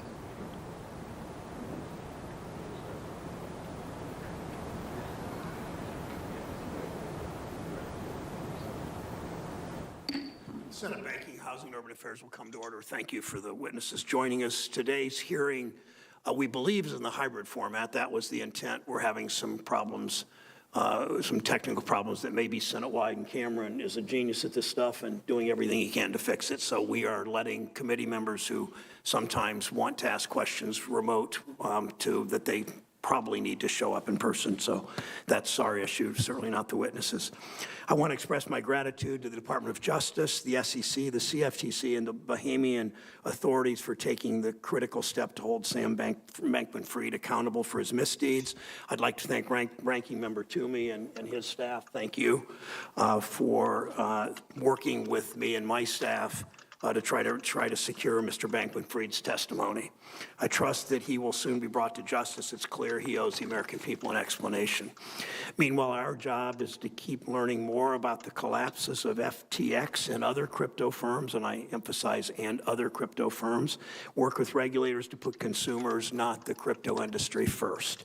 It's not just about crypto, it's about protecting consumers, the regulated financial sector, from bad actors who think rules simply don't apply to them. 2.5 years ago, I explained why I thought Facebook's Libra currency was dangerous. At the time, Facebook was moving full steam ahead, as most of you know, to create its own currency. Put that in quotation marks, to impose on its billions of users. Congress, regulators, and policymakers saw Facebook Libra for what it was, a shiny new tool Facebook could use to reach into Americans' pockets and profit from, no matter the risk to consumers or to our economy.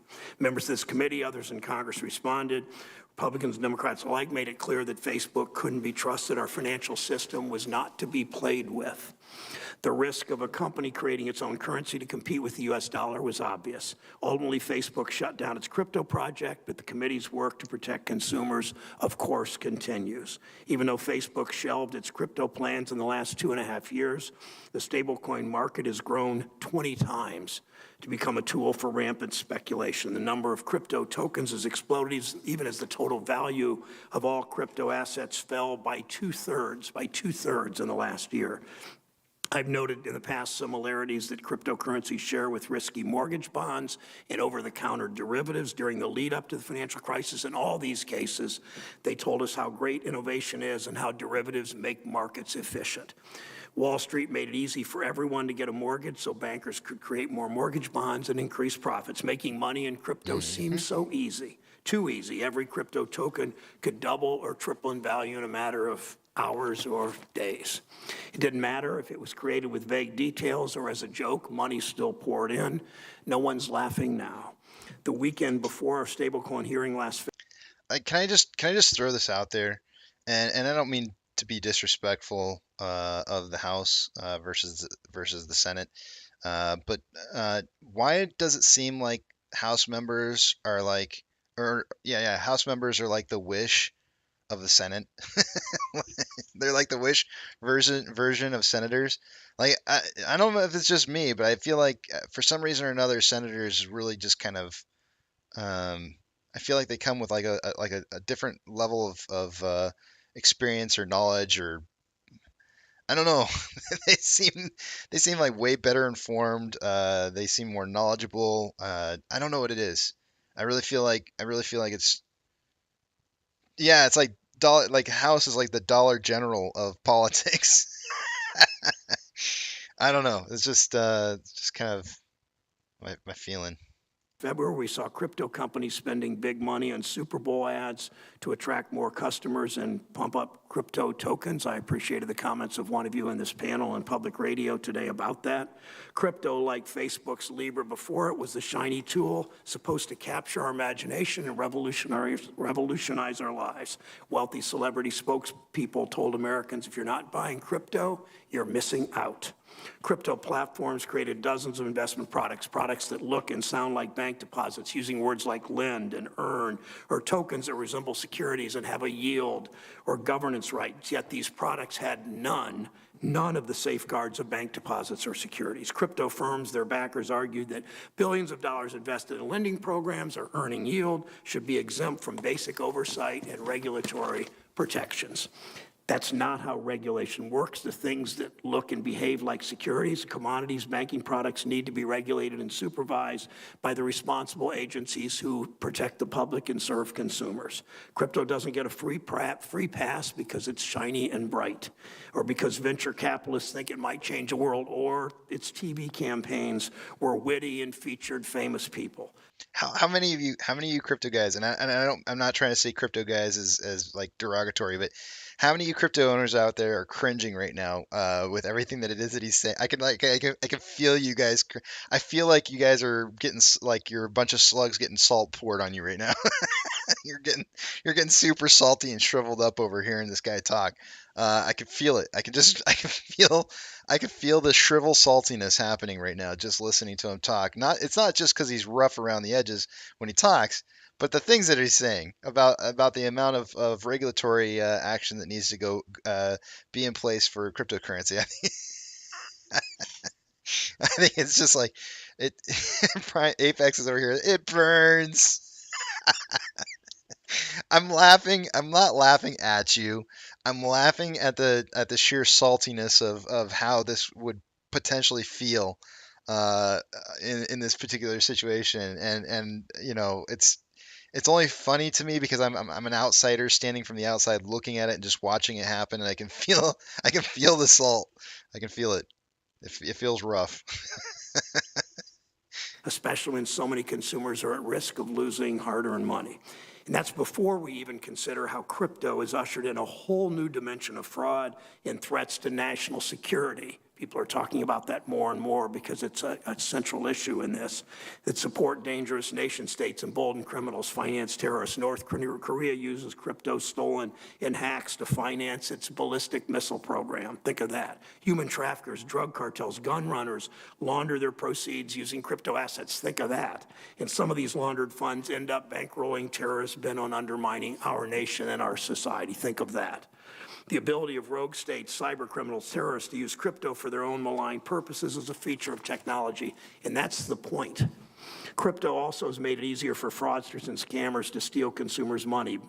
Hacks and complex crypto transactions make it easy to steal billions of dollars of investors' money. That's what we saw with FTX. That's what will continue as long as we allow crypto firms to write their own rules. The myth of Sam Bankman-Fried and his crypto trading success was supposed to impress us. We're still learning how he shuffled money between FTX and his trading firm, Alameda Research, a name calculated to sound as generic as possible to avoid raising eyebrows while sending money across the world.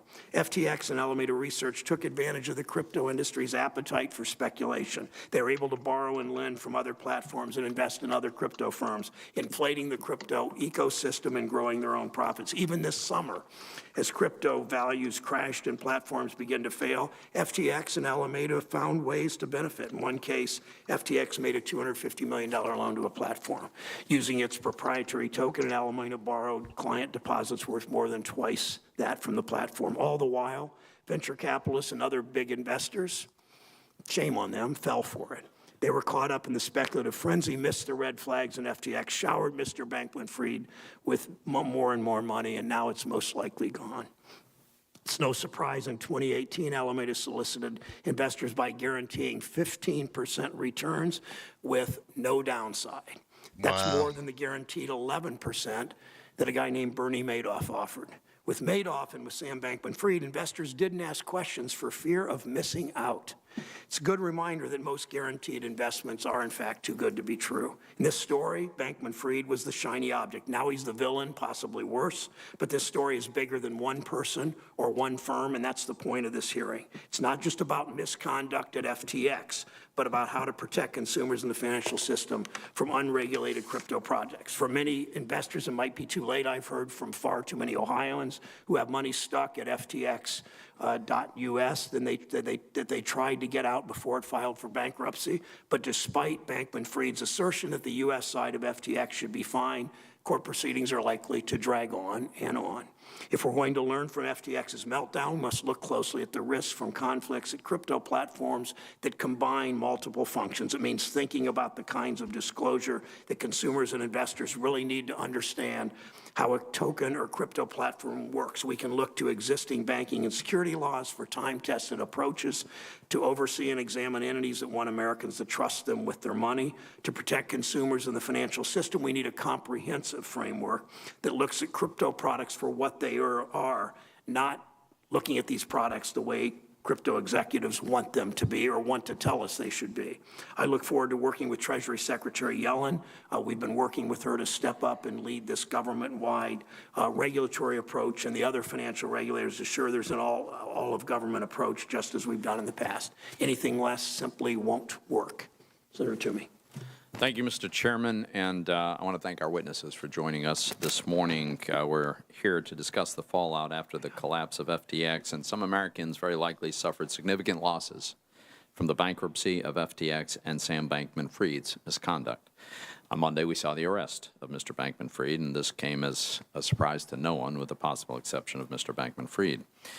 We owe it to each customer to get to the bottom of the FTX implosion, and any violations of the law should be aggressively prosecuted. The Department of Justice and other enforcement agencies should expeditiously investigate the unseemly relationship between a company that was effectively a hedge fund and an exchange entrusted with customer funds.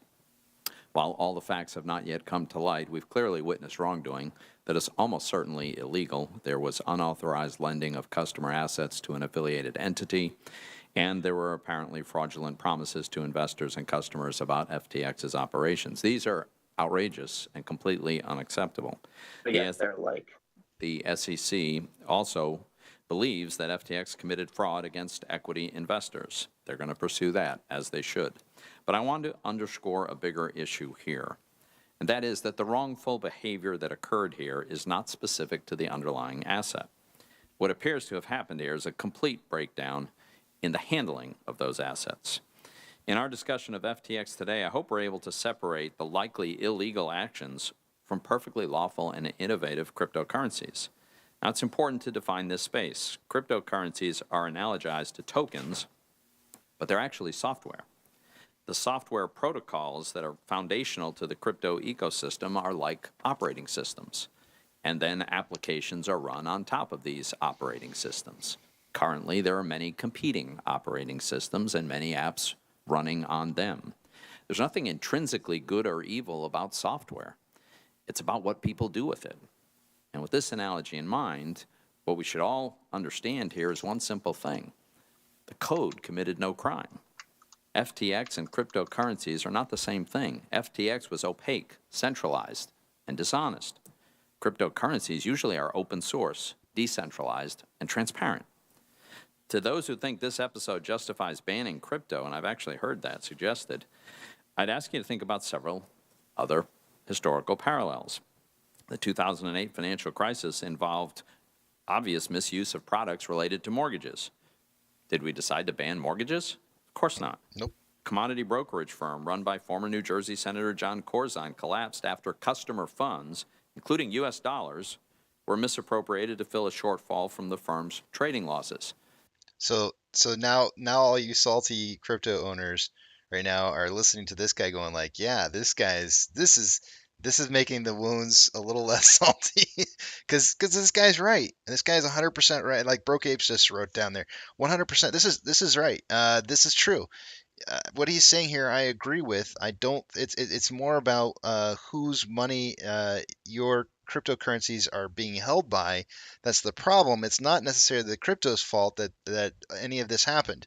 It's not. It's a product. It's something that, it was a while it is kind of a bit of a Ponzi scheme because of the fact that it's just its value only comes from, people investing into it and out of it, and that's where the value comes from. The thing is that none of this would have happened had it not been for how the assets were being handled. So it really, what he's saying is absolutely what Senator Toomey is actually saying right here is 100% correct. I agree with him. As much as I don't like cryptocurrencies, I do agree with what he's saying there. Like, this is not the fault of cryptocurrencies at all. Nobody suggested that the problem was the U.S. dollar or that we should ban it. With FTX, the problem is not the instruments that were used. The problem was the misuse of customer funds, gross mismanagement, and likely illegal behavior. So let's talk about what comes next. Some of my colleagues have suggested somehow pausing cryptocurrency before we pass legislation. This is a profoundly misguided, not to mention impossible idea. Short of enacting draconian authoritarian policies, cryptocurrency cannot be stopped. If we tried, the technology would simply migrate offshore. Cryptocurrency does not need brick and mortar facilities to operate. And typing computer code should clearly be seen as a form of protected speech. Are we going to decide to pause the Constitution?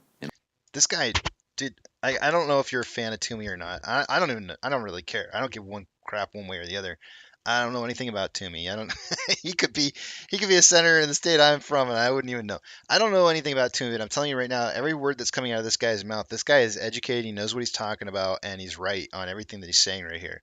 I totally agree with what he's saying, and he's right. If the U.S. tries to shut down cryptocurrency, it's just going to move. It'll just move offshore, and the U.S. So the only way the U.S. can really stop it from happening is to incorporate itself into it, and so that's going to be the big trick is how do they incorporate a CBDC into the existing infrastructure of cryptocurrencies. And so I think what you're going to end up seeing is you're going to, and this is me.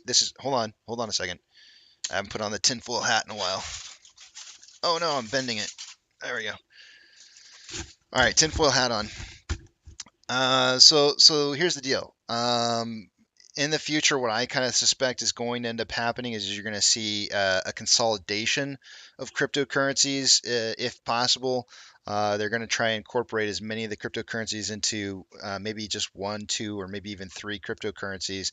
And eventually what you're going to see is very slowly over time, you're going to see maybe a US CBDC that's going to try to incorporate or what's the word I'm looking for? Migrate those assets into its own structure. So, some say tinfoil hat. I say Casey Hershey kiss Shaw. Hey, Z-Wade, those are kind of answers to questions right there. That's going to win you some points today in the reverse movie trivia question day. But yeah, this is really this guy is speaking the truth right here. You're going to see a slow evolution of what we know as current cryptocurrencies being consolidated and moving into a centralized cryptocurrency that can be regulated. That's really what they're going to move towards. They're really going to. It's going to be a slow process. It's not going to happen overnight. People are not going to. A lot of people are really in fear of like CBDC, and they go, and I think the problem with it is they think that we're going to just overnight switch over to like some kind of digital currency that you never see cash again, and it's not going to be like that at all. It's going to be a very slow migration from a paper form of currency, and it may even take like 30 years to happen. But seeing like some kind of paper currency into some kind of digital currency, it's going to take time. It's going to take time. It's not going to be really quick or anything by any means. But so people, don't freak out. Don't freak out, but and certainly don't feel like it's something you have to, I'm not trying to say you need to side with it either, because I know ultimately we all believe that there's going to be inherent problems with seeing a CBDC as a national currency, and what that could possibly mean for our futures. But I don't think this is going to be something that happens overnight by any means. In order to stop crypto? This is exactly the kind of mindset that has driven this activity to the darker and less regulated parts of the world. I'm not saying he's good, Sam. I'm not trying to say he's good. Like I said, I know the name Toomey. I just don't. I'm just saying what he's saying right here is very, very truthful in what it is that he's saying. Now, if Congress had passed legislation to create a well-defined regulatory regime with sensible guardrails, we'd have multiple U.S. exchanges competing here under the full force of those laws and regulations. In that scenario, it's not clear that FTX would have ever existed, at least on the scale that it did, not if we had American companies that were an alternative and properly regulated. The complete indifference to an appropriate regulatory regime by both Congress and the SEC probably contributed to the rise of operations like FTX. Others have suggested that we refrain from addressing cryptocurrency at all because we wouldn't want to legitimize its use. Well, I think that is both misguided and irresponsible. Congress can and should offer a sensible approach for the domestic regulation of these activities. I think we should start with stablecoins. This is an activity that my colleagues, we can analogize to existing traditional financial products. There's clear bipartisan agreement that stablecoins need consumer protections. There are virtually none in place now. I've proposed a framework that would do that. Senator Lummis and Gillibrand have also proposed a framework. Congress also needs to determine the criteria and the disclosures by which issuance of digital assets will be regulated. And we should acknowledge the possibility that there's certain token issuance, like Bitcoin, that don't need that kind of regulation. We should also clearly delineate regulations for the secondary market trading of these assets, including at exchanges like FTX US. Some of my colleagues have begun this important work. We can provide sensible consumer protections for which there would be very broad agreement while still allowing for the development of applications that are going to run on operating systems that we can't even imagine today. So I'm going to tell you guys a little story. My dad, I grew up in a Republican household. For example, just to kind of give you, my dad worked for Ronald Reagan. You can't. I mean, that's not true. I shouldn't say that. Like, there's Democrats that work for Ronald Reagan too, but he was very Republican, and my mom's Republican. And I call myself Republican, although I don't necessarily. I'm more of a I have a lot of left-leaning viewpoints as a Republican, so it's kind of weird for me. But at the same time, though, there are some traditional Republican stances that I kind of like finances that I kind of agree with. But that's not the point I'm trying to make. The point I'm trying to make here is that one of the things that my dad talked about a long time ago when we were talking about healthcare in the U.S.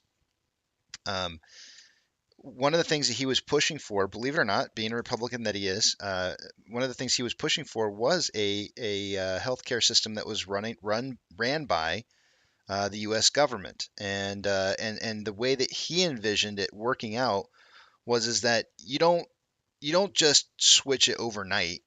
It takes time. right? And so what do you do? You come up with a system to where you force some portion of people into the system, right? And then you start telling doctors, we're going to pay you for your medical education. So you come over and you come work for us on our side, for our insurance system that we've got set up. And then you slowly kind of migrate everybody into the system until finally it's all migrated over from the old system of having a free healthcare system into a government owned or ran healthcare system. How do you do that?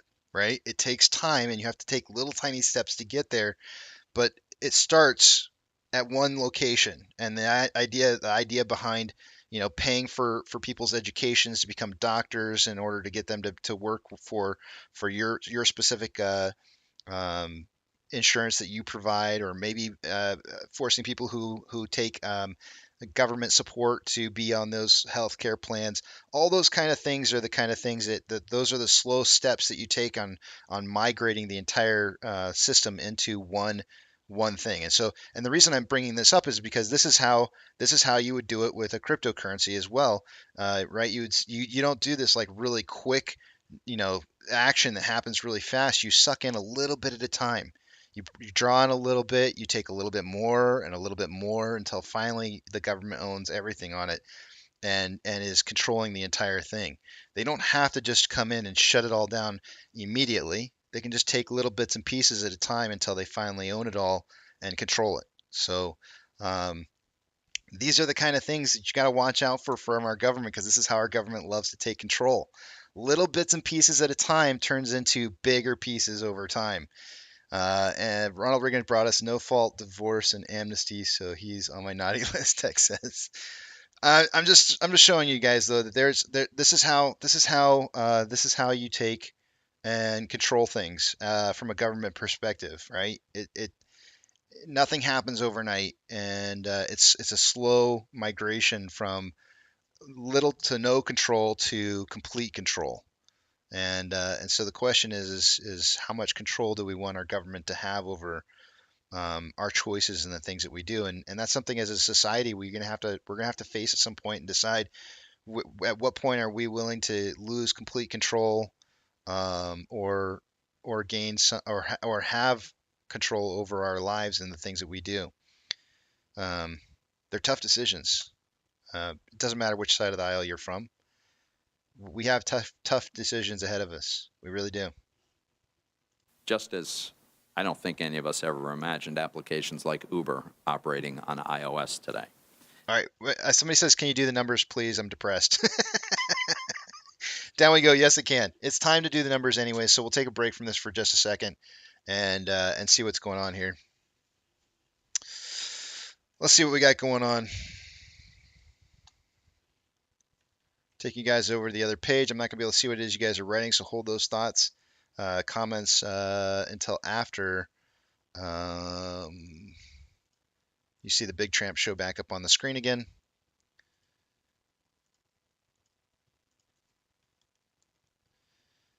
Let's see here. Looks like I may not have to give you guys that speech anymore about logging into your broker with two-factor authentication. It's not forcing me to log in as many times anymore now. Looks like they've updated.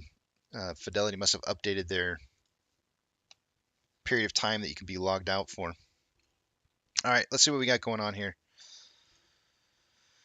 All right, starting with off exchange. By this time of the day, I would expect to see the total amount of off exchange volume to be about 61%.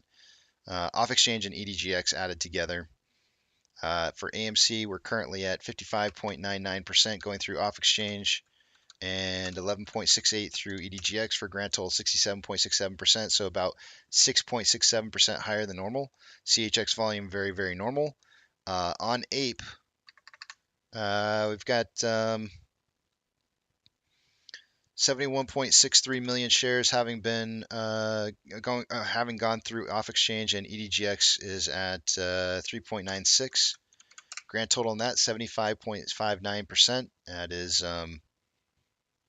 what are we at? 14.59% higher than where it should be. CHX volume, nothing unusual. On GME, CHX volume, nothing unusual, and HYMC, CHX volume, nothing unusual. Taking a look at Vortex.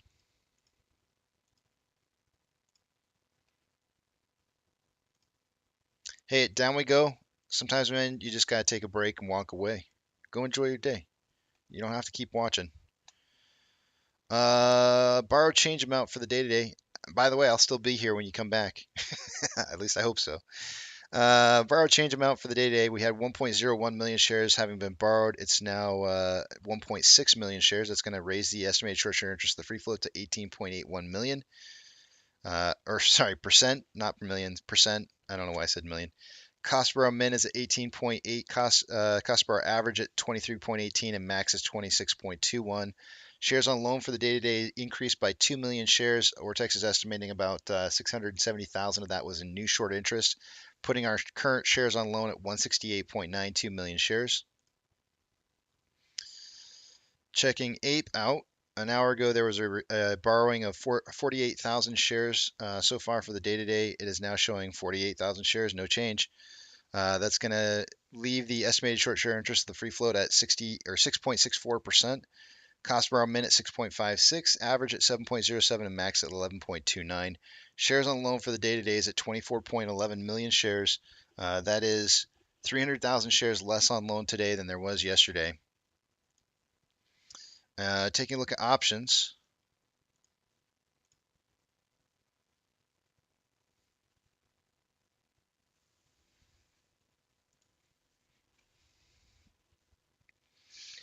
Highest amount of call options.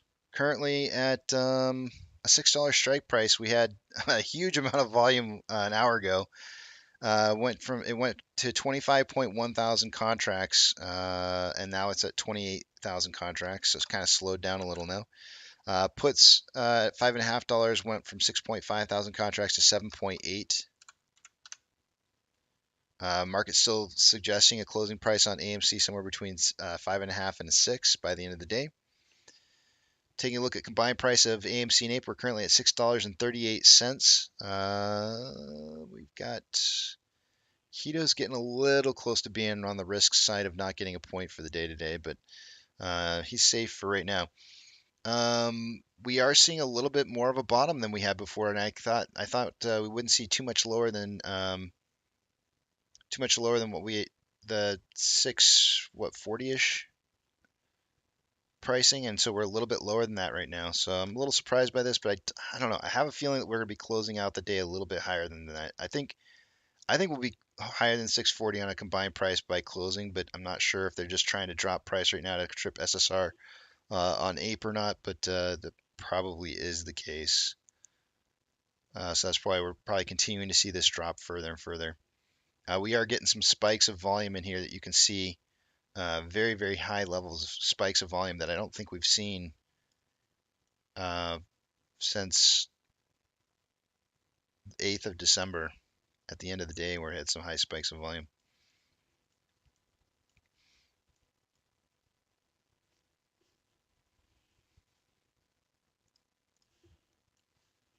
Orders by Fidelity customers.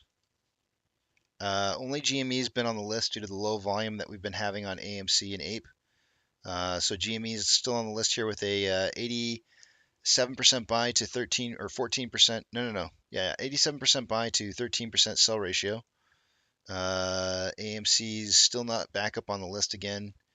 With low volume, I don't expect to see either AMC or Ape up there, and pre-market was suggesting very low amounts of volume for the day-to-day on AMC and Ape. SSR trips at $5.18 for AMC, Ape trips at 0.7966.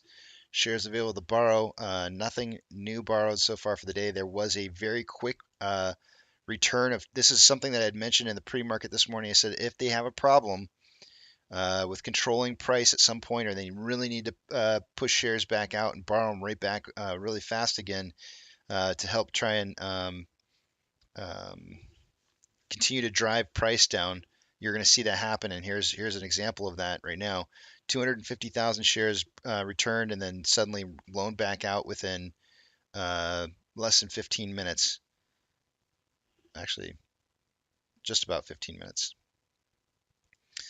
That's going to put us at see, 4, 5, 6, 700,000 shares. So we went from 450,000 shares to 700,000 shares having been borrowed for the day so far for the day today. I think that might be the last borrow that we see for the day. That was quite a bit right there. And more than likely that 250,000 is going to be enough shares to try and push price down to trip SSR. Likely on Ape, I would imagine. Combined price of AMC and Ape currently showing up. NASDAQ as being, sorry, did I say combined? I said something I didn't mean to say. Currently, we're seeing the market down right now, and NASDAQ down 0.29, Dow Jones is down 2.37, S&P 500 is down 2.47. Market's looking like hot lava. Don't touch the floor because it's going to burn your feet off.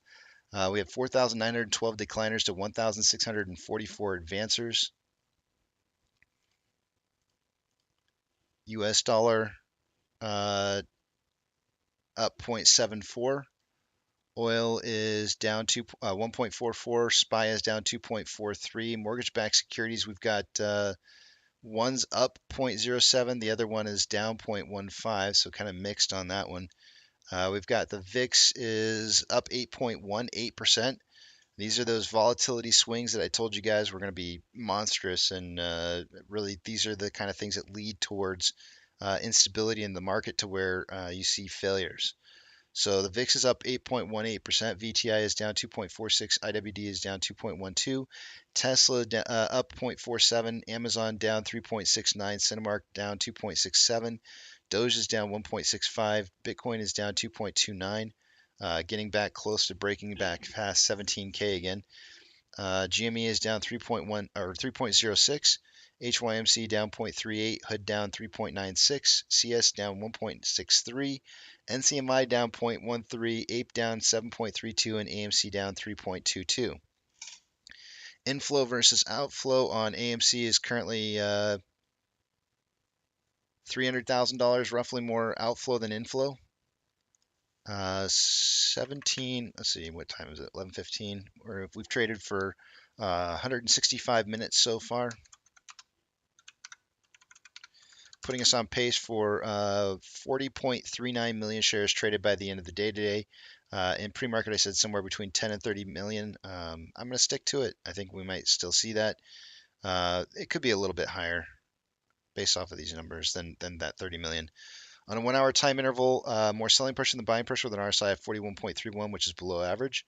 On a 30-minute interval, more buying pressure than selling pressure with an RSI of 41.53, which is below average. And on a 5-minute interval, I'm going to go with equal amounts of buying and selling pressure with an RSI of 37.05, which is below average. On Ape, we have approximately $200,000 more inflow than outflow. 4.58 million shares traded for the day today after 166 minutes of trading, putting us on pace for 10.76 million shares traded by the end of the day today. On a 1 hour time interval, there is more selling pressure than buying pressure with an RSI of 31.4, which is below average. On a 30-minute interval, more selling pressure than buying pressure with an RSI of 28.15, which is signaling oversold. And on a 5-minute interval, more buying pressure than selling pressure with an RSI of 26.4, signaling oversold.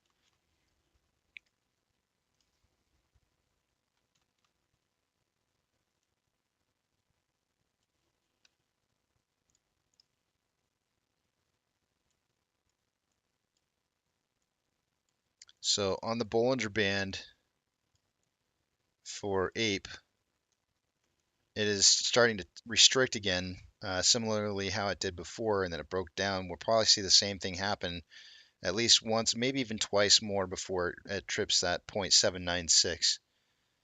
I would be looking for a market reversal when that happens.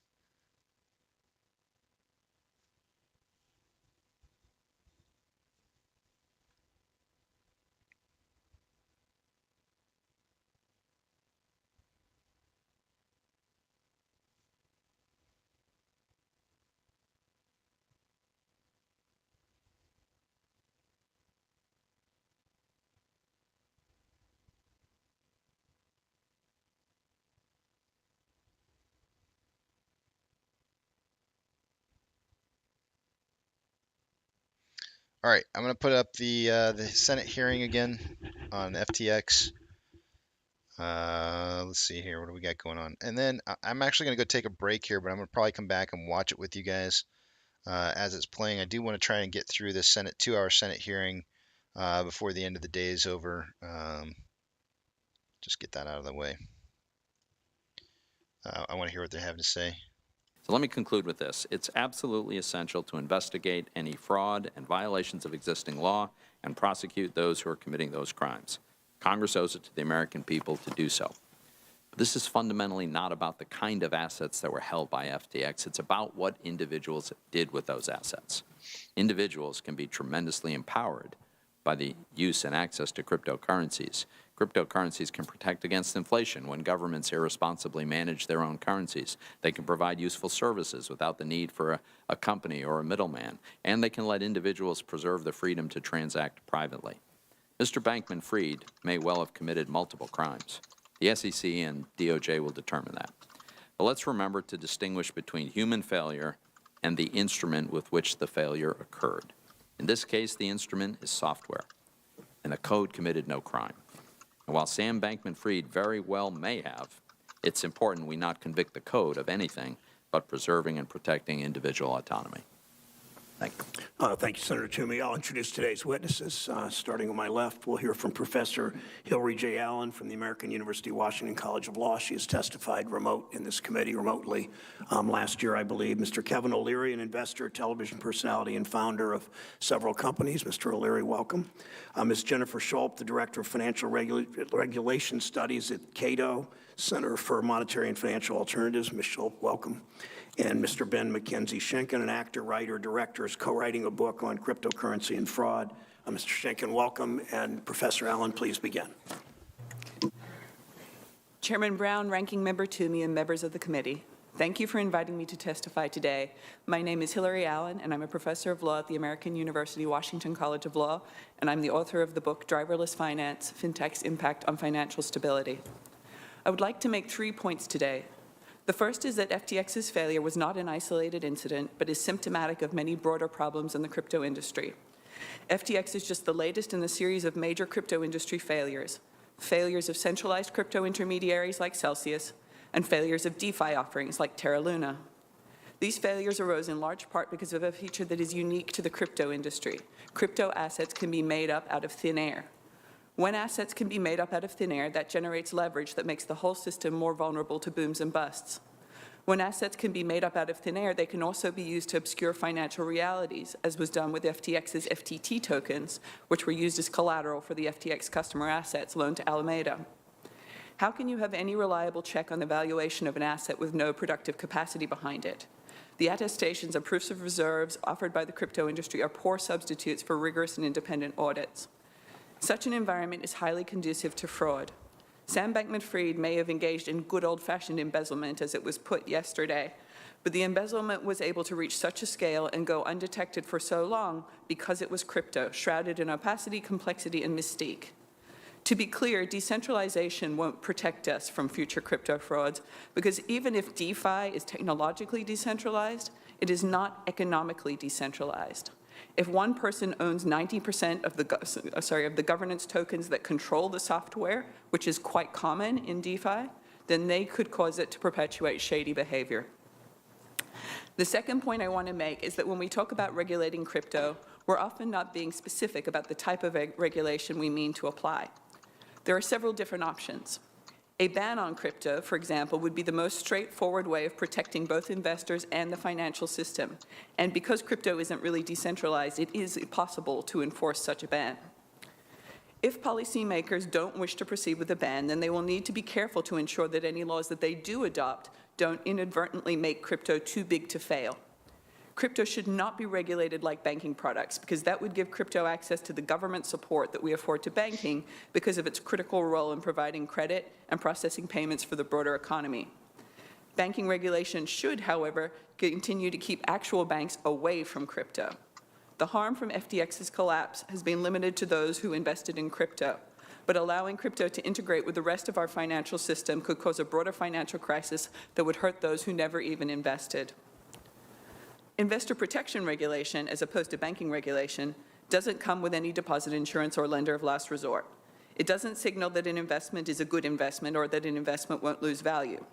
Robust enforcement of the securities laws could make significant strides in protecting U.S. investors without conveying the message that crypto is too big to fail. The SEC has been very clear in its public statements that most crypto assets are securities.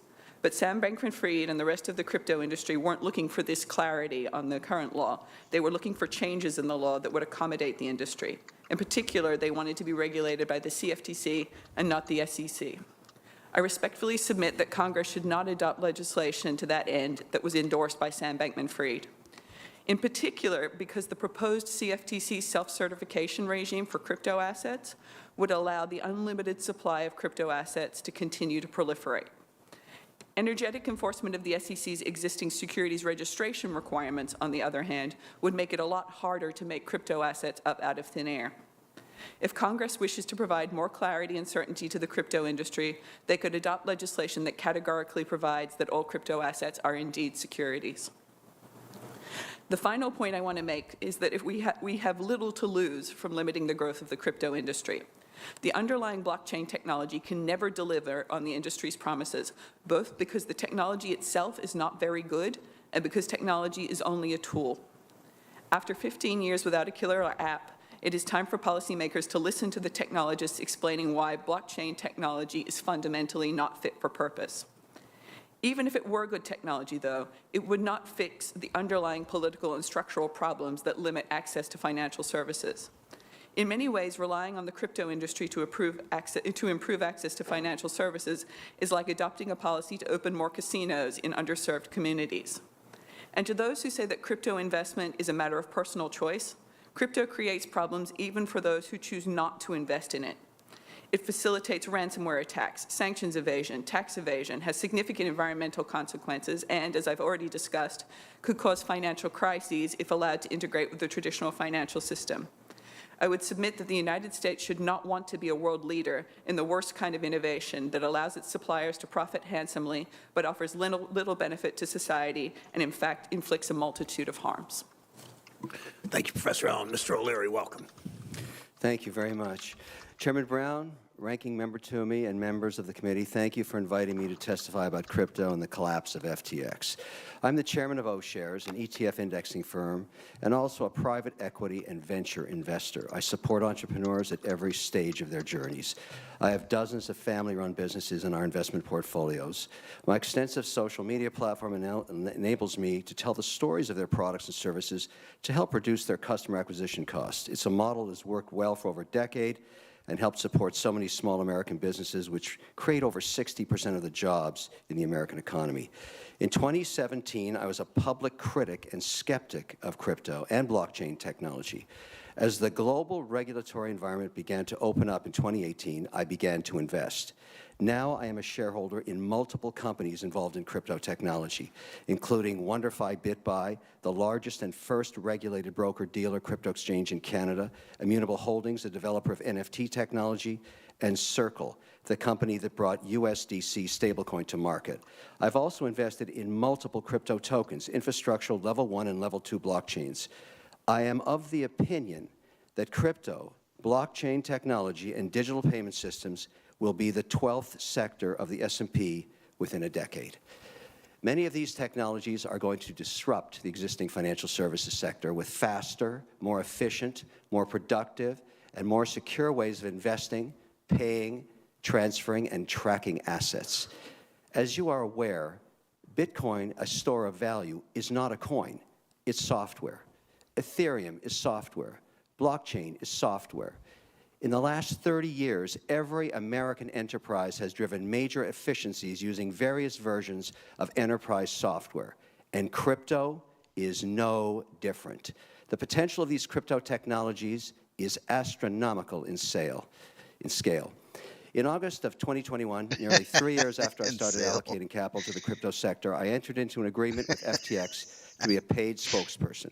I was paid approximately $15 million for these services, plus approximately $3 million to cover the portion of the taxes due. Of the remaining amounts, approximately $1 million was invested in FTX equity and approximately $10 million in tokens held in FTX wallets. The equity is now most likely worthless, and the accounts have been stripped of their assets and, interestingly, financial records. I want to know how much of that was his money and not something that was given to him for his backing of the company. I want to know how much of that was actually his money that was lost. I've written all off to zero. Because I was a paid spokesperson, however, I never invested any capital from our partners or LPs in FTX. The capital lost was from an operating company that I had 100% ownership in. I'm using my own capital to pursue record recovery of the FTX accounts so I can conduct a forensic audit.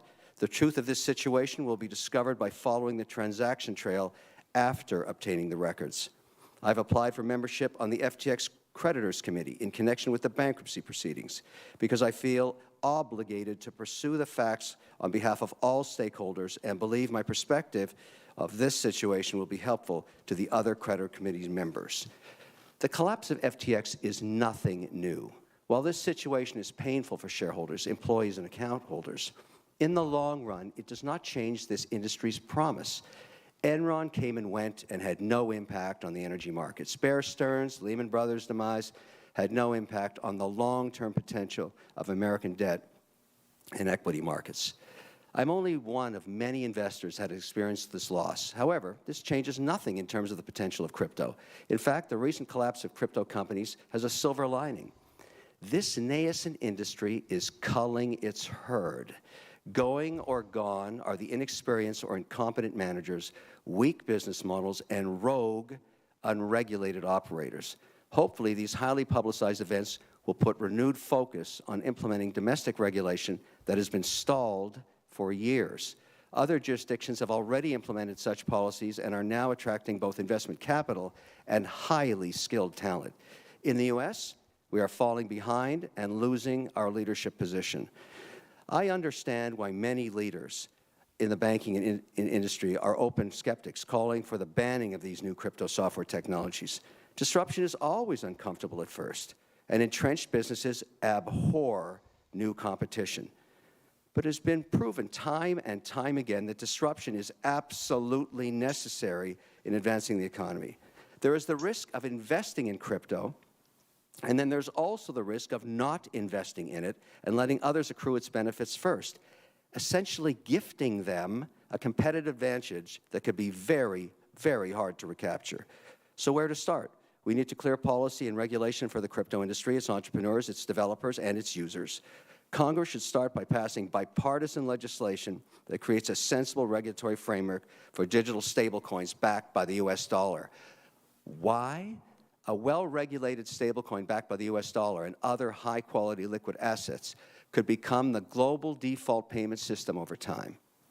The U.S. dollar already denominates the price of oil and other commodities. Why not everything else? What could be more bipartisan than this? Let me close with this. We need to get to the bottom of what happened with FTX, but we can't let its collapse cause us to abandon the great promise and potential of crypto. Thank you, Mr. O'Leary. Ms. Schulp, welcome. Thank you. Chair Brown, Ranking Member Toomey, and distinguished members of the Senate Committee on Banking, Housing, and Urban Affairs. My name is Jennifer Schulp, and I'm the Director of Financial Regulation Studies at the Cato Institute's Center for Monetary and Financial Alternatives. Thank you for the opportunity to participate in today's hearing. At the outset, I note that because the facts are developing, it is premature to definitively diagnose the causes of FTX's demise. Claims of fraud and contractual breaches should be vigorously pursued, and courts should determine what crimes and violations took place. Importantly, the issues with FTX do not appear to be intrinsically tied to cryptocurrencies or other blockchain technologies. John Ray, the company's bankruptcy CEO, described the situation as a complete failure of corporate controls and a complete absence of trustworthy financial information. These risk management failures, whether the result of intentionally fraudulent practices or the product of gross negligence, should reflect on the perpetrators themselves, not on the crypto ecosystem. Today, I suggest 3 takeaways for policymakers. First, There are important distinctions between centralized entities and decentralized projects. Policies designed to address risks posed by centralized financial intermediaries should not be blindly applied to decentralized projects. FTX is, at heart, a traditional middleman. As a centralized exchange, and like a traditional bank or broker, FTX took possession of people's assets and kept the books, however poorly. Decentralized finance, or DeFi, seeks to mitigate these intermediary risks through technology. While designs vary, decentralized exchanges utilize open-source software to provide exchange services by, among other things, publicly recording transaction data and allowing users to self-custody assets. That's not to say that decentralized exchanges solve every problem or eliminate every risk, or that DeFi is always preferable to centralized finance. Rather, the point is that different risks ought to be treated differently. Second, unclear regulation remains a problem that can drive innovation offshore. A rational regulatory framework should distinguish between projects that reproduce the risks of traditional finance and those that mitigate those risks through disintermediation. For exchanges to provide rules that are narrowly targeted to relevant risks, Congress should provide for centralized marketplaces to register with the CFTC for crypto commodities and the SEC for crypto securities. Decentralized exchanges should be permitted to voluntarily register, which recognizes their capacity to address intermediary risks through technology. Addressing marketplace regulation, though, is only part of the task. It is also important to clearly define when crypto projects trigger securities regulation to determine which regulator oversees trading and what customer protections are appropriate. Federal securities law is appropriately applied to address the specific risks of fraud, deception, and manipulation by developers, sellers, or promoters who are active managers of a crypto project. But where no individual or entity acts like a manager, Congress should clarify that securities laws do not apply. Congress should also provide a disclosure option for decentralizing projects that covers information relevant to crypto purchasers. Finally, following FTX's bankruptcy, there have been the usual calls to protect consumers by banning crypto or, paradoxically, by declining to regulate crypto to delegitimize it. This type of protection, premised on a value judgment about the worth of the crypto ecosystem, takes the choice to engage in technological innovation out of the hands of consumers, investors, and entrepreneurs, and wrongly places it in the government's hands. While circumspection around a novel asset class and technology is more than fair, blocking access to an instrument that approximately 1 in 5 Americans already have chosen to use for diverse purposes, from trading to sending remittances, is entirely different. That crypto has yet to meet all of the goals that it or others have set is not a reason to limit access. Moreover, the risk that some people will lose money does not justify harsh regulation. Risk is a natural component of markets, and failure is often necessary for development.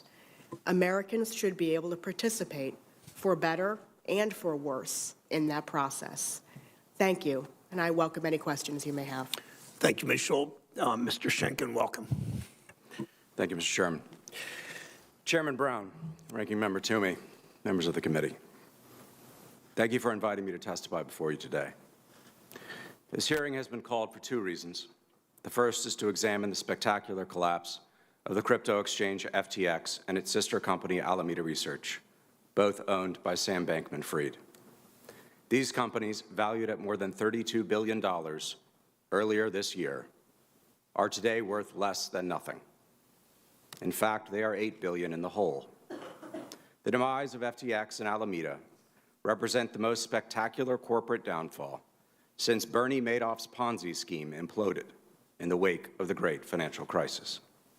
It has captured the nation's attention.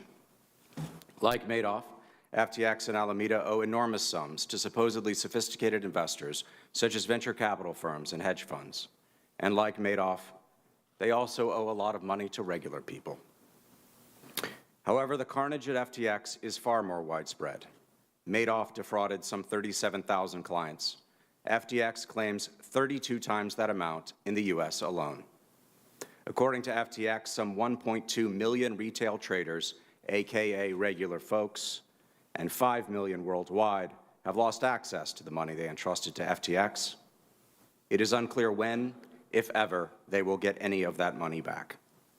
The harm to those consumers, I would prefer the term investors, is the second reason we are here today, and it is fitting that I am here, for those people are the focus of my attention. I believe they, and the estimated 40 million other Americans who have invested in cryptocurrency, have been sold a bill of goods. They have been lied to in ways both big and small by a once seemingly mighty crypto industry whose entire existence, in fact, depends on misinformation, hype, and, yes, fraud. The first lie is the most obvious. Cryptocurrencies are not currencies by any reasonable economic definition. Anyone with even an undergraduate degree in economics, such as myself, can tell you that money serves three functions: medium of exchange, unit of account, and store of value. Cryptocurrencies cannot do any of the three well, and they have no hope of ever doing so, for reasons I am happy to discuss at greater length during our session.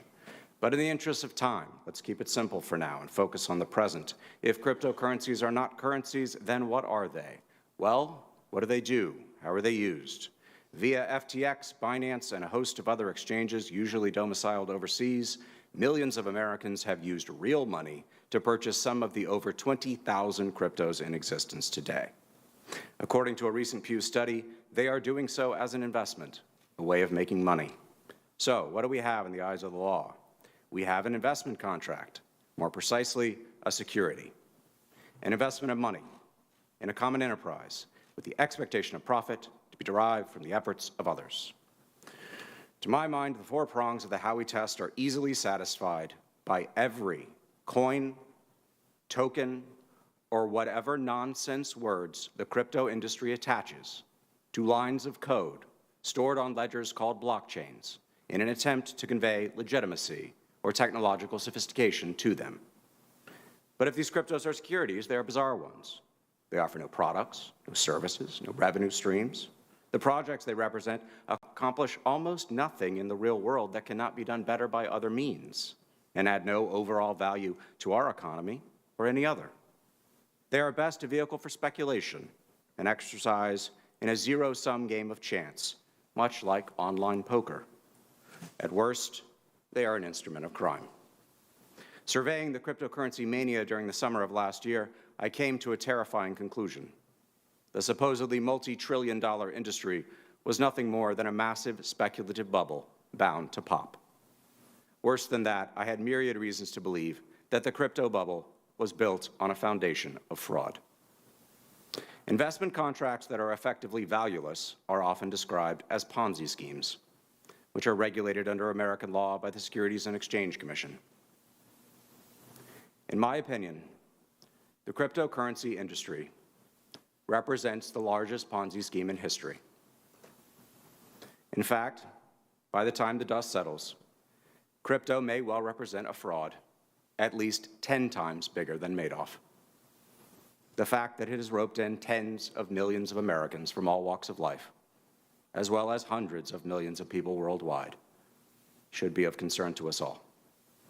Thank you for your time. I look forward to your questions. Thank you, Mr. Schenken. My first question I would like to ask all four of you, and please give as close to a yes or no answer as you can. The world is troubled by the extent of the fraud and misconduct at FTX. We all agree on that. Too many people have lost money they thought was safe. Some have suggested that what we see at FTX was unique, a one-off caused by one immoral fraudster rather than something more widespread and systemic. So starting with you, Professor Allen, does this kind of carelessness, misconduct, or worse exist at other crypto firms? Yes. Mr. O'Leary? Yes, the unregulated crypto firms. Ms. Schultz? Most likely. Most likely. Schenken? It's endemic. Okay, thank you. Professor Allen, we know that FTX was over-leveraged, but look beyond, said as yes you or did in no? your testimony, beyond FTX. Given that a lot of crypto trading recycles one token into another, often with borrowed money, it seems as if the value of crypto has detached itself from the actual currency that was originally invested. Is it possible to determine how much leverage there is in the crypto market? And if it isn't, why is that a problem? Well, I don't think it's possible to determine. I think researchers have really struggled to find data in this space, notwithstanding that people say that the blockchain is sort of transparent. In fact, a lot of transactions happen off-chain. There are a lot of sort of backdoors in software. So the data is not available to figure out what transactions have happened. And you know, the accounting around the individual crypto assets themselves can be very dodgy as well. So, you know, even before you lose track of them in transactions, it's not clear what they were worth up front. So for all of those reasons, it's very hard to get a bead on what the leverage is in this space, and that's problematic because, as we saw in 2008, when you don't understand how much leverage is in the system, you don't understand how fragile it is. Thank you. Mr. Schenken, your testimony highlights the similarities between crypto and gambling. Based on your research, can you describe the parallels between gambling and stablecoins as casino chips? Sure. Economically speaking, these are zero-sum games, strictly competitive. For someone to win, someone else has to lose. That does not mean the distribution is even. We know at this point most people who have invested in cryptocurrency have lost money. We know that from the industry's own research. Grayscale December 2021 report said that 55% of people who have ever bought Bitcoin bought it that year. Given the current price of Bitcoin, those people have lost money. That does not include the people who have been locked out of their accounts. The list is very long. I included in my written testimony. So this is gambling. This is speculation. At best, zero sum. That's not including the environmental costs that Bitcoin incurs. There are also members of the industry who come from online poker. I would refer you to Stuart Hoegner, general counsel of a company, Tether, stablecoin company. He was former compliance officer of Escapsa, which was the holding company of Ultimate Bet. Ultimate Bet, from the online poker era, had a secret God mode where players could could see the other players' cards in order to defraud them, in order to win at poker. Stuart Hoegner was joined at Escapsa by Daniel Friedberg. Daniel Friedberg was the former general counsel of FTX. He is now their chief regulatory officer. Alameda, FTX's sister company, is Tether's biggest client. Thank you. Last question, again, if you would answer as close to yes or no as you can. I want to talk about solutions. FTX, like other crypto firms, perform multiple roles in crypto trade. It acted as an exchange and as a broker. It provided margin to investors. FTX was essentially on every side of every transaction. Combining these functions undermines the fundamental regulatory checks and balance that exist to protect consumers and to protect our financial system. Should there be, my question, starting again with you, Professor Allen, should there be strong rules addressing related party transactions and creating firewalls between related entities?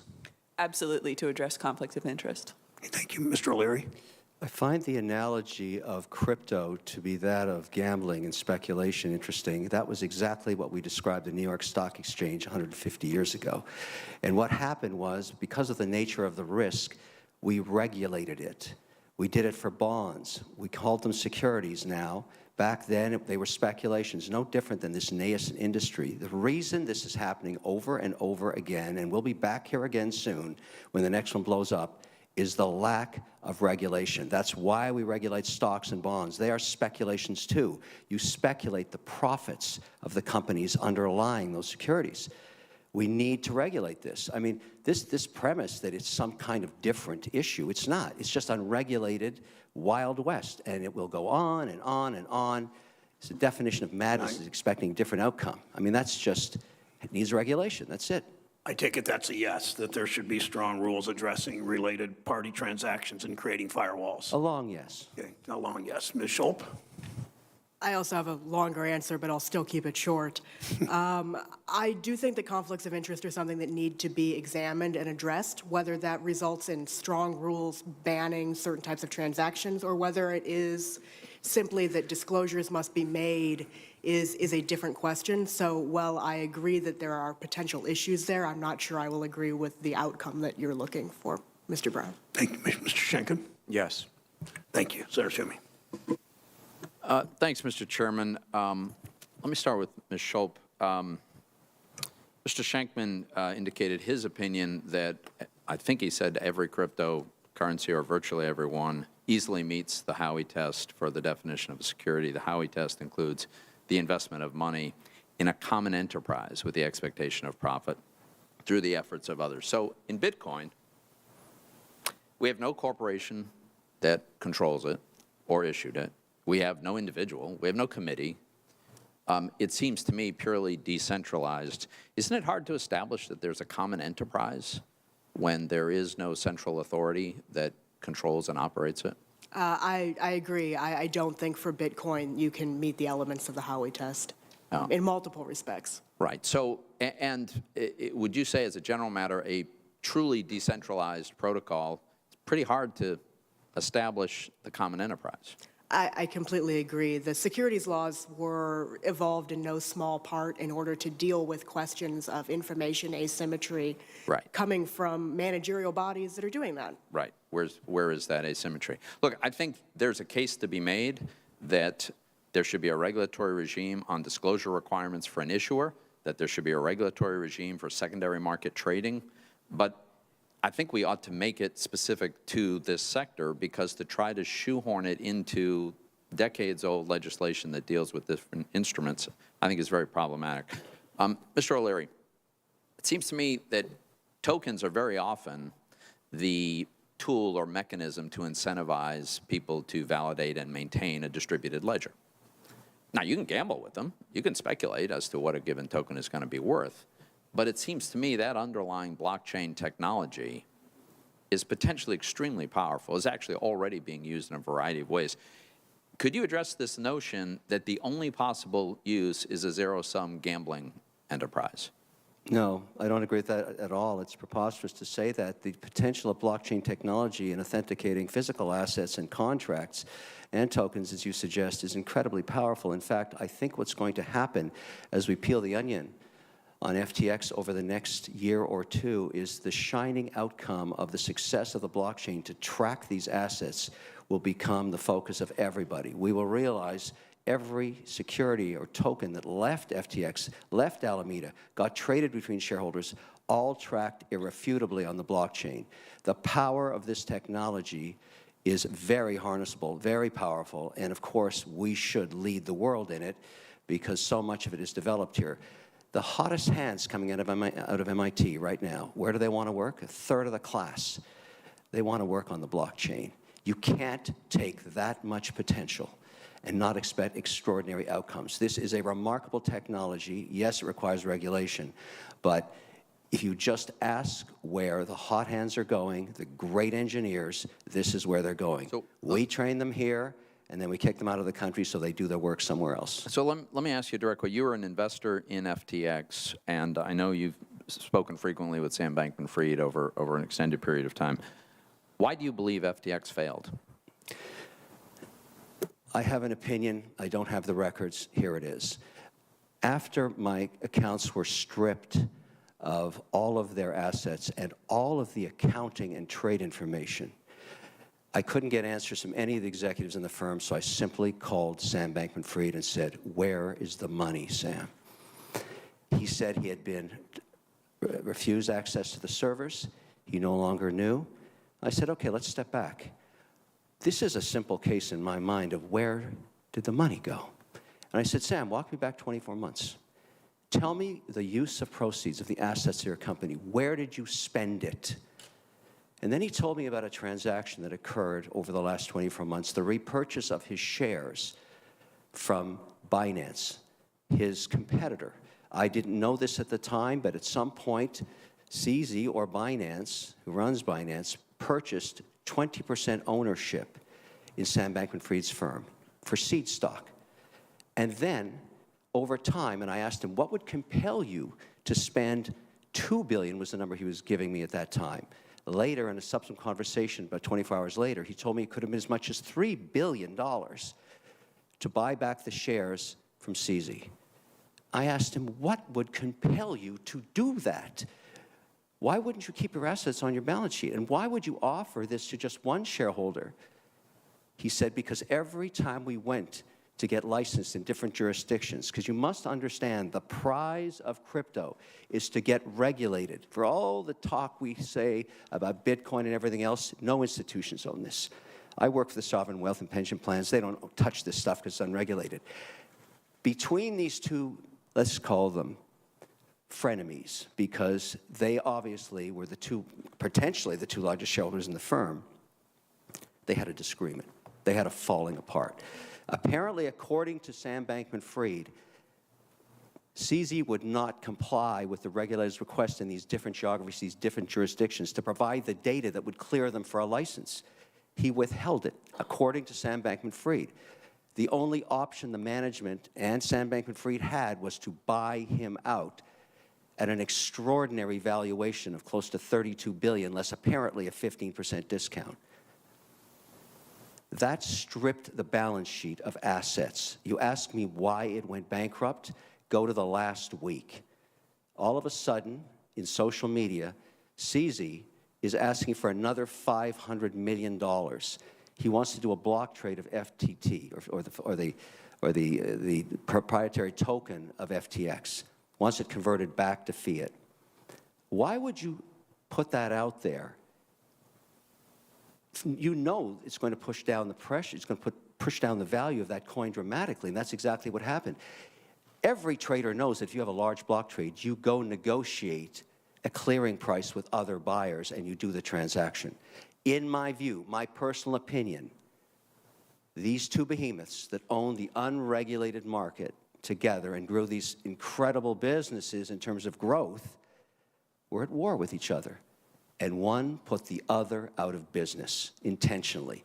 Now, maybe there's nothing wrong with that. Maybe there's nothing wrong with love and war. But finance is a massive, unregulated, global monopoly now. They put FTX out of business. Now, lots of other reasons, I'm sure, but that's my personal opinion. That is what Sam Bankman-Fried told me in terms of where the assets went. Why should we care? Single reason. I'm a shareholder. You tell me the two largest shareholders do a transaction together, that's a related party transaction. I'm not sure that's okay. Maybe I want a Madoff clawback on those proceeds. Maybe I want to pursue that. Mr. O'Leary, I'm sorry, you're about 3 minutes over. You have any follow-up, Senator Toomey? I had another topic, so if we do a second round, I'll take it up then. Thank you, Mr. Thank you. Senator Reid of Rhode Island. Well, thank you very much, Mr. Chairman, and thank you, panel, for your insights. The restructuring officer, John Ray, described in detail the absence of audited or reliable financial statements, absolutely no internal controls. Professor Allen, I'd like to ask a few questions about FTX and how they were able to get away with essentially cooking the books. First, was FTX a publicly traded company? No. No. As a private company, was FTX required by law to disclose basic information to the public about its business, like audited financial statements? No. Was FTX required to disclose transactions with related parties, like Mr. Bankman-Fried's hedge fund called Alameda Research? No. And also Mr. O'Leary's example, that would be required to be disclosed. Was FTX required to have a chief financial officer or disclose whether a financial expert was on the board of directors? No. Was FTX auditor required to attest to the effectiveness of the company's internal and corporate controls? No. And if FTX had been a publicly traded company, would it have been required to make the disclosures and attestations that we've just discussed? Sorry, I missed that question. If FTX had been a publicly traded company, would it have been required to make the disclosures and attestations that we've just discussed? Yes. Okay. Thank you very much. And it's just not that FTX is a private company. In fact, just about all the biggest companies in the crypto industry are also privately held. In September, I introduced S4857, the Private Markets Transparency and Accountability Act, which would require the nation's biggest private companies, including FTX, to disclose basic information about their financial condition and comply with basic corporate governance requirements.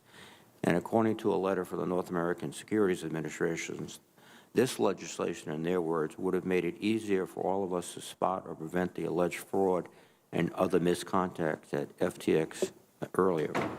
So, Mr. Chairman, I would ask unanimous consent to include this letter in the record. Without objection, so ordered. Yeah. The whole point is that we've all talked about the need for regulation, and I think that's obvious.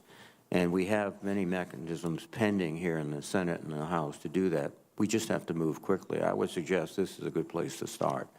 And a final question, Professor Allen. Do you think that would have helped illuminate what was going on in FTX?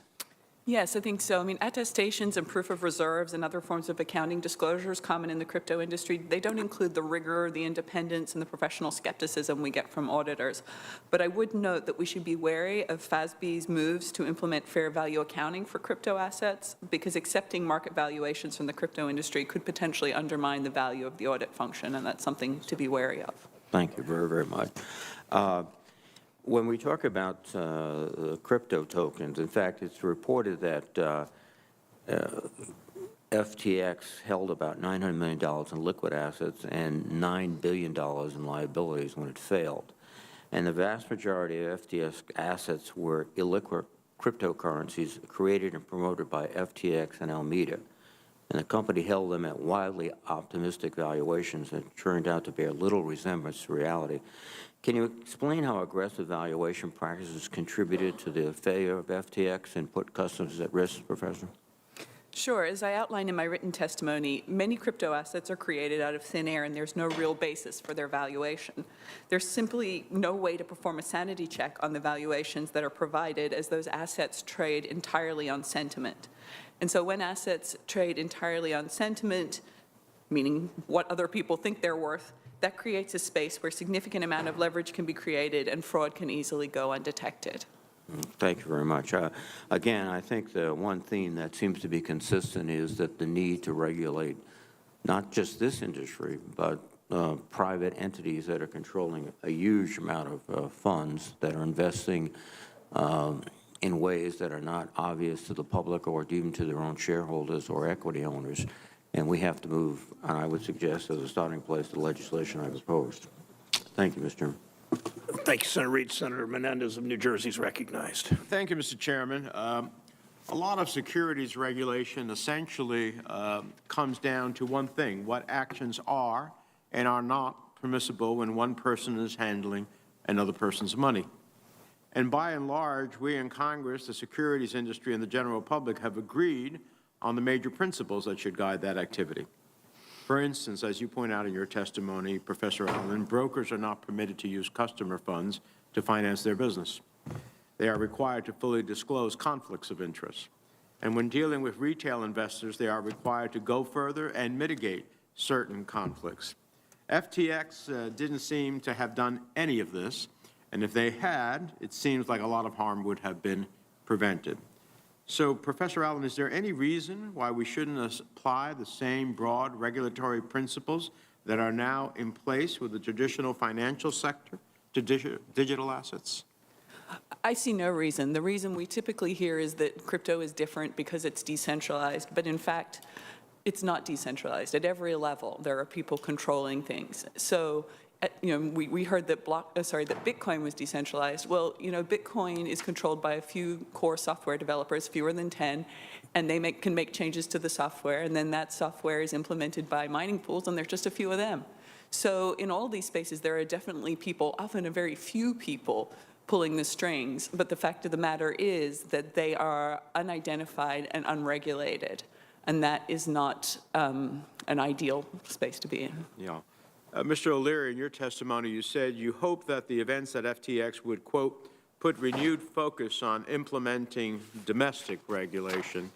Do you agree that FTX customers and perhaps your own investments would have been better off if FTX had complied with the existing regulation we have that bars brokers from trading with customer funds? Absolutely. But they were not compelled to do that because they were offshore and unregulated. I think the model will not work. There's examples of how regulated exchanges that are attached to broker-dealers have worked.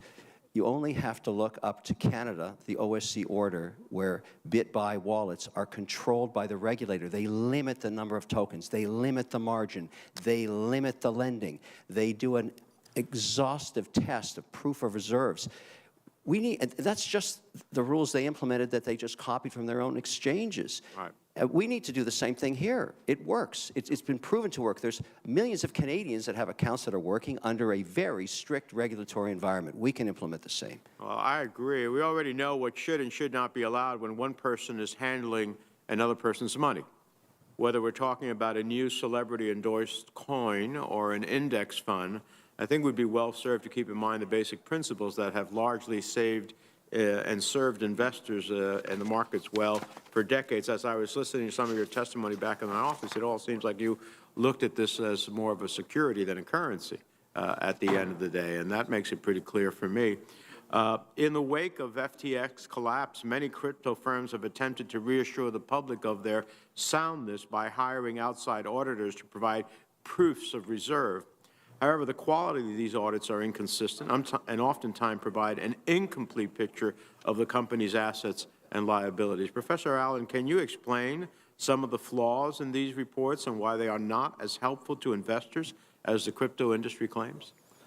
Well, I mean, there is the fundamental issue that where do you even get the valuation number from these assets? Do we treat them on a sort of a fair value accounting basis? If so, we're essentially accepting whatever the market says about these asset prices, and then they're entirely based on sentiment. So, you know, in addition, even if we put that aside, the actual attestations, et cetera, that we're getting, as I said, they don't have this skepticism that we expect from professional auditors who look at the financial statements to find red flags. They're required to look for red flags.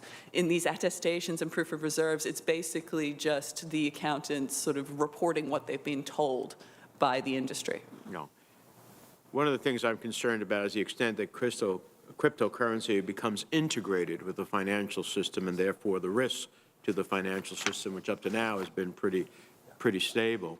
And that is something I'm concerned about. Let me close on this. Prior to its collapse, FTX was well known for huge spending on celebrity endorsements. Dozens of sports stars, actors received millions of dollars to generate hype for FTX and assure the public that crypto was a safe investment. There have even been reports that FTX was pursuing a $100 million sponsorship deal with Taylor Swift earlier this year, even as the as the firm was hemorrhaging money.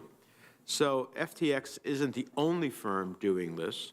Endorsements from public figures are just one of the factors contributing to misinformation about crypto. Mr. Shanken, how can we combat the spread of crypto disinformation and encourage investor education?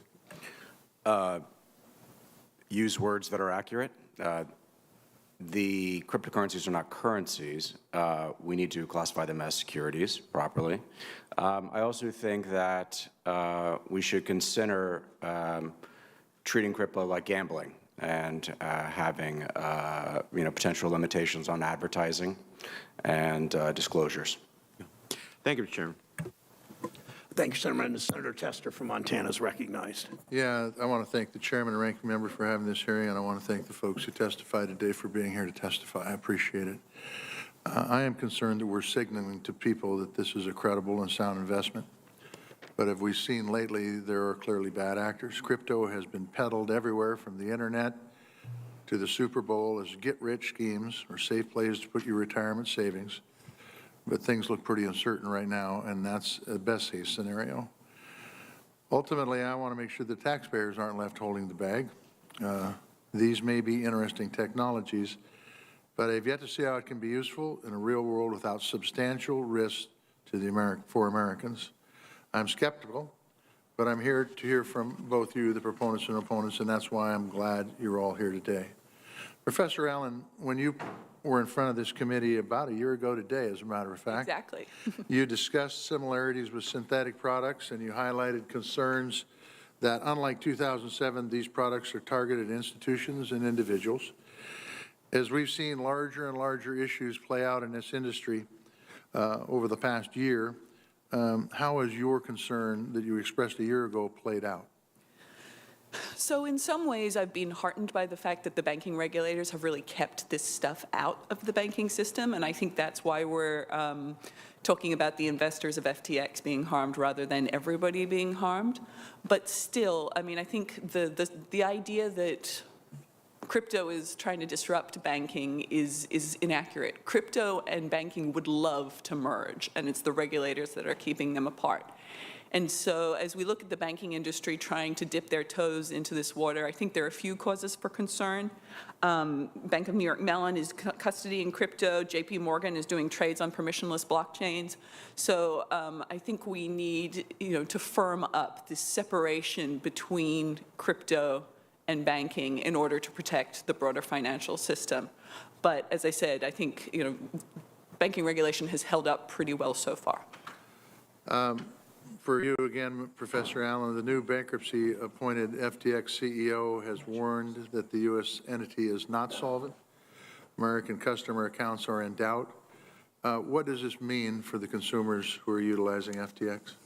Well, in the short term, it means that they are not going to be able to access their funds because they're tied up. In the long term, it means that they may not have any funds.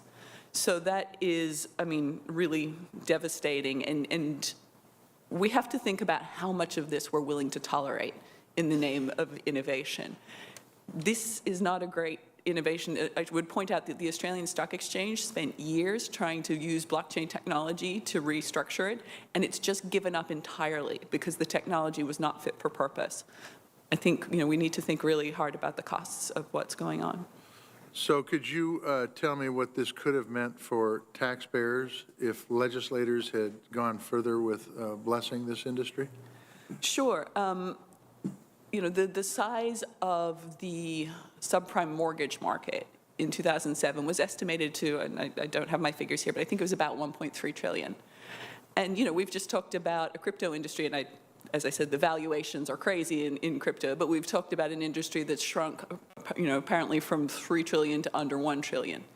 So if that amount of assets or exposure had been brought into the existing financial system, intertwined with our existing financial system, then the banks would have been in a very serious problem. They wouldn't have been able to lend. They would potentially not be able to process payments. All the things that we count on for our broader economic growth would be jeopardized. Do you think there would have been an inherent response that would have required Congress to step in and bail out folks like happened in 2008? Absolutely. It's simply untenable to let the economy tank like that. That's just the fact of the matter. And so that's why I think it's so critical that crypto be segregated away from banking. We do not want to make it too big to fail. It's too big to fail is problematic with any asset class. An asset that has no productive capacity, that doesn't serve any capital formation that just is crazy. Mr. O'Leary, in one of the answers to one of the other senators' questions, you said that the prize for crypto is to get regulated. Is that because it gives it credibility? It can't exist for the institutional client. The potential of crypto is for it to be indexed with sovereign wealth and pension, where about 70% of the world's wealth is actually managed. There's great interest there, particularly around Bitcoin and Ethereum and a few other platforms, but they have no infrastructure to apply to their compliance platforms. When you are managing a $900 billion fund, every day you have a massive compliant infrastructure that marks to market all your positions. There is no infrastructure for crypto. I want to make a note here just around this regulatory issue that you're raising, and it's a good one. All right, I'm going to stop him right there real quick. I'm back. I was here the whole time for the most part. And, excuse me, hold on a second. Except when I was making my lunch, but excuse me. But I wanted to do the numbers. This is normally when I come back from a break, and I really wanted to hear what's being said right now. I think this is like really important. I think there's some major history being made in the talks here. So I want to continue off where I left off as soon as I get done with these numbers. And Woodstock, we're good, man. I don't have any problem. I understand. I get it. You know, it sucks. Everything sucks right now, right? I totally understand. I get it. But I'll tell you what though, and it's not just me trying to be a jerk here or anything, in regards to what it is that you had to say, but one of the things that I think that you need to remember too is your outlook on your position is how everybody else on the outside sees your position. In other words, what I'm trying to say is if you see your position as being a pile heaping poo, everybody else is going to see your position as being a pile of heaping poo. Your outlook, your take on your position is how the rest of everybody else that you interact with will see it. Think about that as you hold your ownership and what it is that you own. Own it like you're proud. Don't own it like you want to shovel it away. Because if you're proud of what it is that you own, the people who are around you, the people who see what it is that you own, the people who understand why you're here to do what it is that you're here to do, which is buy and hold, the more they will understand the conviction behind what it is that you've had to accomplish, what you have gone through, and how far you've had to come. Don't sell yourself short. Don't sell your product short. And when I say product, that's what AMC is. It's a product. It's a company. You hold it. You hold it proudly, or you leave and you fold. It's your choice. It's your money. How are you going to sell it? All right, it's time to take a look at the numbers.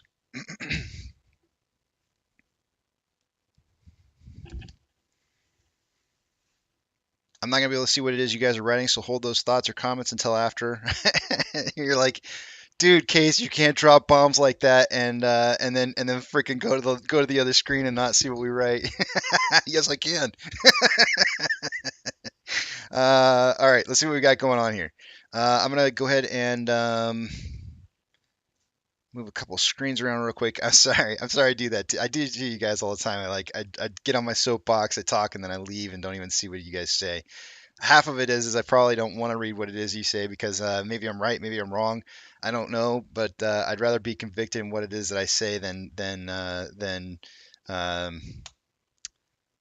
know. I want to remain convicted in what it is that I say, and I don't care whether or not people agree with me or not because I what I say I believe.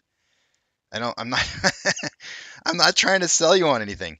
I've always said I'd make a great salesperson only if the product's something I can believe in because I can't sell things that I think are crap. I just can't.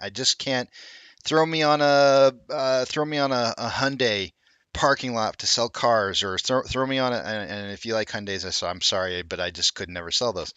Throw me on a parking lot for I love my Dodge. But I'll tell you what, I would never ever buy a used Dodge. Throw me on a used Dodge parking lot, I can't sell it.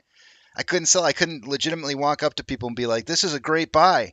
I'd be like, just make sure you get the extended warranty.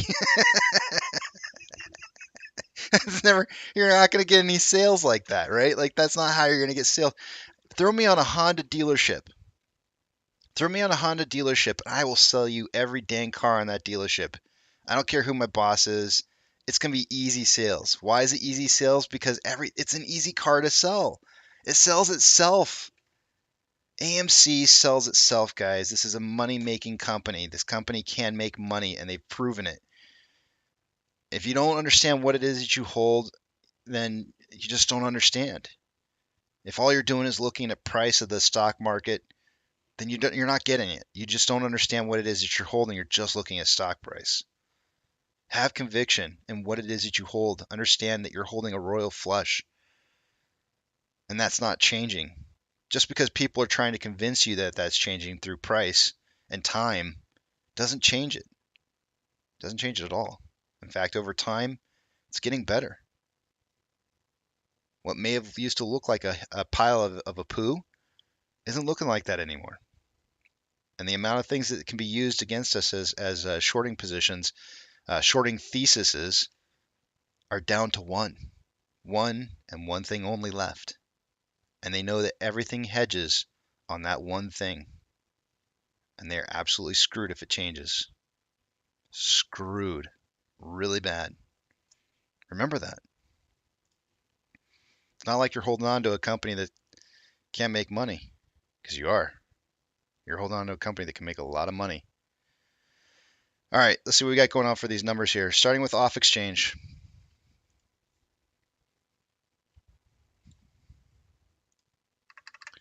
$55.01 for off exchange. Oh, by the way, at this time of the day, I would suggest about 62% is about where we should be on the total amount of volume going through off exchange and EDGX. Currently, it's 55.01 for off exchange for AMC, and EDGX is at 11.41. So we're about 4.5% higher than where we should be by this time of the day. On Ape, 72.67 going through off exchange. EDGX is at 4.29. The grand total between those two is 76.96, putting us at about 14% higher, almost 15% higher than where it should be by this time of the day. CHX volume, nothing unusual to report. GME, CHX volume, nothing unusual. HYMC, nothing unusual. All right. Next, Ortex.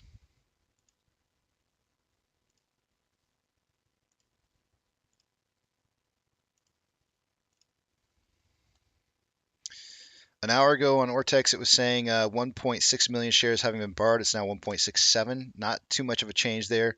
Estimated short share interest of the free float at 18.81%. Cost to borrow minute 18.8. Average 23.17. Max at 26.21. Shares on loan for the day today is at 168.92 million shares. Day over day, that's an increase by 2 million shares, and Ortex is estimating that 670,000 of that was in new short interest shares. Taking a look at Ape. An hour ago, Ape had 48,000 shares having been borrowed. It's now showing a return of 132,000 shares. Let's see here. That's going to drop very slightly the estimated short share interest of the free float to 6.63%. Cost per minute 6.56, average 7.07, max 11.29. Shares on loan 24.11 million shares. That is 300,000 shares less day over day in short interest having been returned. Taking a look at options.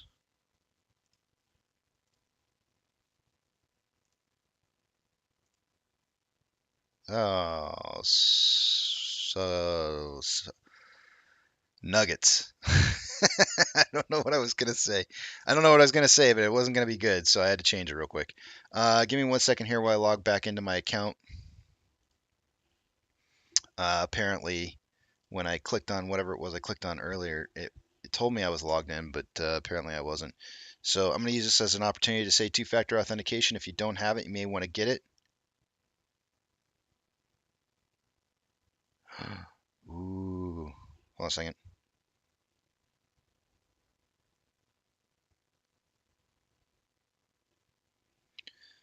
My wife just, never mind, she sent me a text and I just now saw it. Two-factor authentication. If you don't have it, you may want to get it to keep somebody out of your account that shouldn't be in your account. Also, when you do set that up, if you have the ability to put in a secondary account in there, do so that or not account, secondary phone number or device that can receive the code, so that in case something happens to your primary, you'll still have access to your account. You won't get locked out permanently. No fun having that happen, I'm sure. Let's see what we got going on here in options now. Optionsville.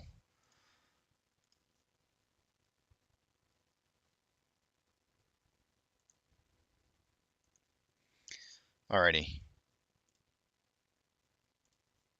An hour ago, there was at a $6 strike, there was 28,000 contracts. There's now 35.3 thousand contracts. A lot of contracts really kicking in today. I'm really kind of surprised at the amount of volume. More than a 3-to-1 ratio in calls versus puts. Puts are at a $5.50 strike or at 10,000 contracts from 7.8 an hour ago.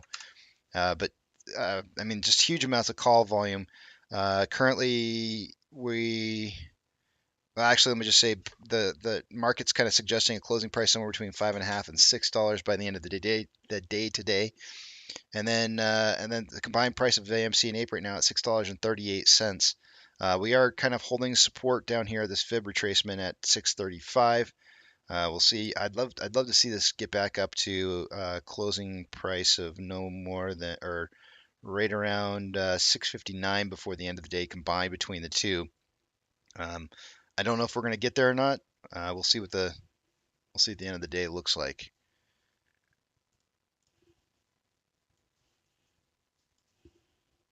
Oh, where do I? Hey, wait, wrong page. Let's see here.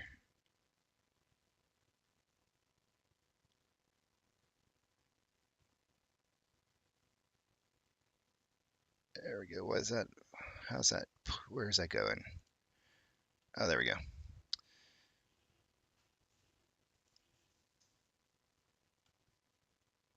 There we go. There we go. This is the right page. AMC, Ape, and GME. We've got GME in here at, let's see, 86% buy to 14% sell ratio. And I don't think AMC is going to be on the page here.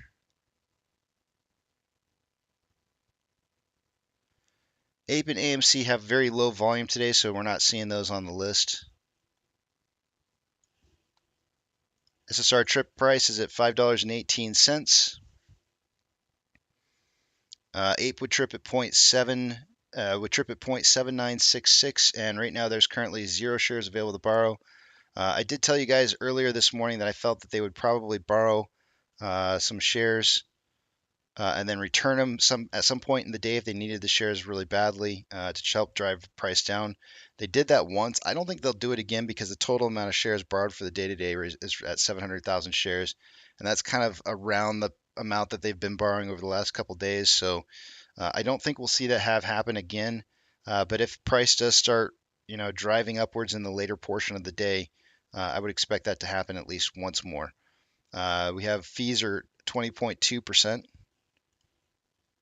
The nice thing about this is that with them getting down to this, no shares left available to borrow, whenever price becomes uncontrollable, they have to suddenly close out short interest so they can purchase those shares back, and then or loan those shares back so they can use those to help control price.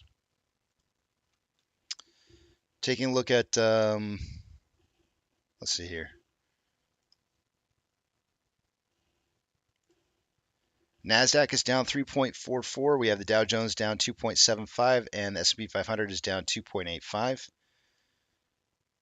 Oh, wait. Hold on a second. Let's see here. Decliners, 5,061 decliners, so 1,546 advancers. The market is definitely declining over advancing currently with super bad numbers right now. That's super hot lava. It's getting really low. Not the market in general, but the decliners versus advancers. We've got the U.S. dollar being up 1% right now. It did break the wedge that I have here, the multi-day wedge. The U.S. dollar did break that. The next point that it would need to break would be the descending parallel channel. I don't have it breaking it until later on this month, like on the 28th. But another potential breaking point could be like right in this time frame right in here, which would be where you would see a Fibonacci retracement and this descending parallel channel. You could see maybe some consolidation happening and then breaking out. When the dollar does go up, the market's going to be going down. This would be by the 21st of this month, where I just drew that box. SPY is currently down 2.81%. We got kind of a mixed numbers right now on mortgage backs. Oh, no, never mind. They just updated. Mortgage-backed securities are up 0.07 and 0.24%, and oil is down 0.93. I don't know why those aren't updating. VIX is up rather 10.69%. VTI is down 2.87. IWD is down 2.41. Tesla's up 0.43. Amazon is down 3.95. Cinemark down 3.46. Doge is down 2.53. Bitcoin is down 2.27. GME is down 2.42. HYMC down 0.42. Hood down 4.02. CS down 2.7. And NCMI down 1.05. Ape is down 7.86 and AMC is down 3.13. AMC currently has $200,000 more inflow than outflow, roughly. 20.1 million shares having been traded so far after 237 minutes of trading, putting us on pace for 33 million shares traded by the end of the day today. In pre-market, I suggested 10 to 30 million shares. Looks like we may end up hitting that after all. On a 1 hour time interval, there's more selling pressure than buying pressure with an RSI of 40.83, which is below average. On a 30-minute interval, more buying pressure than more selling pressure than buying pressure with an RSI of 41.66, which is below average. And on a 5-minute interval, there's more buying pressure than selling pressure with an RSI of 43.22, which is slightly below average. On Ape, there's approximately I'm going to go with $400,000 more inflow than outflow. 6.2 million shares traded so far after 238 minutes of trading, putting us on pace for 10.15 million shares traded by the end of the day today. I do think we'll have lower volume today than we saw yesterday. I think yesterday we had right about 11 million by the end of the day. I think we'll be under that. The volume prediction this morning was 5 to 25, so we're going to be in there. There's currently more buying pressure than selling pressure with an RSI of 30.38, which is below average. Almost signaling oversold. On a 5-minute or 30-minute interval, there's more buying pressure than selling pressure with an RSI of 27.28, signaling oversold. And on a 5-minute interval, more selling pressure than buying pressure with an RSI of 35.2, which was signaling oversold most of this morning so far.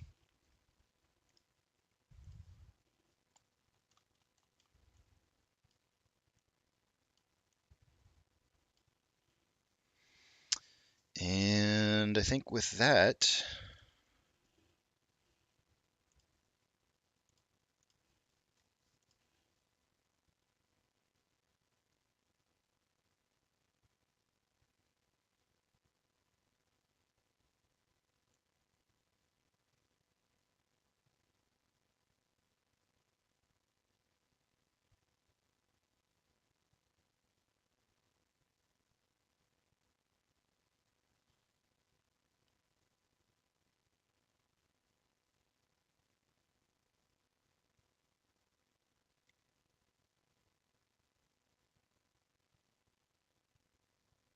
I was going back up.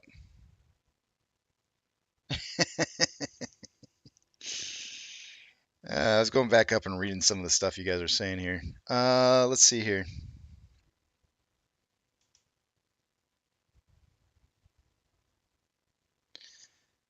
Food Dog says, so which crypto company is currently tokenizing AMC? I don't know, but it'll probably be the next one that goes out of business. You know, the interesting thing was they were talking about Binance. I'm pretty sure they were talking about Binance here just a little while ago, and I feel like Binance has been struggling lately just to stay afloat. So if they're saying, correct me if I'm wrong, guys, but weren't they saying that Binance and FTX were competitors, or what did they said frenemies? If that's a comparison, please somebody correct me if I'm wrong. Didn't they not say that, or did they? I'm not a crypto guy, so somebody please correct me if I'm wrong. Either confirm or correct, because I can't remember. I thought it was Binance that they were talking about.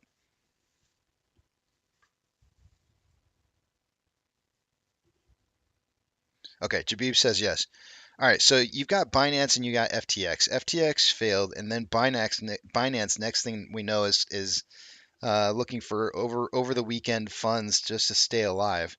And so I'm sitting there going like, both these two companies are frenemies and they're both dying, there's there's obviously something wrong in the crypto world, and I think that everything that's being testified to here is probably correct, in regards to how they're saying that the Ponzi scheme's kind of falling apart. It only took one player like FTX to fall down to cause the rest of them to just kind of start to implode.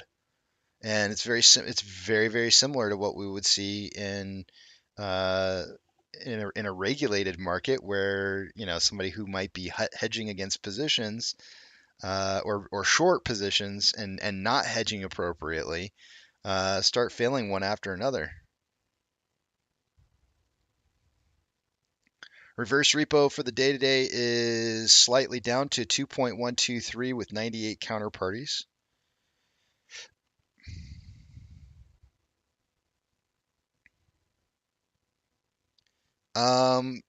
Bird Eye says, so the security lending went up a lot today. I would assume so, but I haven't looked at the data yet. I mean, we won't get the data until tomorrow.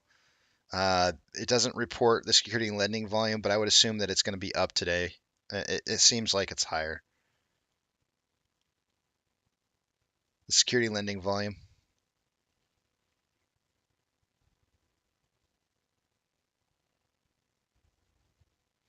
Censored Content says they've got you sucked into their narrative. I'm just saying, man. I'm telling you, I would say I've always said this. I've never been a fan of cryptocurrency. I've always said it's the wild, wild west. I've been saying it for over a year now, here on this channel alone. I've been saying cryptocurrency makes no sense to me ever since, probably, I don't know. I think I first really started talking about it against it really around 2012 or 13ish.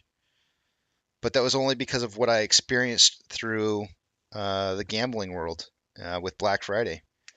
And I've always compared cryptocurrency to basically what happened to Black Friday and said and now we're finding out that some of the people who were involved with everything that happened in the poker world were now a part of the same exact thing that's going on with FTX. And so it's just like, okay, same actors, different game. I know how it turns out. I know the end of the story. I've already been through this before. And it's not how you think it goes. Everybody thought online poker was safe, including me.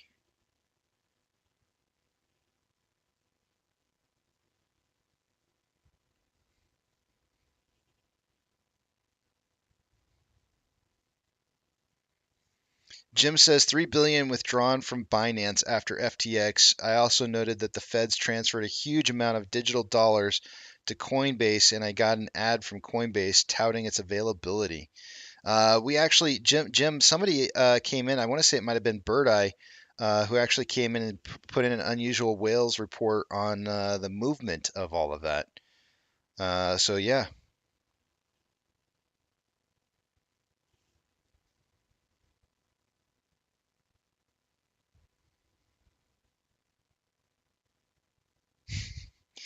Mr. Mills says,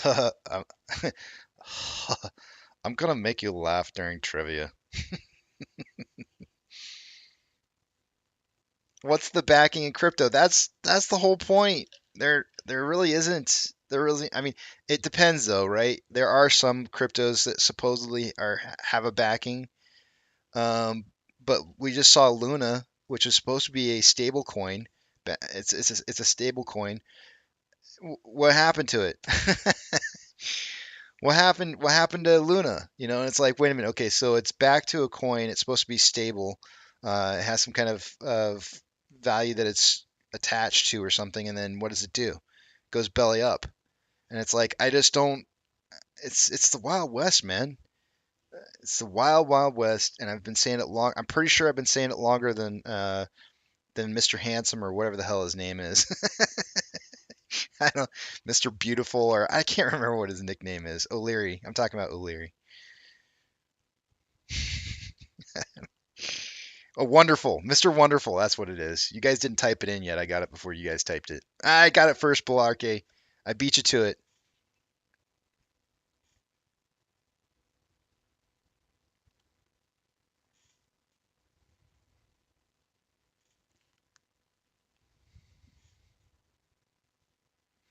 You know, seasoned curlies, you know what it makes me feel like you're saying? When you say crypto is the safest technology humans have ever invented, unregulated exchanges and evil people are the problem. What I feel like you're saying, and only because I've done this as a kid, is that that's like saying socialism is the best thing that has ever happened in history. Socialism is the best thing that ever happened in history, except for everybody's corrupt. And so it'll never work. It'll never ever work because there's corrupt people out there, and it just all you gotta do is read the Animal Farm and understand that you know it's a great system, but because the world's corrupt, it will never ever ever work. So long as there's people involved, it will. It's like the guy from Jurassic Park. Life finds a way. Was that a good impersonation? I don't know if that was a good impersonation or not.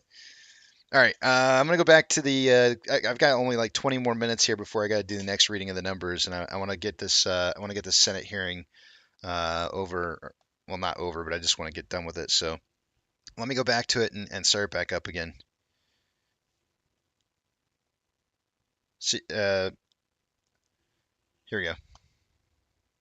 Of all the entities that went to zero, that went to bankruptcy in the FTX portfolio, the only one that is not bankrupt out of the 130 plus, and this is, you know, probably the best evidence of why we need regulation, is Ledger X.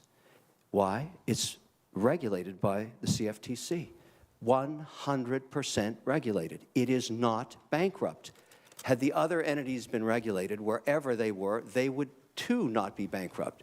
And so just look at this. This is a use case of why we need regulation. There wouldn't be this tragedy and all of this drama and all the rest of this stuff and the loss of billions of dollars.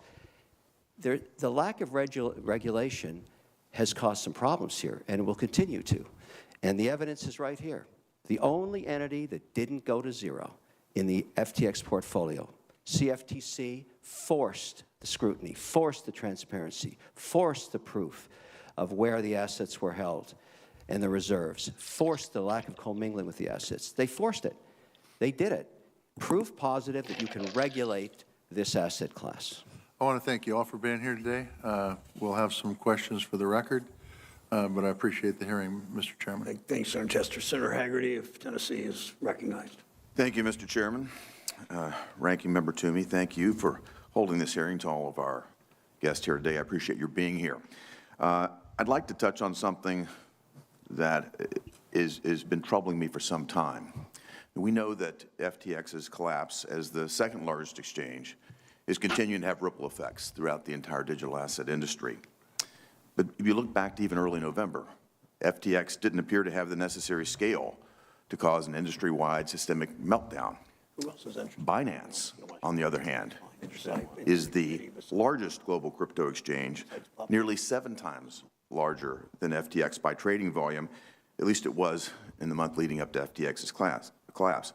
And Binance's market share, now the absence of FTX, I think means it will only grow. If you think about a similar implosion by Binance, that would really prove catastrophic. It proved catastrophic for the cryptocurrency industry, and it would prove catastrophic to all of the consumers that utilize the industry. Yet U.S. regulators are limited in the extent to which they can mandate appropriate audits or appropriate disclosure of Binance's operations. Unlike the requirements placed on companies which are publicly traded here in the United States, Binance operates outside of our system. So, Ms. Shope, I'd like to start with you. How can U.S. regulators work with their global counterparts to bring transparency to Binance's activities and to understand the reserves that it holds? I think you raise a very important point that when we talk about FTX or we talk about Binance, so much of what we're talking about is happening outside of our shores. And the influence that U.S. regulation can have on those exchanges and other crypto projects that are not taking place here is limited. I think it's very important to have an ongoing dialogue with international regulators in order to have influence where we can. But I think the most important thing for the United States to do is to create a rational crypto regulatory framework in the United States to try to bring some of that home so that we have maximum influence over how those businesses are operated. I hear you, Mr. O'Leary, you touched on this just a moment ago about the impact of regulation and the certainty that it could bring. And from your perspective as an investor, Mr. O'Leary, what needs to change here in Washington from a regulatory standpoint so that capital actually does flow to U.S.-based entities and empower U.S.-based entities to win on the global stage? Every global platform, the #1 prize is to be regulated in the U.S. market, the #1 financial market on earth, period. Now, when you talk about other money center banks or other financial services industries that want to do business in the U.S., they must disclose their worldwide operations. They are scrutinized by the rules we already have in place. A coordinated effort between the Canadian regulator, the U.S. regulator, the ADGM in Abu Dhabi, the regulators in Singapore, basically laying out the ground rules for any entity that wishes to do business in the U.S. or any of those jurisdictions, solves this problem. If Binance is not willing to, and you started by talking about them, disclose, and the reason that Sam Bankman-Fried claims he spent $3 billion was that he could not get the regulators to approve the fact that Binance owned 20% of their platform. CZ was not cooperative with any of those regulators. He was shut out of those markets, and he realized the prize was to get regulated for institutional capital. Just having 4 or 5 markets coordinate, as we do already in other securities, solves this problem in perpetuity. And all these regulators talk to each other. I've been to Abu Dhabi. I've talked to the ADGM. I seek a license there. And I've done the same in Canada. I'm an investor in the license there. These are long-term, very sound structural concepts, but it needs a coordination. And in one phone call, we could solve this problem. I'm going to come back to you, Ms. Schulp, for a moment, and I want to stay on this concern that I have, particularly about Binance, about the Chinese Communist Party's role and in support of that. To be clear, Binance is being proliferated around the world. It's a state-backed network. They're proliferating in emerging markets in a very predatory fashion. They're in developed markets. And again, now they have an even more open platform as FTX has been taken down. But if you think about an example like Binance with ties to the CCP, a committed partner to the Belt and Road Initiative, and particularly as it expands its market dominance with the collapse of FTX, what does that spell if lawmakers here in America, through with their threats to ban digital assets or leave the current regulatory uncertainty in place? What does it mean for the global crypto market in general? What does it mean for our nation's national security and our economic security? And most important, what does it spell for the dominance of the U.S. dollar as the world's reserve currency? Well, regardless of whether Binance itself is connected with the Chinese Communist Party, which Binance denies, but regardless of whether that's the case, by having a system in the United States that's unclear, that's regulatorily hostile, that could go so far as banning cryptocurrency in the United States, we would be losing the position of having the possibility to maintain American dominance for these technological innovations. I'm deeply concerned about that. We would all be losing many of the great minds that want to work on these types of projects that can make strides not just in blockchain and cryptocurrency, but in other technological functions as well. To the extent that the United States is not a place that people look to for economic development, that also puts the U.S. dollar at risk. Thank you. Thank you, Mr. Chairman. Thanks, Senator Hagerty. Senator Warren of Virginia is recognized. Senator Warner of Virginia is recognized. Thank you, Mr. Chairman, and appreciate you holding this hearing. I want to echo some of the concerns my friend from Tennessee just echoed about Binance. I do think it's curious that China has made the decision to basically take that kind of risk to ban crypto because of their at least risk-reward analysis. I got so many questions. I do think I know a lot of this started around Bitcoin. I still think, and I think, Professor Allen, you may have touched on this in your testimony, the clunkiness of the technology behind Bitcoin. I mean, you could never go to scale no matter what. If you can only do 5 or 6 transactions per second, that is not a scalable tool. And obviously, at technology, at a power and environmental costs that just doesn't make sense to me. But I'm going to try to get as quick as I can in my 4 minutes. I'm going to start with Professor Allen and Mr. McKenzie. I sometimes worry that FTX is just the tip of the iceberg. You know, I'm sure many of my colleagues have gone through all the bad things Bankman-Fried has done, and the graft, and the Ponzi schemes, and so forth. But, and I know Senator Haggerty already made comments about the Reuters story about Binance. I really worry. I mean, I know the original pitch was, this is going to be a seamless ability to transact without currency risk, without timing risk. I can send my grandmother in Kenya, you know, resources on Sunday in a way that's kind of error-free.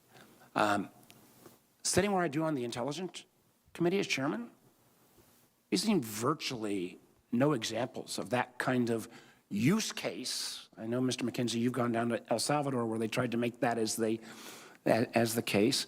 It just doesn't seem to be the case. Instead, we are seeing, at least at this date, and Senator Almus has been a leader on this. I keep trying to have an open mind on the technology innovation, and I'm all in on technology innovation. But at least so far, you know, from where I sit on the Intelligence Committee, I see an awful lot of illegal activity. I see drug deals, I see bad actors, I see ransomware criminals, and frankly, it's not even safe from them. Go back to the Colonial Pipeline issue where our government, when payment was made in crypto, was able to recover some of that. So I guess I'd start again with Professor Allen and Mr. McKenzie. Do you think FTX is a one-off, or is this the tip of the iceberg where we may be seeing a whole series of activities? And if you want to go ahead and I know it's been raised, but I don't think it in any detail, Alameda Research and some of the potential, I think we're only beginning to see the conflicts that were taking place there. But I'll start with Professor Allen and Mr. McKenzie.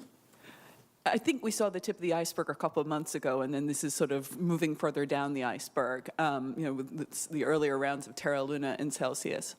You know, the concern is that, you know, that fraud is definitely being perpetuated, but that the whole industry itself is basically an asset class built out of nothing. It trades entirely based on people's belief that it can be worth something. But as he said, the technology has not worked for a payments mechanism. It's become a speculative instrument, but ultimately, you know, as Mr. McKenzie said, it's a zero-sum game, and if people stop believing in it, then it all falls apart. So Mr. O'Leary has talked about how people, you know, that regulation in the United States is the prize. That's exactly right.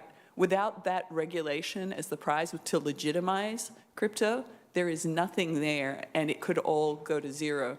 And whilst that is very bad news for the people who've already invested, I think it's very good news for the rest of us because it's been kept out of the broader financial system, and we won't suffer the consequences from its broader failure.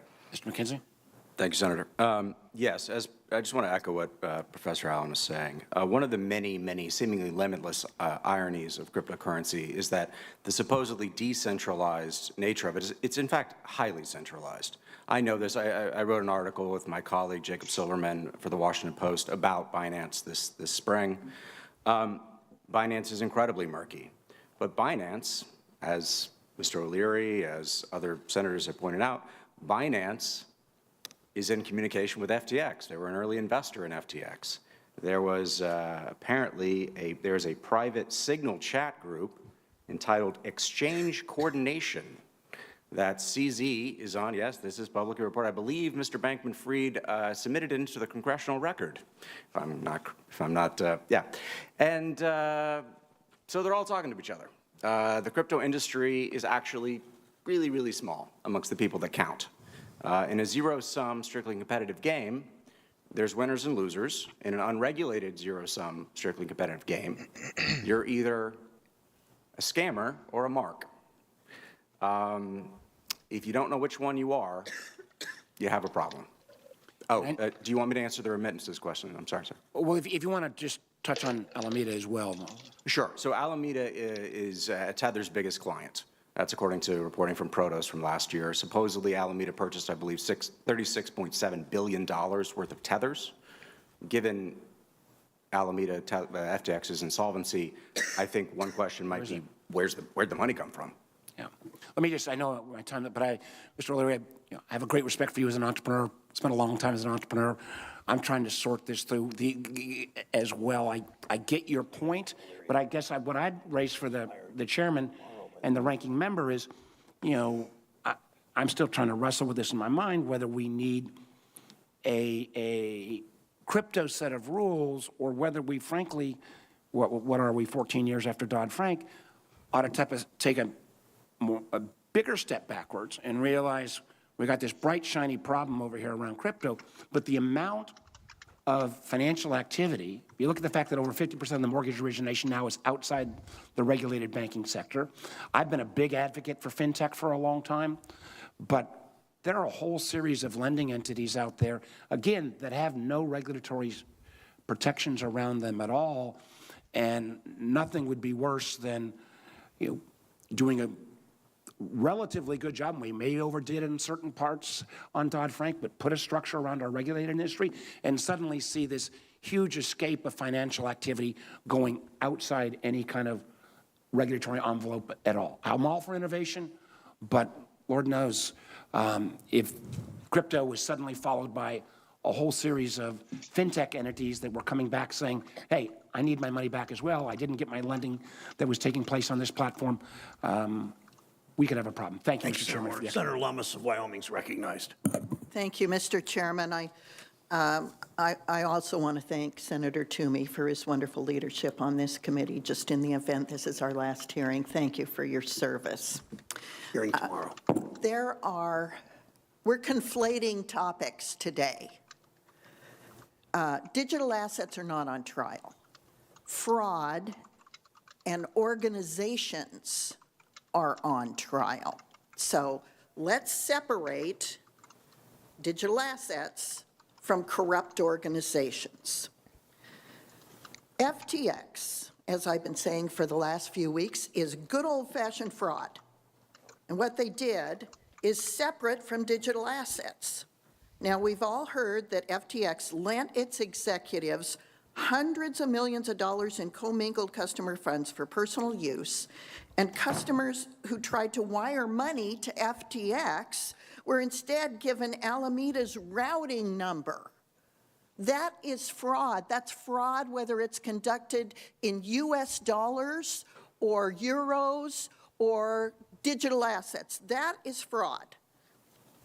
Additionally, even though FTX was a multi-billion-dollar enterprise, it had a shocking lack of corporate controls and enabled affiliates to conceal the movement of money and take on enormous liabilities, enabling the misuse, they misused customer assets that were supposed to be appropriately safeguarded. FTX, in its terms of service, said, title to customer digital assets always remain with the customer. Now that we know is a lie, and now millions of FTX customers around the world will suffer. So FTX is a failure of people, safeguards, and regulation.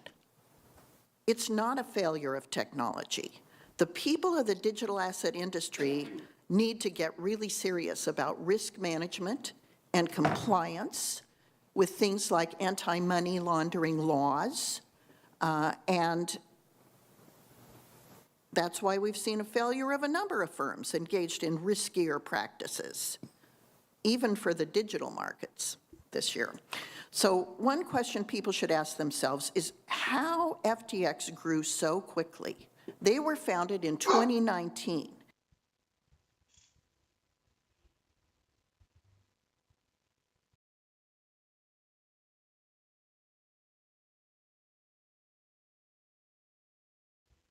That was so weird. He barked, and it caused...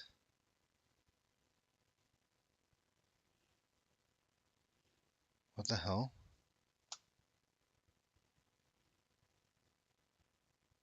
My dog barked and it shut down the video. What the hell? How did that happen? What the heck? Bruno, what the heck? What are you doing? Tell me that timing. Tell me that wasn't like perfect timing. Like he legitimately barked and it just stopped playing.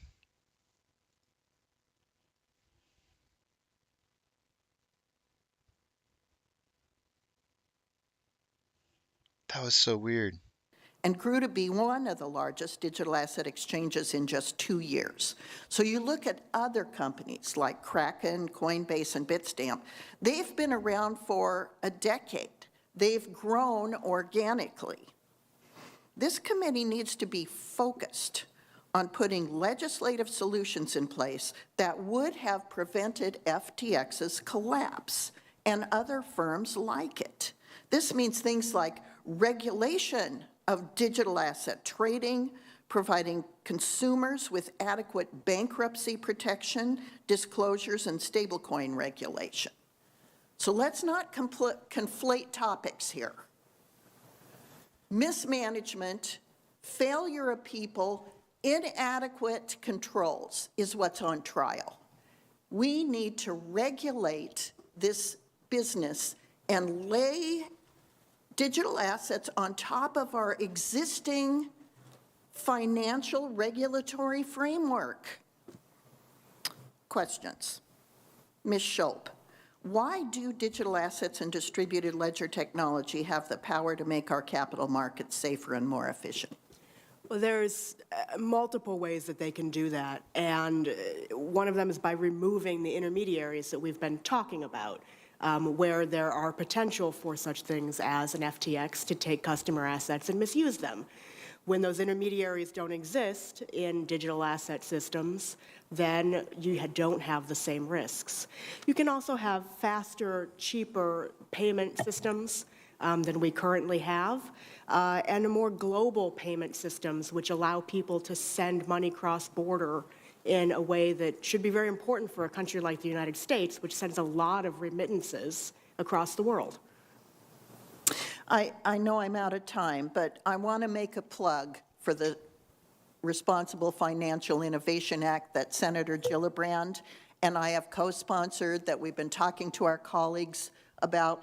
This is a case study in why we need the Responsible Financial Innovation Act. We will be reintroducing the bill next year. We're absolutely delighted and willing to take your comments, suggestions, ideas, and it's time to move. Time to move to regulate the digital asset industry. Thank you. Thanks, Senator Lemons. Senator Warren of Massachusetts is recognized. Thank you, Mr. Chairman. So Sam Bankman-Fried and other crypto billionaires argue crypto is special. But a basic principle of our financial system is same kind of transactions, same kind of risk, means same rules apply. Right now, if a bank takes money from terrorists and the banker then have broken the law.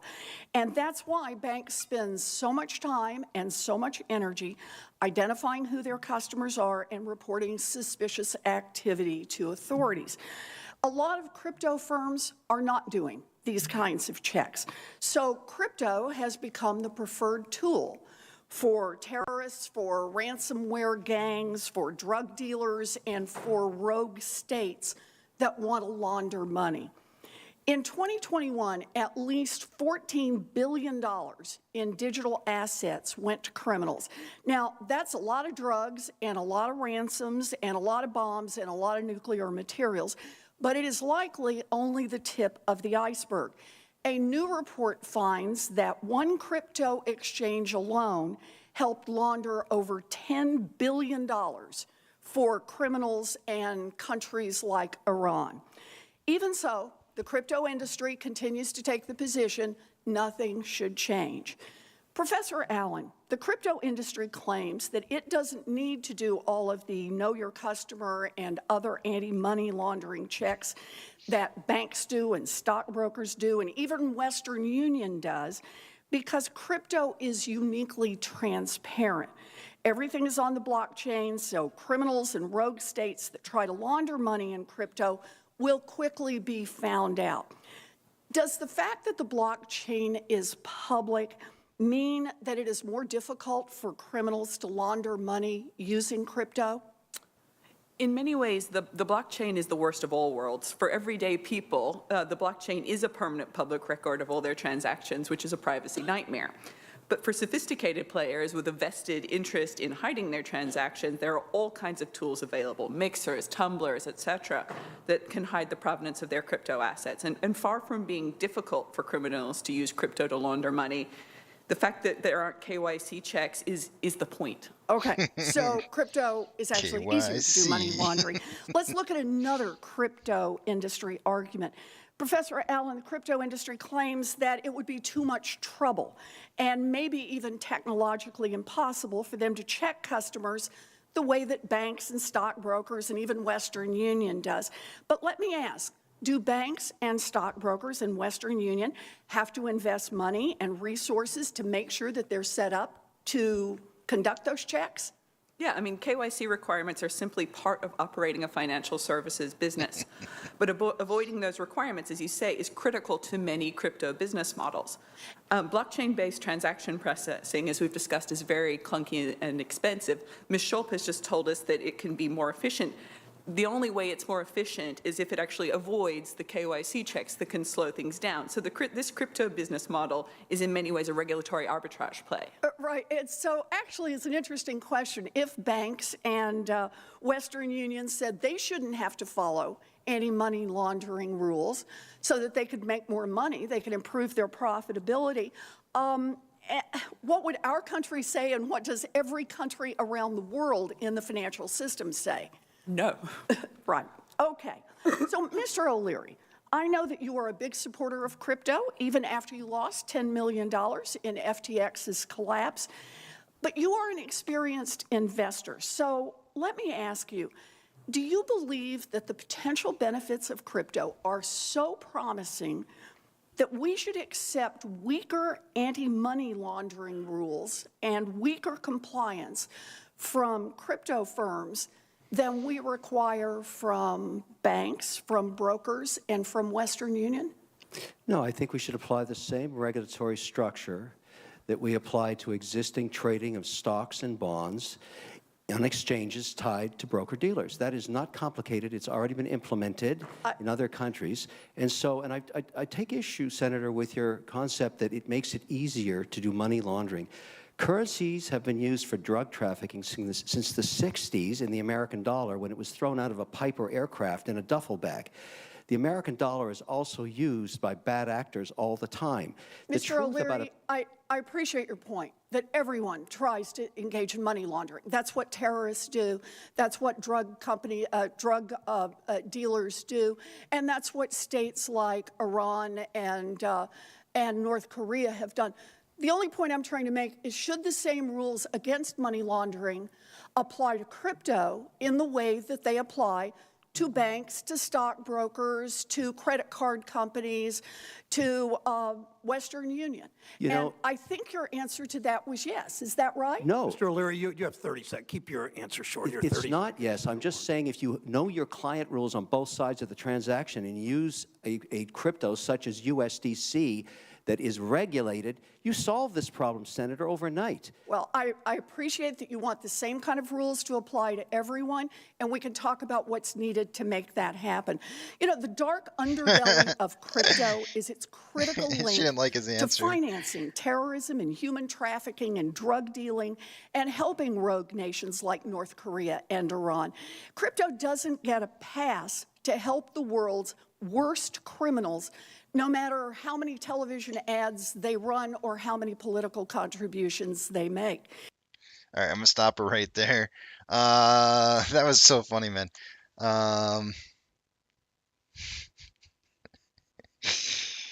He's like, stop putting words in my mouth. I said, hold on. He's like, I said no. You can't tell me I said yes. Oh, man. All right, let's take a look at our numbers here, guys. I'm going to take a break after this. I'm still going to be watching it with you guys because I can't seem to pull myself away from this. This is kind of entertaining for me. Let's see what we got going on though with the numbers real quick. And remember, I won't be able to see what it is you guys are saying until after the big tramp's back up on the page again here. Let's see what we got going on. Let me move a couple screens around.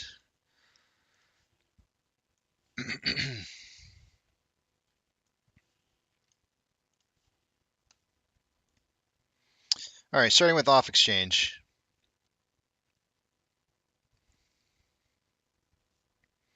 By this time of the day, I would expect it to be about 64% in the off exchange, with off exchange and EDGX volume added together. Currently on AMC, it's 54.15 and 11.41 for a grand total 65.56. It's only about 1.5% higher than where it should be by this time of the day normally. Nothing unusual happening on CHX. On Ape, off exchange 73.08.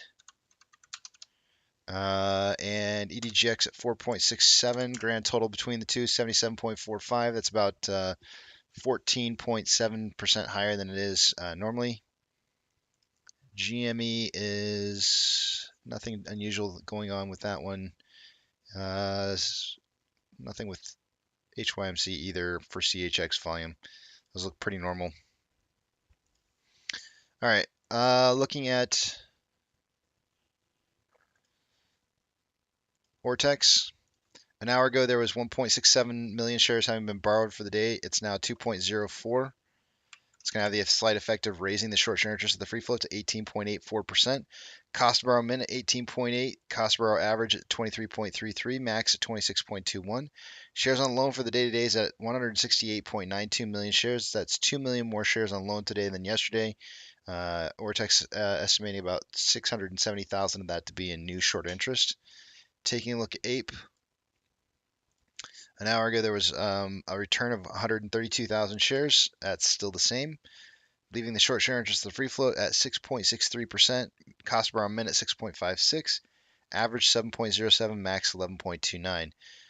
Shares on loan is down 300,000 shares in short interest to 24.11 million shares. Let's take a look at options.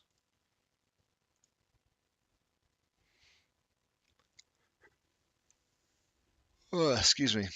I should have yawned like that in front of you guys. My bad. At a $6 strike for calls. It was 35.3 thousand contracts an hour ago and is now 36.1. How many of y'all started yawning after I did? On the puts, at a at a $5.50 strike an hour ago, there was 10,000 contracts. There's now 10.2. Combined price of AMC and Ape is currently at $6.41. And this descending level of support earlier today turned into a descending level of resistance. Seems like to me like we're getting caught between that level of resistance and the Fibonacci level of support, which could mean a breakout down, a bearish breakout going down in price if it breaks through that 635 range. If the market's going down, we will continue to go down with it until those margin calls come rolling in. It's gonna get hard to watch, I think, guys. You're gonna have to just be ready for that. Orders by Fidelity customers. We have let's see, AMC and Ape have not been on the list most of the day-to-day. GME has higher volume, so it is. 87% buys to 13% sales. And Ape and AMC have, due to the low volume, are not going to be on here. I would expect to see a rise in volume here sometime soon, though. SSR trips at $5.18 for AMC. Ape would have tripped at 0.7966. Shares available to borrow. They haven't borrowed any in the last couple hours. Last known fees were at 20.2%. Total borrowed shares for the day today is at 0.7 or 700,000 shares. Man, my ring keeps going off. There's somebody out there that keeps moving around or something. Let's see here.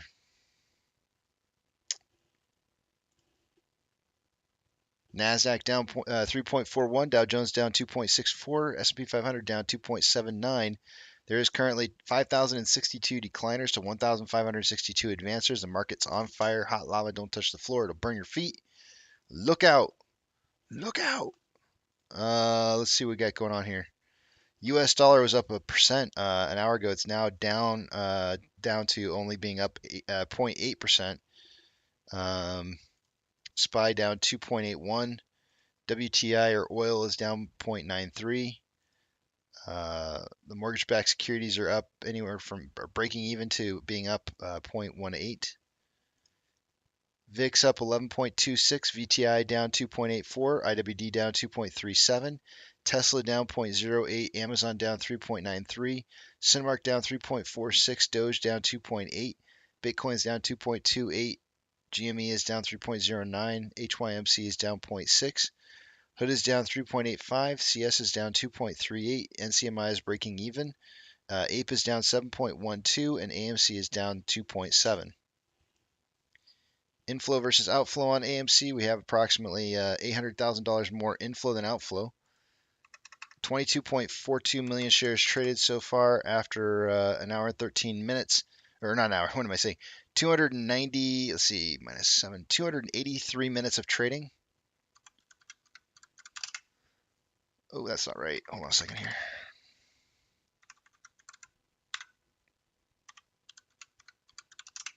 Putting us on pace for 30.91 million shares traded by the end of the day today. In pre-market, I suggested somewhere between 10 and 30 million shares. It looks like I might be just maybe on the underside. We'll see what happens by the end of the day. But on a 1 hour time interval, there is more equal amounts of buying and selling pressure with an RSI of 42.73, which is below average. On a 30-minute interval, more buying pressure and selling pressure with an RSI of 44.32, which is just slightly below average. And on a 5-minute interval, more buying pressure than selling pressure with an RSI of 49.76, which is slightly, that's pretty much average. I had to take my watch off. I was getting too many notifications and I was like, this is driving me nuts. On Ape, there is $600,000 more inflow than outflow, with 6.95 million shares having been traded so far after, let's see, 284 minutes of trading. Putting us on pace for 9.54 million shares traded by the end of the day today. I think I might have done that math wrong. Hold on. See, it doesn't even matter if I write these down. 284, yeah. Yeah, 9.54. I had it right the first time. I just doubted myself. 9.54 million shares traded by the end of the day today. I suggested in pre-market 5 to 25 million. I do think that we'll be within that range. On a 1 hour time interval, there is more selling pressure than buying pressure with an RSI of 33.81, which is below average. On a 30-minute time interval, more buying pressure than selling pressure with an RSI of 32.08, which is below average. On a 5-minute time interval, equal amounts of buying and selling pressure with an RSI of 48.45, which is just basically average. Looks like they're trying to trade it out sideways for the day today. I've been really surprised they didn't go for SSR. I would have anticipated them going for that. I did mention in pre-market I thought we would close around 83 cents on the dollar today. So we'll see if that ends up being the case. Pretty darn close. Might get enough of that run up in the later portion of the afternoon to hit those numbers.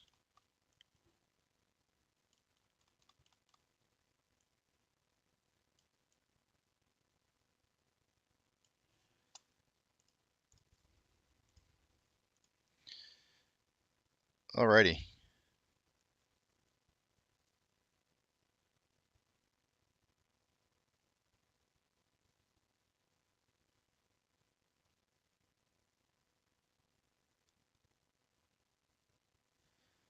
Let me start the video back up. And I'm going to take a break now, so I'm going to just turn off the camera. I think too many people think that I'm here when I'm not here. like I'm going to respond, but I don't plan on responding to anything while I'm listening here. Who knows? Maybe my eyes get heavy and I end up taking a nap while I'm sitting here listening with you guys. But I do want to hear this though. I'll probably stay awake, but let's get this started back up. I'll see you guys back. I'll put up the message real quick here that I'll be back at 2:10. Do our final numbers, a toast to the end of the day, and we do have a couple birthday wishes going out, and a prayer request out there for somebody's for Natalie, who's got lupus. Who was it that said that this morning? Was that it was Grandpa Barney, I think, right? I think it was Grandpa Barney that put in that, wanted to just let us know to kind of think about Natalie and wish her best health this today.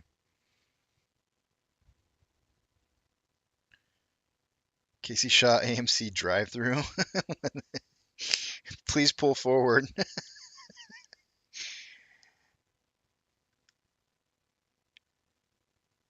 Hold on a second here.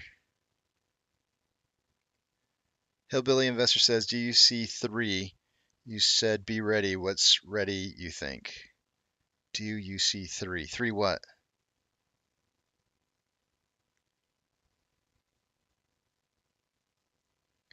Darren, happy birthday today. Darren's our other birthday boy in there. We'll be toasting to you a little bit later, Darren.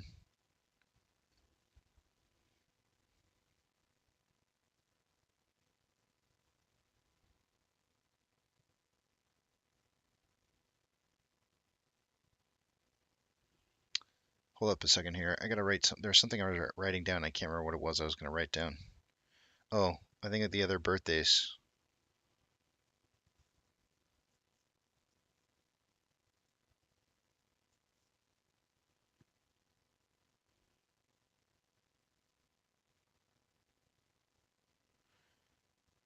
Barry.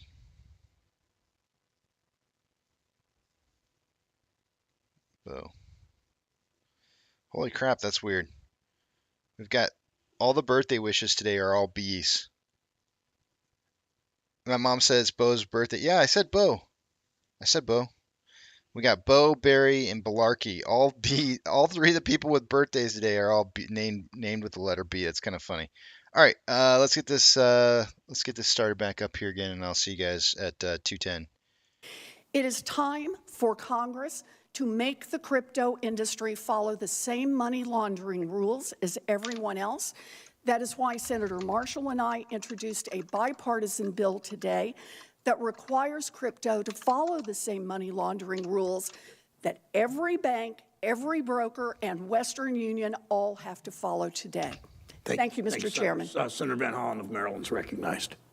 Thank you, Mr. Chairman, and let me add my words of appreciation to Senator Toomey for his leadership on all sorts of issues. I've disagreed with Senator Toomey many, many times, but I've also had the opportunity to work with him closely on lots of issues. So, Pat, thank you. And thank all of you for being here. You know, over the last more than 2 years, I think this committee has been trying to take a crash course on crypto and understand all its implications. And I think the fact that we have 4 very bright individuals here with diametrically opposed views is an illustration of the challenges we're facing as a committee. But I do want to pick up where my colleague, Senator Tester, did. Because the question is, where do we go from here? And on the one hand, the impulse is, of course, to want to protect consumers. On the other hand, we want to make sure that in the process of trying to do that, we don't give a government imprimatur to a system that is so inherently risky and without necessarily any, as at least 2 of our witnesses said, underlying value. So, Professor Allen, if you were king, queen for the day, what would you do right now? And let me just say, we've got the SEC. The SEC clearly has the authority and power to go after fraud, and we need to make sure they have the resources to go after fraud in this area because it's grown very fast. But beyond using the existing tools, what would you do going forward? If I were queen for a day, I would ban it. But if I were someone who was dealing with multiple constituencies and realized that that might not be viable, I think the path I would take would be to strengthen banking law, what I've been calling Glass-Steagall 2.0, and make it quite clear that banks simply may not touch crypto in any way, shape, or form. And then I would give the SEC more money. I would pass legislation that makes it clear, abundantly clear, that all crypto is a security. And to be clear, the definition section in the securities legislation doesn't just list investment contract. This isn't just about the Howey test. There's all kinds of securities that don't go through the Howey test. Bonds are just listed. If it's a bond, it's a security. So we could say, if this is a crypto asset, it's just a security. You don't have to go through the Howey test framework. And then we apply all the securities laws robustly, and I think that is the best way forward. Thank you. And is it Mr. Schenken, Mackenzie Schenken? Yes, sir. You can also call me Ryan Atwood from the All AMC. right. All right. Well, in that case, listen. Let me appreciate your testimony. The bottom line, as I understood, is you said we should just deal with this and regulate it like it's gambling. And I've been listening. I've been listening to analogies to Enron. I've been even analogies to the mortgage meltdown, mortgage-backed security meltdown. At least in those cases, they are backed by real assets, right? In the case of Enron, you've got an energy-producing company. In the case of mortgage-backed securities, it was an outrageous scandal. At the end, there was some, it was supposed to be backed by real houses. What is this backed by, if I could ask you? What is this backed by at the end of the day? Nothing. It's a story. Robert Shiller, the Nobel Prize-winning economist, talks about how economic narratives form. They're in response to real events. In this case, with cryptocurrency, I would argue the genesis was the subprime crisis. The Bitcoin white paper, released in October of 2008, was perhaps well-intentioned. It was intended to be a peer-to-peer currency that would avoid all intermediaries. So the story has understandable appeal. I think if crypto serves any function, it's to highlight the myriad failures of our regulated system and our banking system and our American economic system to provide people with a fair shot at the American dream, or what's left of it. That does not make the story true, however, the story of cryptocurrency.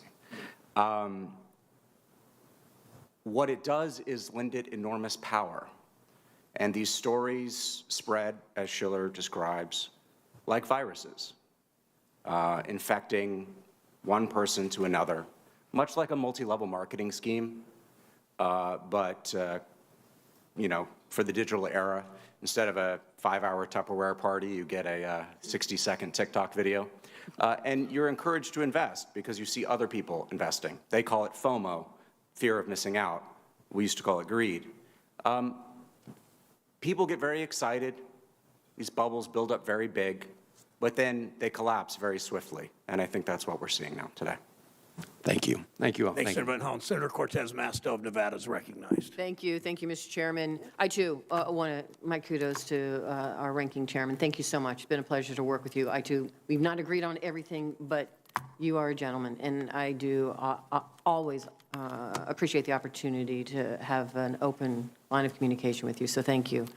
To everyone here, thank you. This obviously is something we have been working on for a period of time here, and really appreciate the insight you all bring.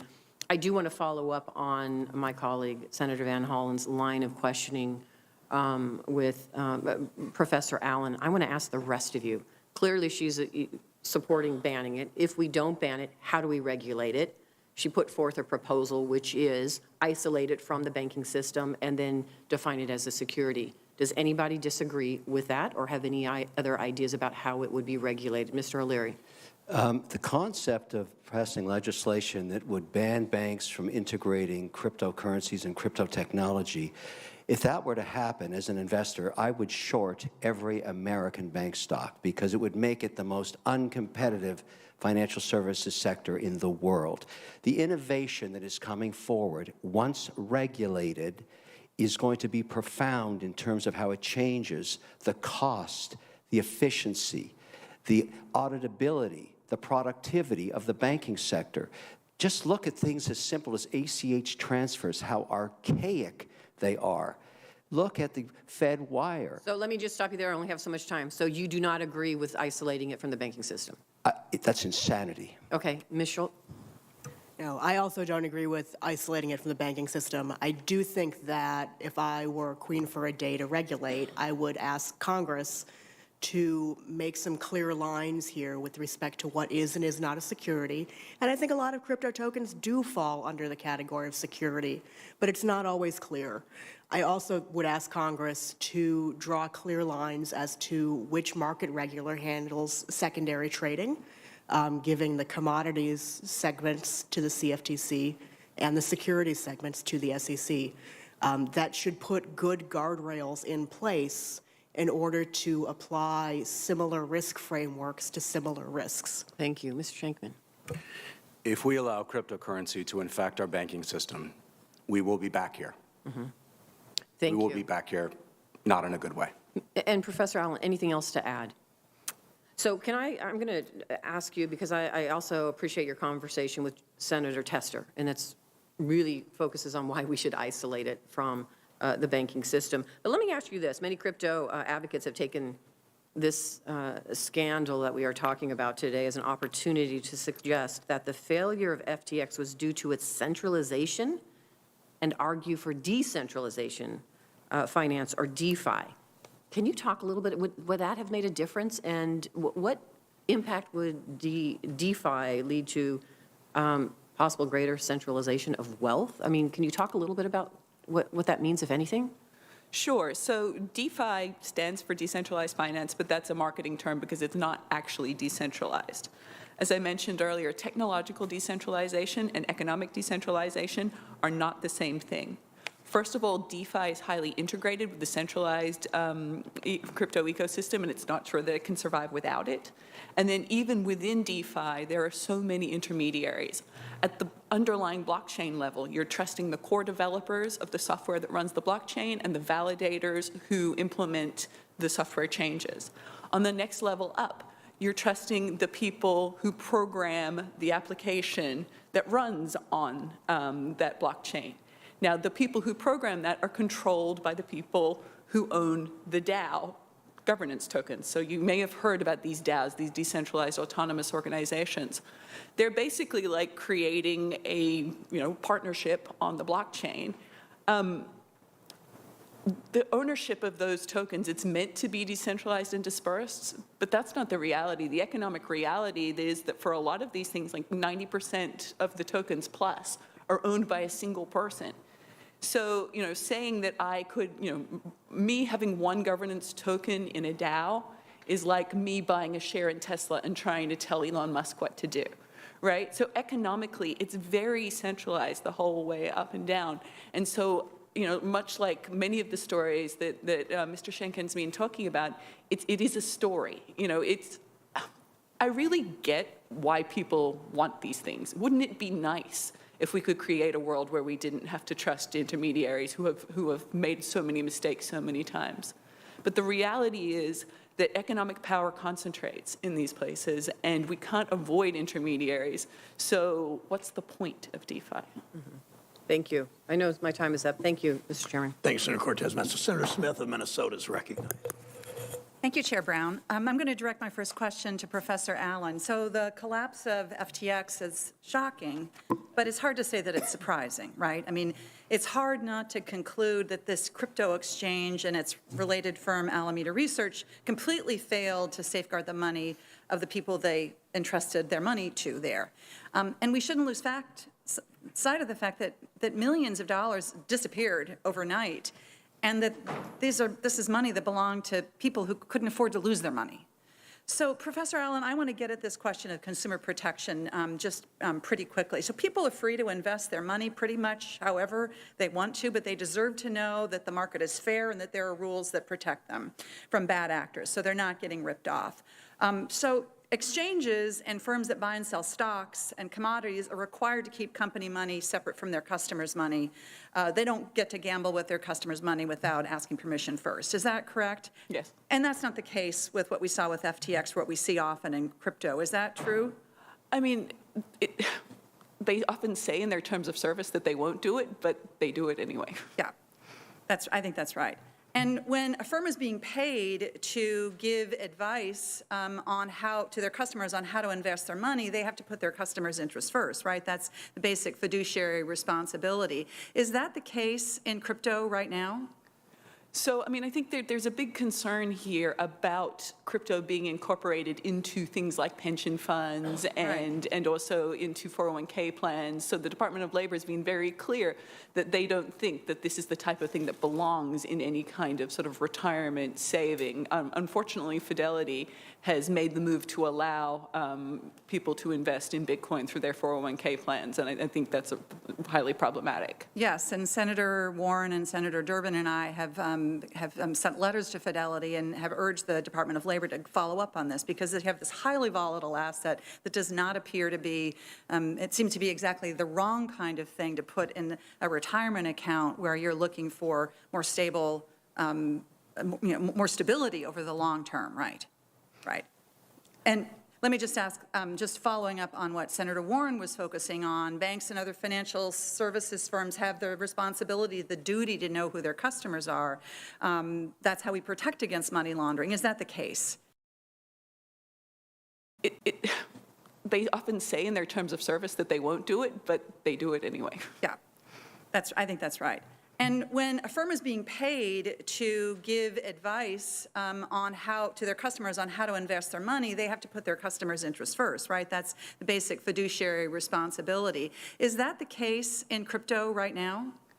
So, I mean, I think there's a big concern here about crypto being incorporated into things like pension funds and also into 401k plans. So the Department of Labor has been very clear that they don't think that this is the type of thing that belongs in any kind of sort of retirement saving. Unfortunately, Fidelity has made the move to allow people to invest in Bitcoin through their 401k plans, and I think that's highly problematic. Yes, and Senator Warren and Senator Durbin and I have sent letters to Fidelity and have urged the Department of Labor to follow up on this because they have this highly volatile asset that does not appear to be, it seems to be exactly the wrong kind of thing to put in a retirement account where you're looking for more stable, more stability over the long term, right? Right. And let me just ask, just following up on what Senator Warren was focusing on, banks and other financial services firms have the responsibility, the duty to know who their customers are. That's how we protect against money laundering. Is that the case in crypto? No, and I mean, I think generally speaking, there's sort of a failure of gatekeepers all over the crypto industry. You know, we've talked about we don't have the auditors being able to exercise oversight. We don't have KYC functions there. Another failure of oversight is the venture capital firms, right? We sort of expect them to exercise a restraint and exercise diligence before lending their reputation to these businesses. But venture capital firms were throwing money at FTX and similar firms without doing their diligence. So I think, as I explored in my written testimony, one of the things we can achieve by enforcing the securities laws is actually holding venture capitalists to account a little more because of potential liability as statutory sellers of unregistered securities. Yep. So I agree with that. I think that the crypto world of FTX shows us what can happen when we don't have basic consumer protections in place. And you know, crypto is a relatively new thing, but we know what to do to make sure that our markets are fair and that financial institutions know their customers. So it seems to me that our job here is to enforce the laws that we have, make sure that we are plugging holes where they exist, and making sure that our enforcement agencies have the authorities and the resources they need, or we're going to see more disasters like this. Mr. Schenken, I would like to follow up and ask you a question. I want to talk about the external impacts of crypto. So crypto mining and verification is a highly energy-intensive process. It requires more electricity annually than many individual countries. The worst offender is Bitcoin, but this is a widespread problem. In the U.S. alone, crypto operations require as much electricity as all home computers or residential lighting, and this is, of course, contributing to our challenges around carbon emissions.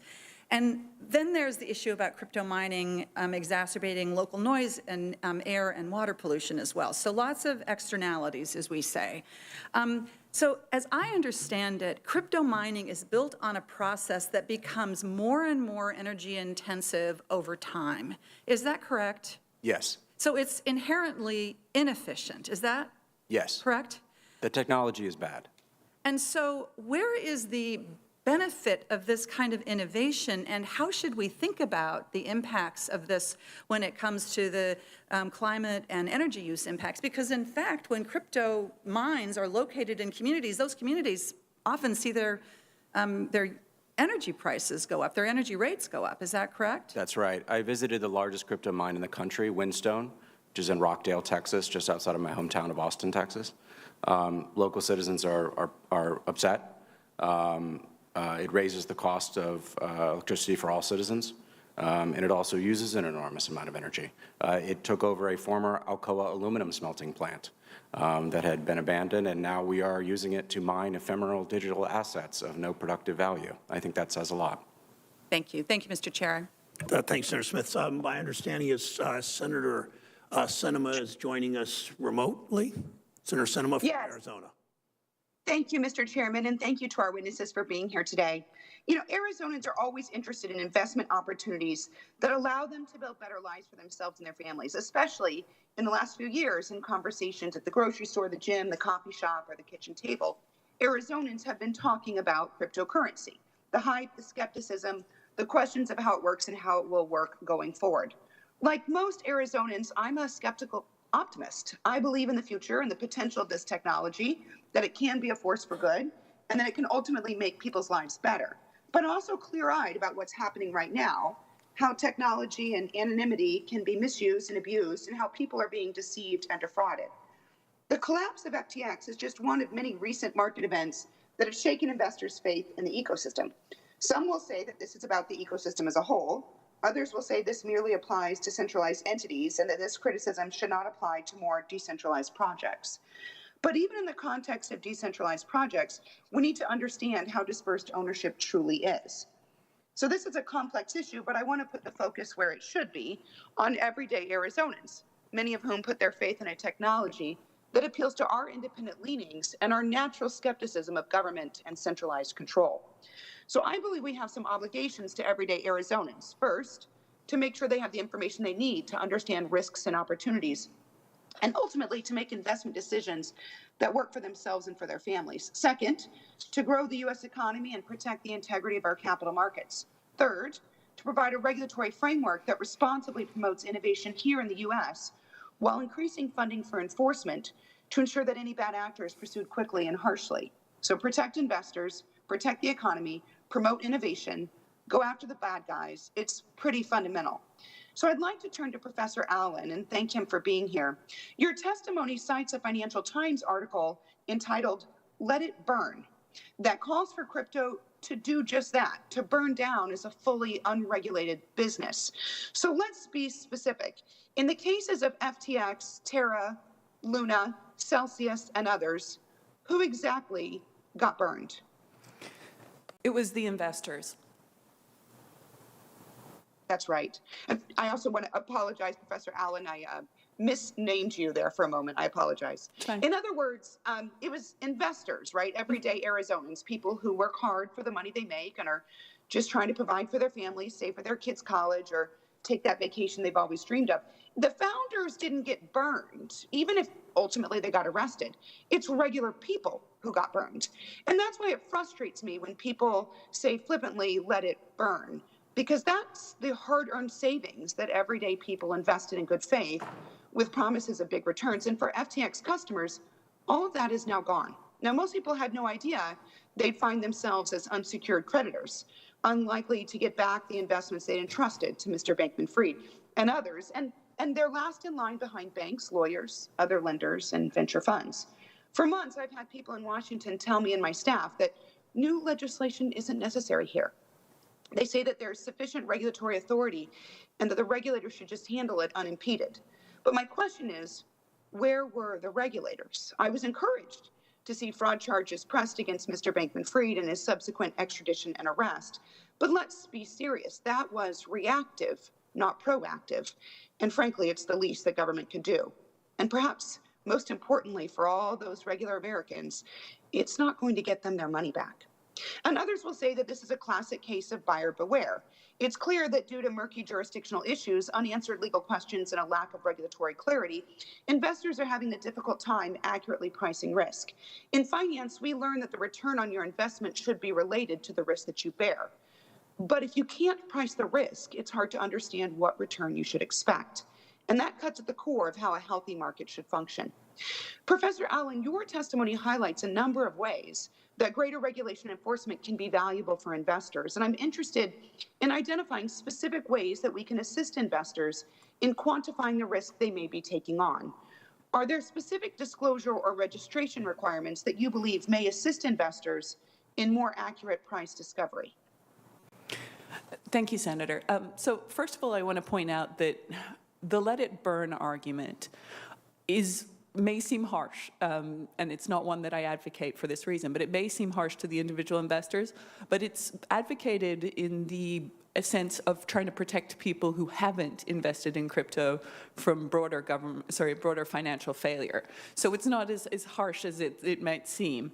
We're trying to find a regulatory regime that can protect non-investors as well as investors, and that's what I've tried to advocate for in my testimony. In terms of protecting investors, as I've said, I don't know how you can really protect them from crypto assets with more disclosures, because what are you actually disclosing about an asset that has nothing behind it? I think that the securities laws are effective in requiring registration, which means people who have assets with nothing behind them won't be able to offer them in the first place. And that, I think, is the value, the ex ante value, as you said, instead of an ex post enforcement action. I think that is the value of applying the securities laws here. And yes, I wish they had been enforced more aggressively in the lead up to this. I think the SEC has not had enough resources. I also think that the SEC has faced a lot of significant political pressure to back off from the crypto industry. It received letters from congresspeople last year saying, don't look at FTX. So I think that full-throated support from Congress for the SEC's investor protection mission could be very effective in increasing enforcement in this space. Thank you, Professor Allen. Thank you, Senator Sinema. Senator Toomey has one last question, as I do, and then we'll wrap. Thank you. Thanks, Mr. Chairman. I think during the course of this hearing, we haven't talked as much as we ought to about some of the, I think, really exciting and terrific applications that the crypto ecosystem makes possible. One of the categories that comes to mind is the ability to use stablecoins in conjunction with smart contracts. Basically, it turns into what I think of as programmable money, where you can write into the code a payment that will occur based on some exogenous and verifiable event, and the payment requires no human intervention. It just happens when the exogenous event occurs. So, Ms. Schulp, I wonder, first of all, could you comment on whether you think there's a lot of future in this idea of programmable money? And then secondly, I think you're familiar with the legislative framework that I've laid out for stablecoins.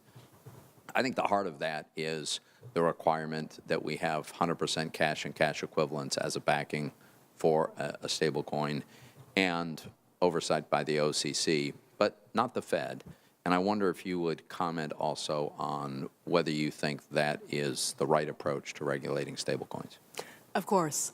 So I do believe that stablecoins have a lot of promise, not only in terms of the programmable money concept that you state, but also in terms of just being a faster and more stable way to work within a digital ecosystem rather than relying on kind of our current creaky payment rails.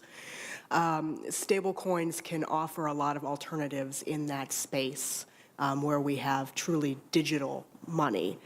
I am familiar with your legislation, and I think that it addresses what is one of the, I think, most obvious risks in the stablecoin space, which is the concern that stablecoin issuers do not have stable coins because the reserves that they have behind them might not be what they say they are. I think that there are a number of ways that you can go about creating a regulatory regime to take account of that risk. I myself have proposed kind of a disclosure-based framework that could be put into place by something like the SEC. In fact, it's very similar to the disclosure framework that you have proposed with the OCC. I do think it's important to separate that type of regulatory function from the federal monetary regulator, so that the Federal Reserve is not the one charged with handling regulation of kind of a money substitute here. There's a lot of conflicts of interest that can exist in that space, and I think it's wise to keep stablecoin regulation, which is something that I think is kind of low-hanging fruit at this point. There's obvious risks, and I think there are pretty obvious ways to deal with those risks in pretty simple fashion, but we should keep that type of regulation separate and apart from monetary regulation. Thank you. Thank you. Thank you. And my question, in fact, thank you for that answer. Professor Allen, my question is in part follow up with your answer to Senator Sinema about the difficulty of regulating crypto. Crypto firms have called for regulatory clarity, is a term that some of them use. Do you think crypto platforms could mostly comply with actual regulations? No, I don't. And I think when they're calling for regulatory clarity, what they're asking for is bespoke regulation that they can comply with. Okay, good answer. Thank you. Thanks to the witnesses for your testimony. The events of this week should be a warning to others about accountability, and not just in crypto. How we discuss crypto from this point forward will define crypto markets for the future. For senators who wish to submit questions, for the record, those questions are due Wednesday, December 21st. Witnesses, we ask you within 45 days to respond to any questions. Thank you again. The committee is adjourned.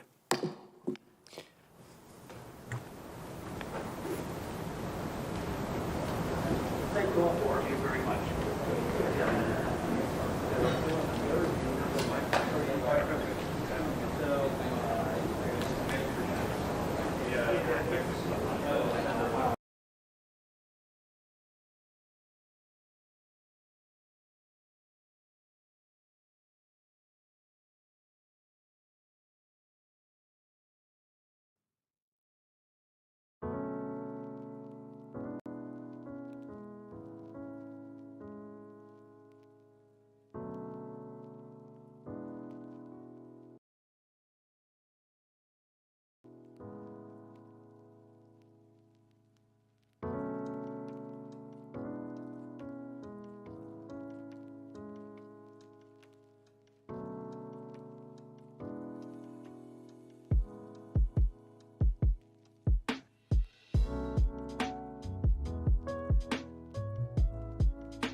Alrighty, looks like the music stopped while I was gone. Sorry about that. Didn't realize the music had stopped. Let's see here. Let's take a look at what's going on for the end of the day here. Before I do, I'm going to go ahead and toast first. So we have 3 birthdays today. We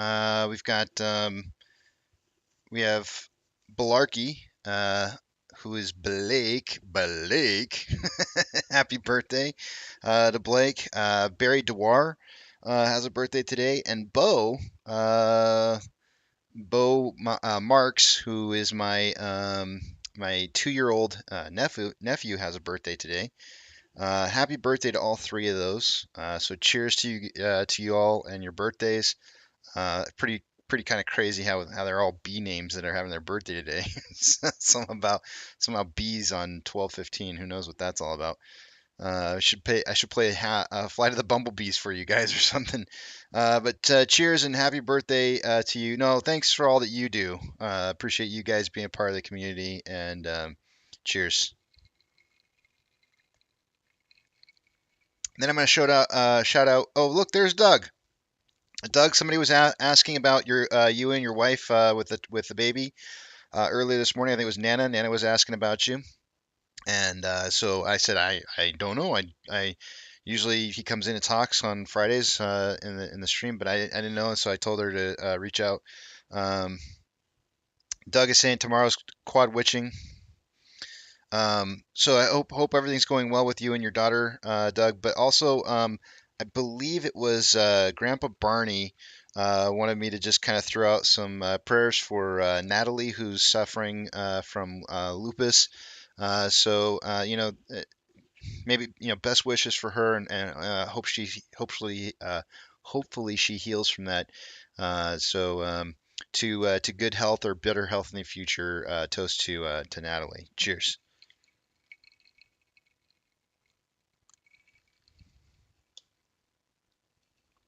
Tom D says toast to Lou's YouTube channel being shut down. I actually just heard about that while I was on break. I heard he's going through and deleting stuff. Man, I'm telling you guys, there are people in this community who have been a part of this community for a long time who may have not been on the up and up. And I don't know.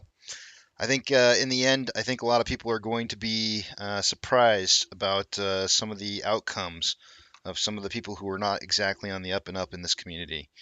And I've been trying to tell you guys for a long time, if those, it's fun to watch train wrecks, but if the train wrecks are the ones that are supporting what it is that you're buying and holding, they may not be the best people to continue to watch. But I'm not the police of what you watch. You are. So you've got to decide. You personally have to decide what's worth supporting and what's not worth supporting in the community. So cheers to making good decisions on who you decide to let into your mind to talk to you about what it is that you're invested in. Cheers.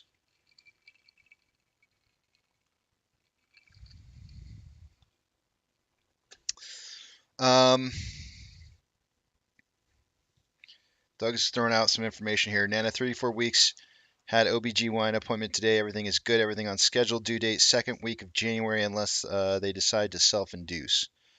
All right. 2nd week of January. Whew, man. That's going to be one hell of a time for you. If we start squeezing around that time, that's going to be one hell of a time for you.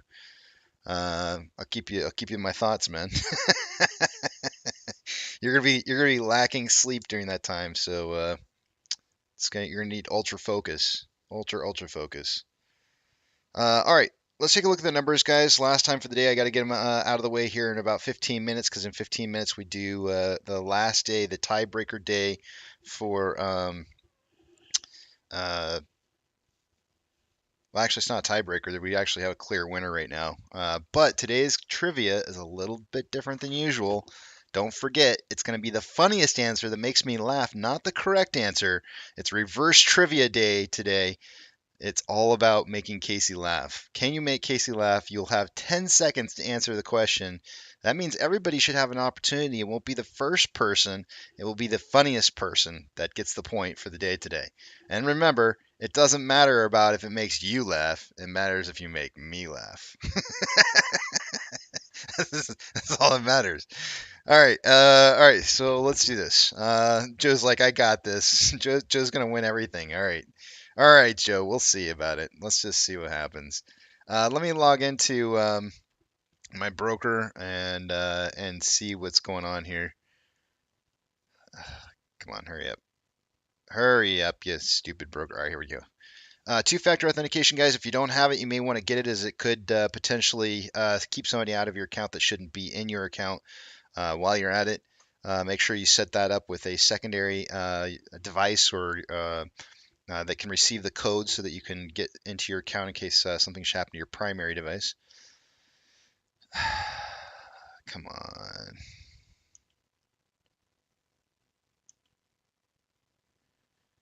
All right.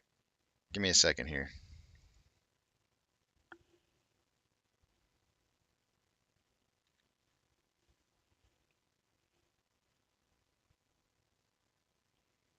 I got to answer a text.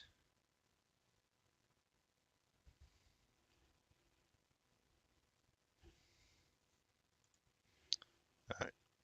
I had to answer back my wife's text here. Also, remember, I'm not going to be able to see what it is you guys are writing, so hold those specific thoughts for me or that you want me to read or touch on until you see the big tramp back up on the page again, because right now I can't see what it is you guys are writing. Let me move a couple screens around and we will dive into these numbers as fast as we can, get them over with so we can get to the movie trivia, because I know you guys are really dying to make me laugh today. And I just know it. I can feel it. I can feel it already. I'm going to be rolling. All right, starting with off exchange. By this time of the day, I would expect to see about 66% going through the off exchange and EDGX combined. On a normal day, off exchange on AMC currently 53.91, EDGX at 11.37, a grand total 65.28. It's just about on target with an average day. It's like 0.8% less, 0.772 to be exact. So it's a little bit. It's kind of acting like a normal stock right now, or not a normal stock, but it's a normal day for itself. That's actually pretty high for a normal stock. Taking a look at Ape, however, there is 73.21% going through the off exchange. EDGX at 4.34. That's 77.55 total. That is 11.5% higher than where it should be. CHX volume, nothing unusual to report. GME CHX volume, nothing unusual to report, and HYMC CHX volume, nothing unusual to report. Taking a look at Vortex, as of an hour ago, there was 2.04 million shares having been loaned for the day. That has since increased to 3.08 million shares. Slightly over a million more shares in the last hour. It's going to raise that estimated short share interest of the free float to 18.91%. Cost to borrow minute 18.8, average 23.65, max at 27.53. Shares on loan for the day today is at 168.92 million shares. That is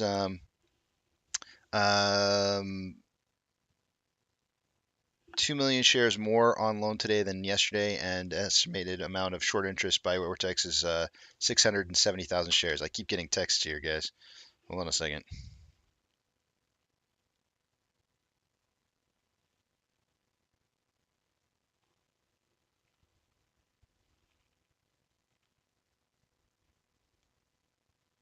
Getting more texts.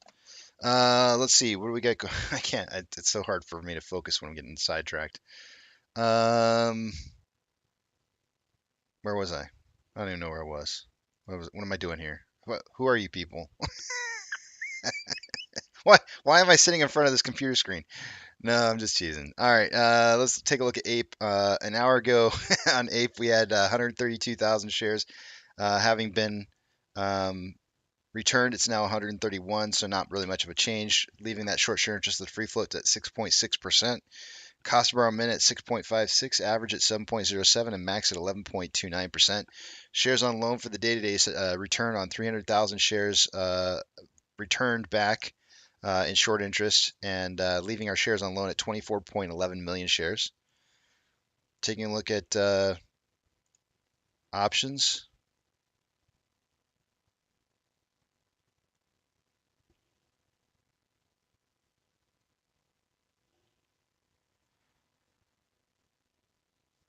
An hour ago, at a $6 strike, we had 36.1 thousand contracts. It's now 36.9. Looks like the option contracts are really, really strong in supporting of the idea that we're going to be above $6 by tomorrow. The puts are saying otherwise, with only 1/3, not even 1/3 of the total amount of volume. At a $5.50 strike, there's 10.2 thousand contracts an hour ago. It's now 10.5. But at least for today, the market is suggesting we'll see a closing price between 5.5 and 6. Taking a look at the combined closing price of, or the current price of AMC and Ape, it's at $6.43. We are getting a little bit of consolidation. Hopefully, we can break to the top side of this. I mean, it does kind of look like we're on a little bit of a bearish triangle, but my hope is that before the end of the day, that we'll see this breakout to the upside. And hopefully we can drive back past this level of what's become resistance now. Both these levels of resistances. Bruno's knocking at the door. I'm gonna go get him. Oh man, so many distractions. So many. Why is everybody trying to distract me right now? I have no idea what's going. Why is this happening? Let's see here. Give me 1 second, and I'm gonna go back to this, and then. Trigger price for SSR for the day-to-day is at $5.18. Apes at 0.7966. We have no shares available to borrow currently. Nothing has changed out of this available amount of shares to borrow in the last hour. Fees were at 20.2%. Why it keeps doing that. Give me a second.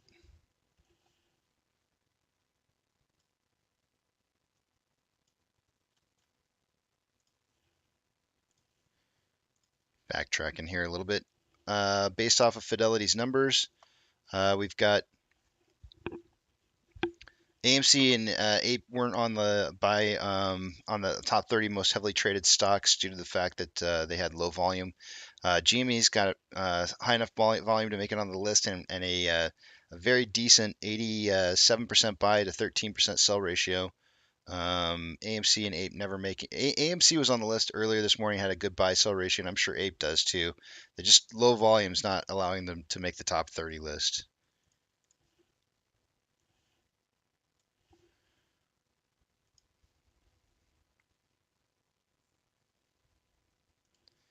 NASDAQ is down 3.1, Dow Jones is down 2.19, and S&P 500 is down 2.42. We currently have 4,967 decliners to 1,688 advancers. The market is declining over advancing pretty heftily. It's hot lava. Don't touch the floor. It'll burn your feet. US dollar currently up 0.79. Give me a second. I'm getting more texts.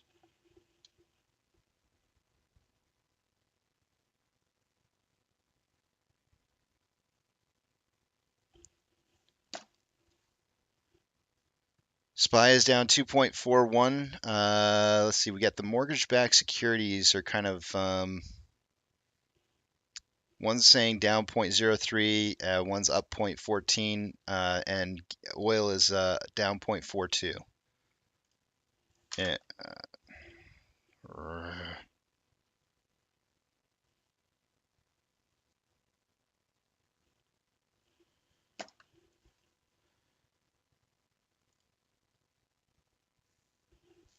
I'm gonna take my watch off in a minute. Chuck my watch at the wall. Be like, shut up! Stop buzzing me. Let's see. We got VIX is much better looking than it was than an hour ago. VIX is up 6.91. It was up as much as 10% a little while ago. VTI is down 2.44. IWD down 1.94. Tesla's up 0.44. Amazon is down 3.75. Cinemark is down 3.58. Doge is down 2.43. Bitcoin is down 2.01. GME is down 1.97. HYMC, they're all down from here. I'm reading them off. 1.03. HOOD 3.14. CS 1.75. NCMI 5.13. Ape 6.62. And AMC 2.61.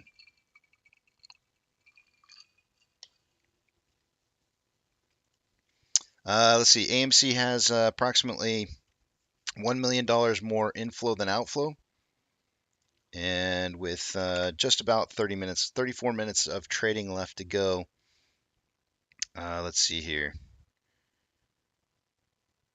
356 minutes of trading so far for the day today. Putting us on a pace for 27.58 million shares by the end of the day today for AMC. That's going to be within that 10 to 30 million shares that I suggested in pre-market. On the 1 hour time interval, there is more selling pressure than buying pressure with an RSI of 44.1, which is slightly below average. On a 30-minute interval, there's more buying pressure than selling pressure with an RSI of 46.27, which is slightly below average. And on a 5-minute interval, more buying pressure than selling pressure with an RSI of 52.64, which is just about average. On Ape, there is approximately $750,000 more inflow than outflow. 8.01 million shares having been traded so far after 357 minutes of trading. Putting us on, oh man, math, Casey, math. Putting us on pace for 8.75 million shares by the end of the day today. It's definitely a low volume day. Still within the 5 to 25 million shares suggested in pre-market though.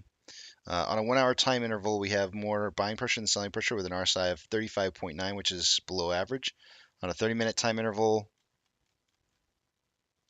I'm going to go with equal amounts of buying and selling pressure with an RSI of 36.29, which is below average. And on a 5-minute interval, more selling pressure than buying pressure with an RSI of 56.74, which is just slightly above average. Getting a little bit of the pinching effect on the 5-minute for Bollinger Bands.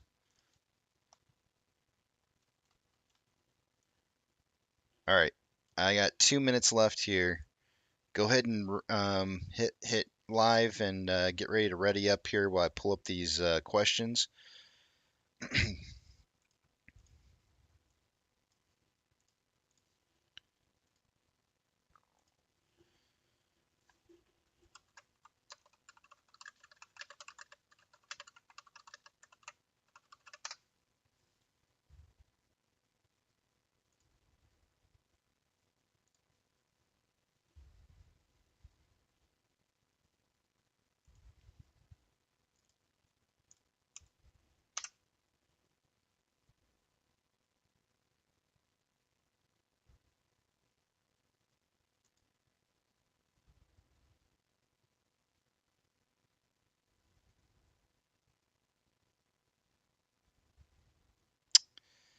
Let's see here.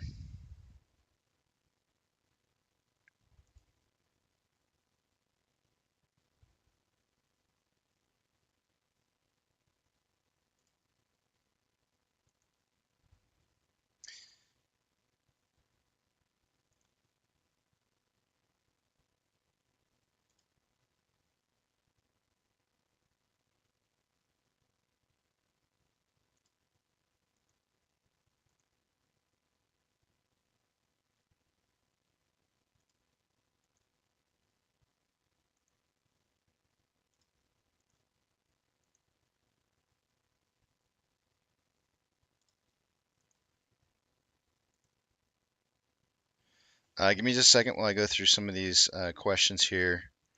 I want to make sure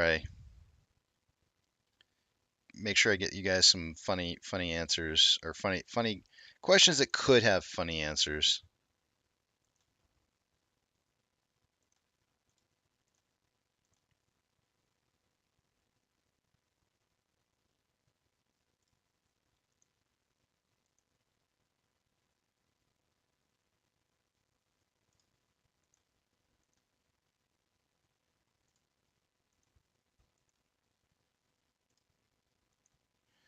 Probably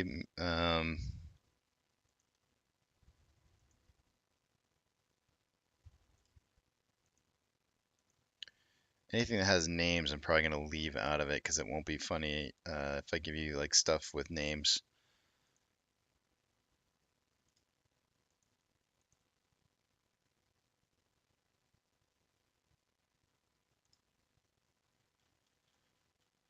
All right, let's see. Let me just count how many I've got here. 1,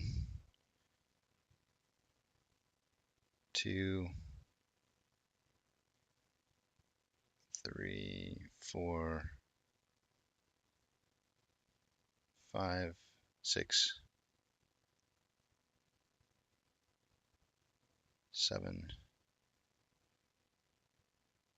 8, 9, 10. All right, I got 10 questions. Alrighty. All right, so here's how it's going to work today, guys. I just want to make sure I had 10 questions to get in there. Here's how it's going to work. I'm going to name off the question, or the question to you guys. I am not expecting a right answer. I am expecting the funniest wrong answer to make me laugh over 10 seconds, because I know sometimes it takes about 10 to 15 seconds for everybody to get the if you hit ready or if you hit live right now, make sure I'll put that in there for you guys.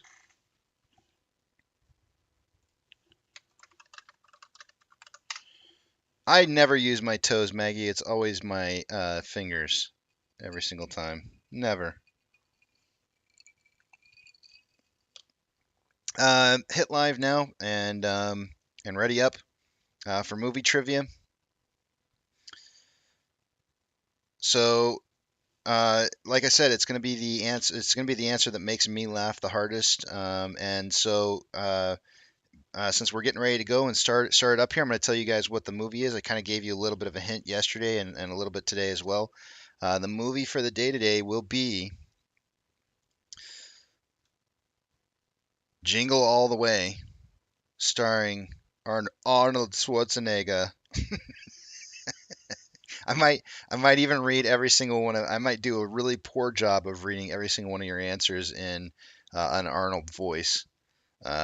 So yeah, actually, just go ahead and assume that I'm going to read it in an Arnold voice. That way, it might make it a little bit funnier. But whoever makes me laugh the most with their answer as I'm reading through them will get the point. So I'll give you guys like 10 seconds on each question, and I'll kind of read through the answers as the time is ticking. Are you guys ready? He can ring my bells any day. Deborah's already looking for a point. I don't know. Deborah's already working on her points over here. All righty. Cockles all the way. Here we go. First question. First question of the day. Man, Javi, what the hell? It's wrong answers. Wrong answers, the ones that make me laugh. What is the name of the toy that everyone is after?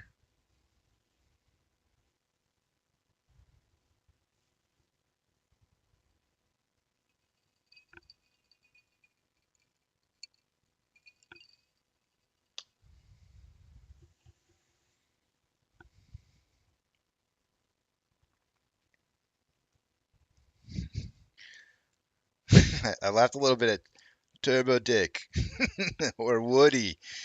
Those had me a little bit. Those are kind of funny. Let's see here. None of those are funny. Poof Flingers, not bad. It's not a tumor. All right. No, that's not going to win. Let's see here. It's pretty bad, actually. All right. All right. That's 10 seconds. Let's see. Let me pick from the answers here. Fanny pack. Oh man, that came in just a little too late. That's a good one. I tell you what, I do like where was it? Turbo something or other. Turbo.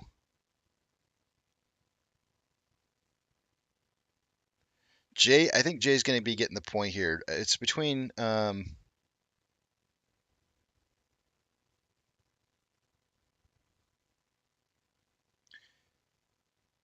yeah, I'm going with a Turbo Dick. That one kind of makes me laugh the most. All right. Jay Portage's getting the first point.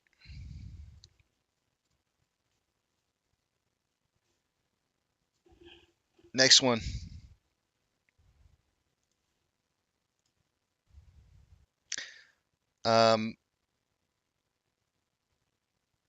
Complete the passage. Jingle bells.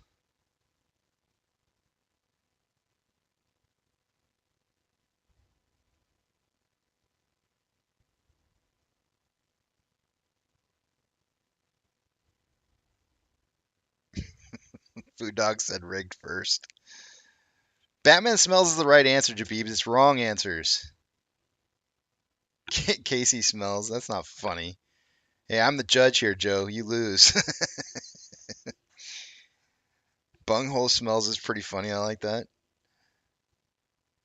Beaver smells is pretty good. Matt Kors smells. Javi the Great for the win. No. It's over. It's over. Matt Kors smells.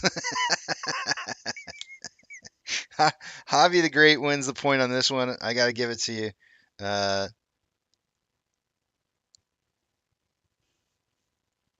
Yep. Point for Javi. Matt Kors smells is there's nobody's gonna top that one. I can't see it. Matt Kors smells. I like that. That's a good one. Let's see. Howard tried to steal a gift from his neighbor. Who was the gift? Oh no, that's a name. Hold on a second. That's not the right one. What is Myron's occupation? The one dude who was trying the one dude that was trying to steal the gift or the toy. The correct answer, actually, I'll give you guys the correct answer. It's a postal worker is the correct answer. So Chippendales, gynecologist.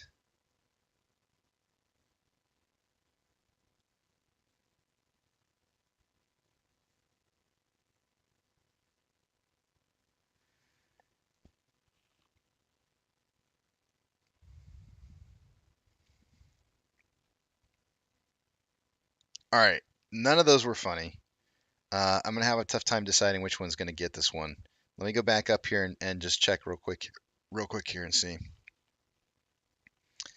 I think gynecologist is gonna get the answer. Doctor No for the point. It's not even that funny though. I have to say none of those were that funny. Dr. N. No. Dr. Arno. Arno. Oh, I don't know why. That's finally just made sense to me. Dr. Arno. Let's see here. All right, let me scroll back to the beginning here. Let's see here.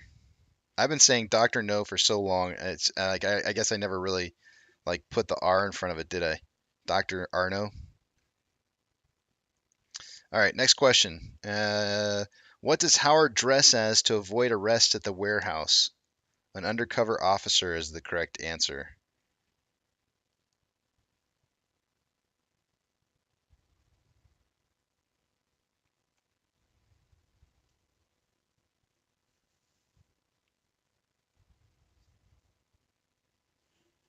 Oh man, I was actually thinking ballerina myself.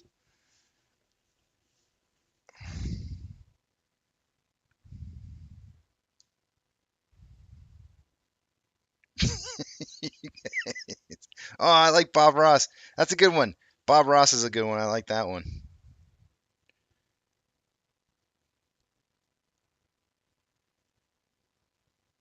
Man, this is all right. I'm going with Bob Ross for Tim Leedy. Tim's getting the point on this one.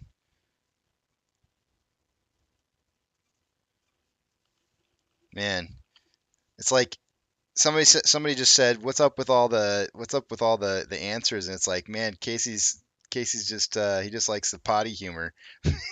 That's what everybody thinks, I guess. Um, Complete the next line. Howard Langston says, "Dollars, Mall Santa no what? Mall or so Howard Langston said dollars. The Mall Santa said no. The correct answer is chocolate kisses. No chocolate kisses. What's the funny answer? No what? Oh, I know the perfect answer for this. I know what would make me laugh. No poo poo pants.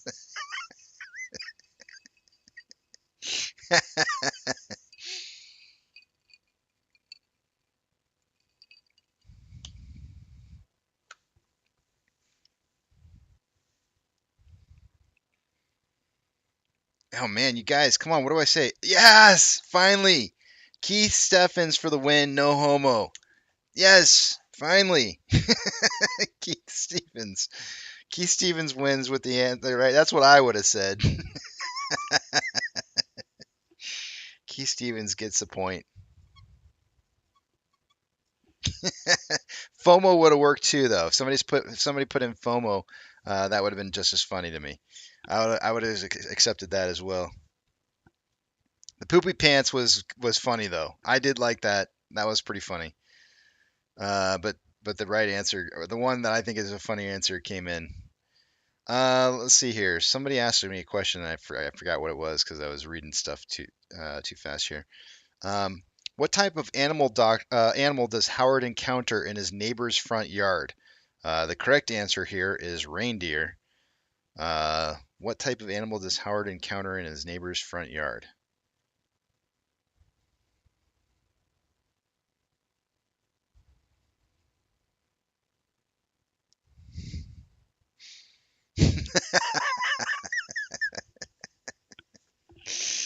Chris says a Hester Pierce. I think that might win. That might. I really love that because it says what type of animal. That is really funny. Chris Griffion. Wait, I gotta look at some of the others. A Gazer Beam Gary. That's kind of funny. I like the Hester Pierce though.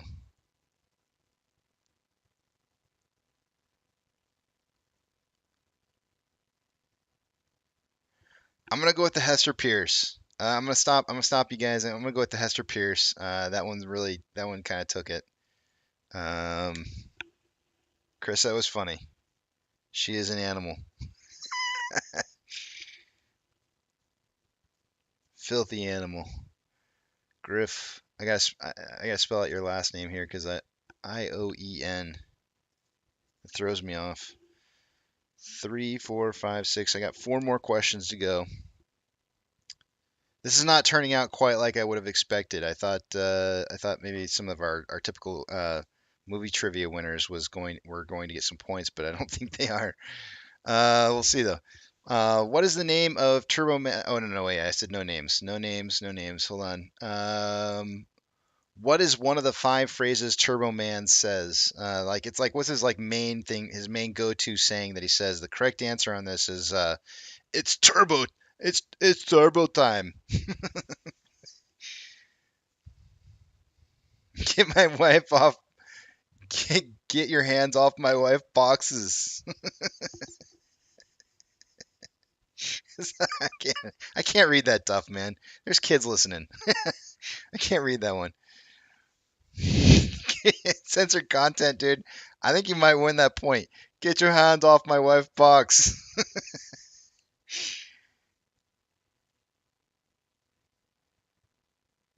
Two-factor authenticator. No, I'm sorry, censored content, but that wins. I'm stopping you guys right now. Two-factor authenticator. That definitely wins. Balarkey. Plus, Balarkey is a birthday boy today. It's hard to not give the birthday boy a point on his birthday. And yeah, go ahead and call it rigged. I don't care. You Baham Scrooges. Balarkey. I can't spell Balarkey, man. Balarkey, I can't spell Balarkey.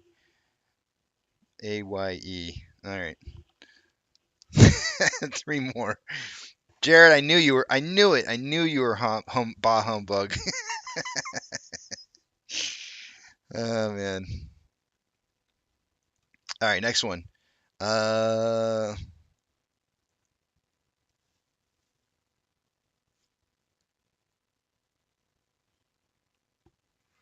Myron is resentful towards his father because he never received which toy for Christmas? The correct answer is a Johnny 7 OMA. I have no idea what the hell that is. Johnny 7 OMA. I know what Johnny 7 is from like Short Circuit, but I don't know what OMA is. Casey's Peloton. Lubrication. Oh man, myself's grabbing back from the past on this one. Censored content is too.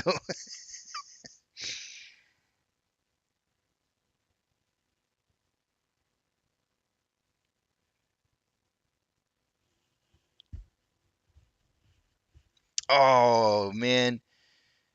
Oh, it's hard to not go with Joe Pounce for Big Tramp on this one. That would be a cool present. That one didn't make me laugh, but I like it though. All right, I'm gonna stop you guys. That's gotta be at least 10 seconds right there.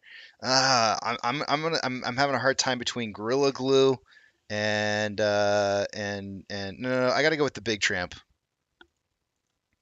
I love that. I love that for an answer from Joe Pounce.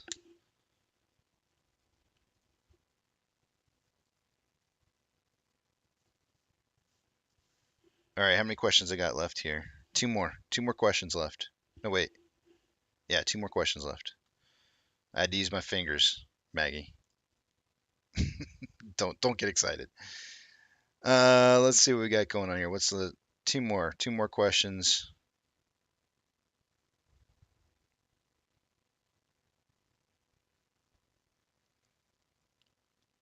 What was Turbo Man's original name? The correct answer is Turbo Tom.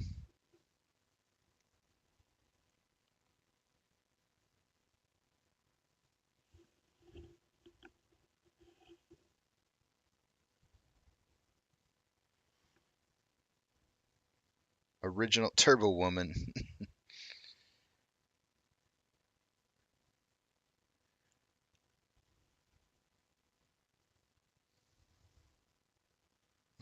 Win in Telpula. Peking Tom. Hey, that's pretty good, Joe. Peking Tom's not bad. Bob Ross. We already used that for an answer. That's not bad. Actually, I like that. That was the Peeping Tom. I found a winner. I like the Peeping Tom one because it incorporates something that we talked about the other day. Tells me you're listening, and who the hell wrote that? And then it is Turbo Tom, but you used it. You used the Tom part and put Peeping Tom in there. It's peeping, but whatever. Joe, you're getting another. You got back-to-back points, dude. Nice, nice. And it's where in a trivia where it's I decide who the winner is based off of content. That's pretty impressive to get 2 in a row. All right, last question. Oh shoot, I forgot to get Bruno.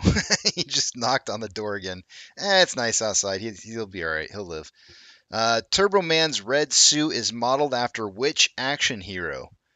And and the correct answer is the Flash.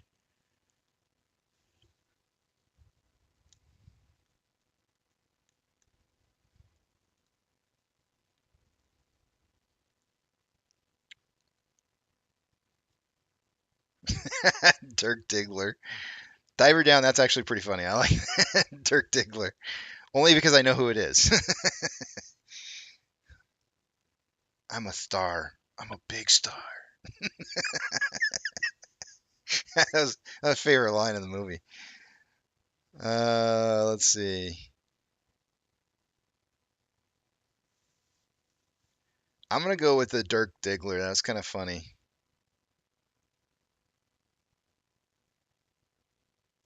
All right, I'm going with Dirk Diggler. Diver down for a point. Hey, Diver down. Got a question for you. How many hours you got logged for diving? And is it only recreational, or do you do professional diving as well? When I say professional, I mean, do you do it for as a profession?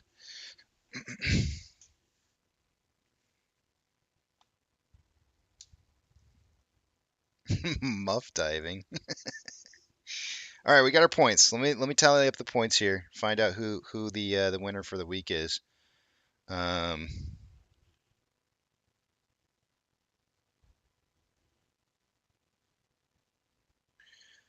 Captain Austin says, Casey, what does Arnold Schwarzenegger call a colonoscopy? I don't know what is I'm afraid to see the answer on this. What does he call it?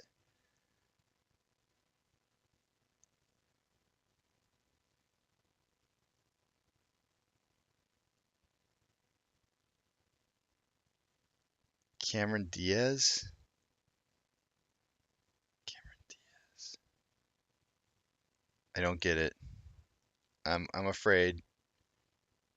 I'm so afraid that you're gonna throw back like a Cameron Diaz these nuts or something. I feel like that's where you're going with that one. Cameron Diaz these nuts. Yeah, I bet that's probably the answer. Cameron Diaz. I don't get it. I still don't get it. I don't know. I'm not getting that one. Cameron. Okay, now I get it.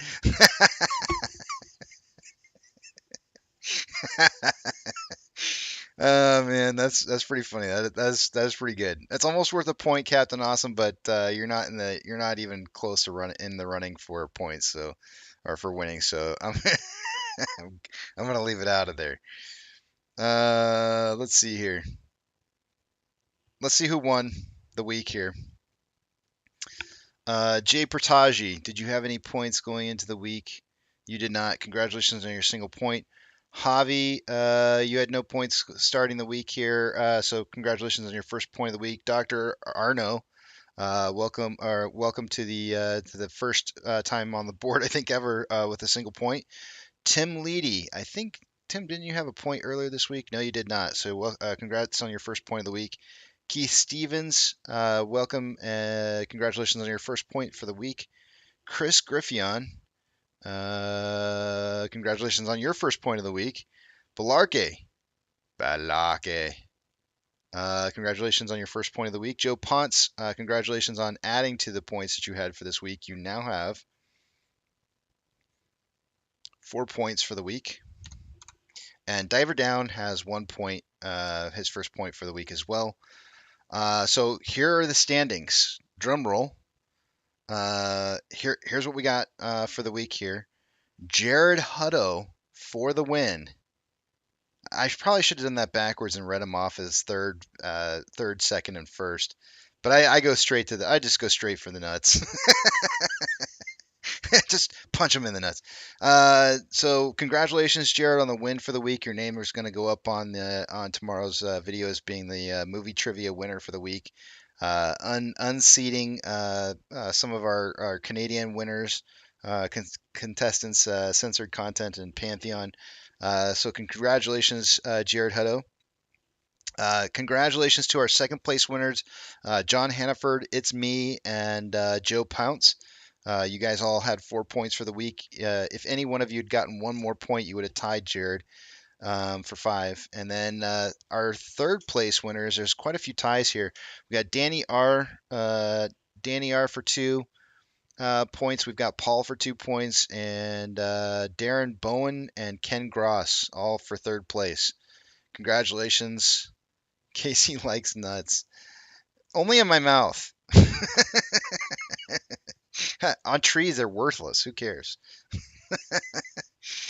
Oh, man. Yeah, and they have to be sugar-coated and salty. Because, you know, those are the best ones. The candy-coated salty ones. Those are always the best. Bruno, wait 5 minutes. Give me a break. He's like pounding on the door right now. He's over there like, let me in. I'm going to huff and puff. Blow this house down. He is. He's over there like knocking on the door. It's like he's like, I can't be out here. This is strange. It's outside. He's an animal. Go enjoy the outside. No, I gotta come inside. It's scary out here. Oh, man. UPS delivery guy says, I'm driving to Texas tonight. Be careful. I don't know what part you're going to be in. But be careful. And as they like to stay here, as they like to say here in Texas, enjoy your time while you're here, but make sure you leave. They actually do say that. Believe it or not, they really do say that. It's kind of the weirdest thing ever. It's like, they're really polite, though. Really, really super polite. Just don't want you to stay. Ah. All right. Removed.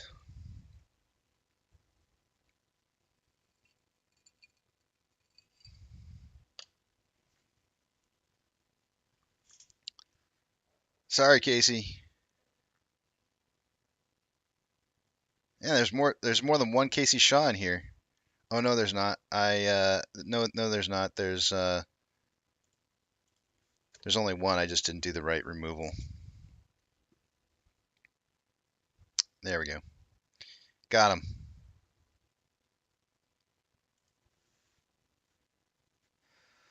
Well, guys, I hate to break it to you, but it is that time of the day. Eat, sleep, drink, get plenty of rest. Tomorrow's the last day of trading for this week. Spend time with your family, spend time with your friends, take your pets for a walk with your brand new AMC leash, and go out and see a movie because Avatar starts tonight. If you can get in to see it. Good luck. But above all else, don't have a good night. Have a great night.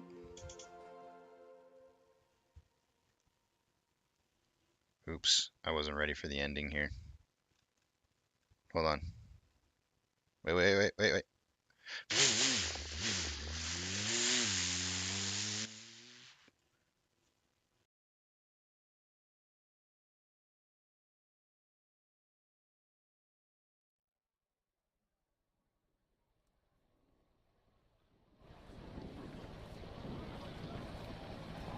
T-minus 90 seconds and counting. All systems are go. We're about 90 seconds from the launch of Space Shuttle Discovery.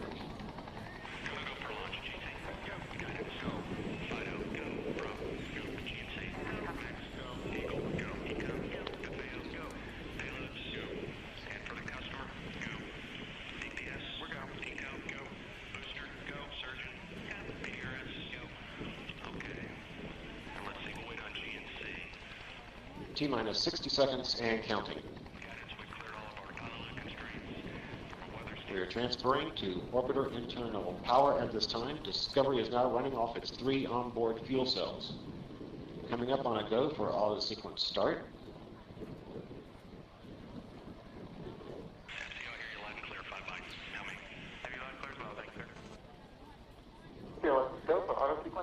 And we have a go for auto sequence start. Discovery's onboard computers have primary control of all the vehicle's critical functions. T-minus 17 seconds and counting. 15, 12, 11, 10, 9, 8, 7, 6,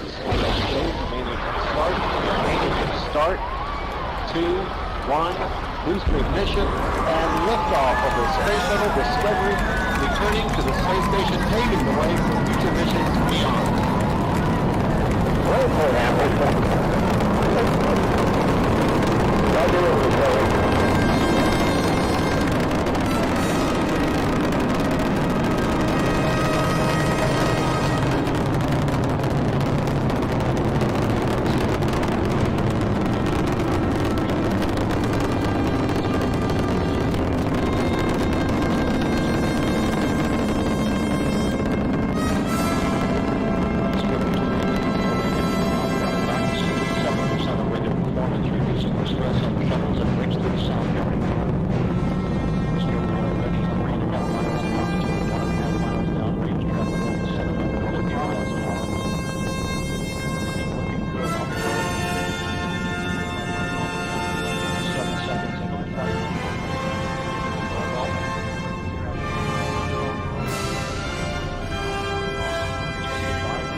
now converging.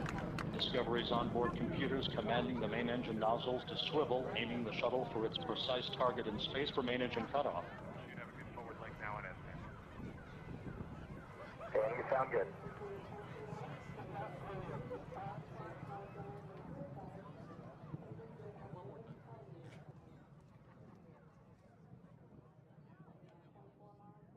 Discovery Houston, negative return. Copy, negative return.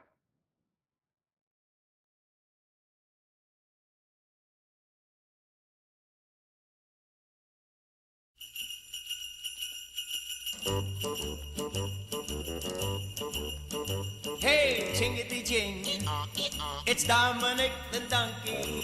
Jingity jing, the Italian Christmas donkey. La la la la la la la la la la la la la la la la la la. Santa's got a little friend, his name is Dominic, the cutest little donkey. You never see him kick. When Santa visits his paisans with Dominic, he'll be, because the reindeer cannot climb the hills of Italy. Hey, jingity jing, it's Dominic the donkey. Jingity jing, the Italian Christmas donkey. La la la la la la la la la la la la la la la la. Jingle bells around his feet and presents on the sled. Hey, look at the Mayor's Derby on top of Dominic's head. A pair of shoes for Louis and a dress for Josephine. The label on the inside says they're made in Brooklyn. Hey, jingity jing, it's Dominic the donkey. Jingity jing, the Italian Christmas donkey. La la la la la la la la la. La la la la la la la la. Children sing and clap their hands and Dominic starts to dance. They talk Italian to him and he even understands. Kumaras and kumbaras do they dance ad arandel. When Santa Nicola comes to town and brings Ujucharil. Hey, jingity jing, it's Dominic the donkey. Jingity jing, the Italian Christmas donkey. La la la la la la la la la la la la la la la la. Hey, Dominic, buon Natale.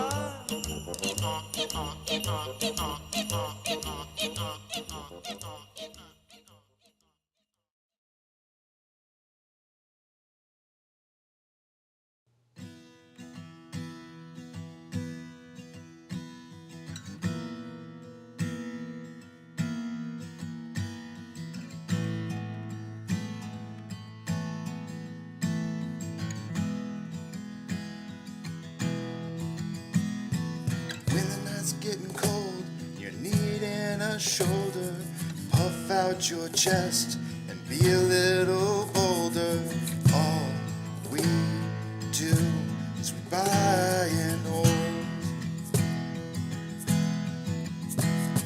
There will be shills who want to steal your thrills. There will be friends who hold till the end. There will be doubt, fear and cloud, but it's all in your head. Those hedges are dead. Panic and fear really are near, but it's not ours to own.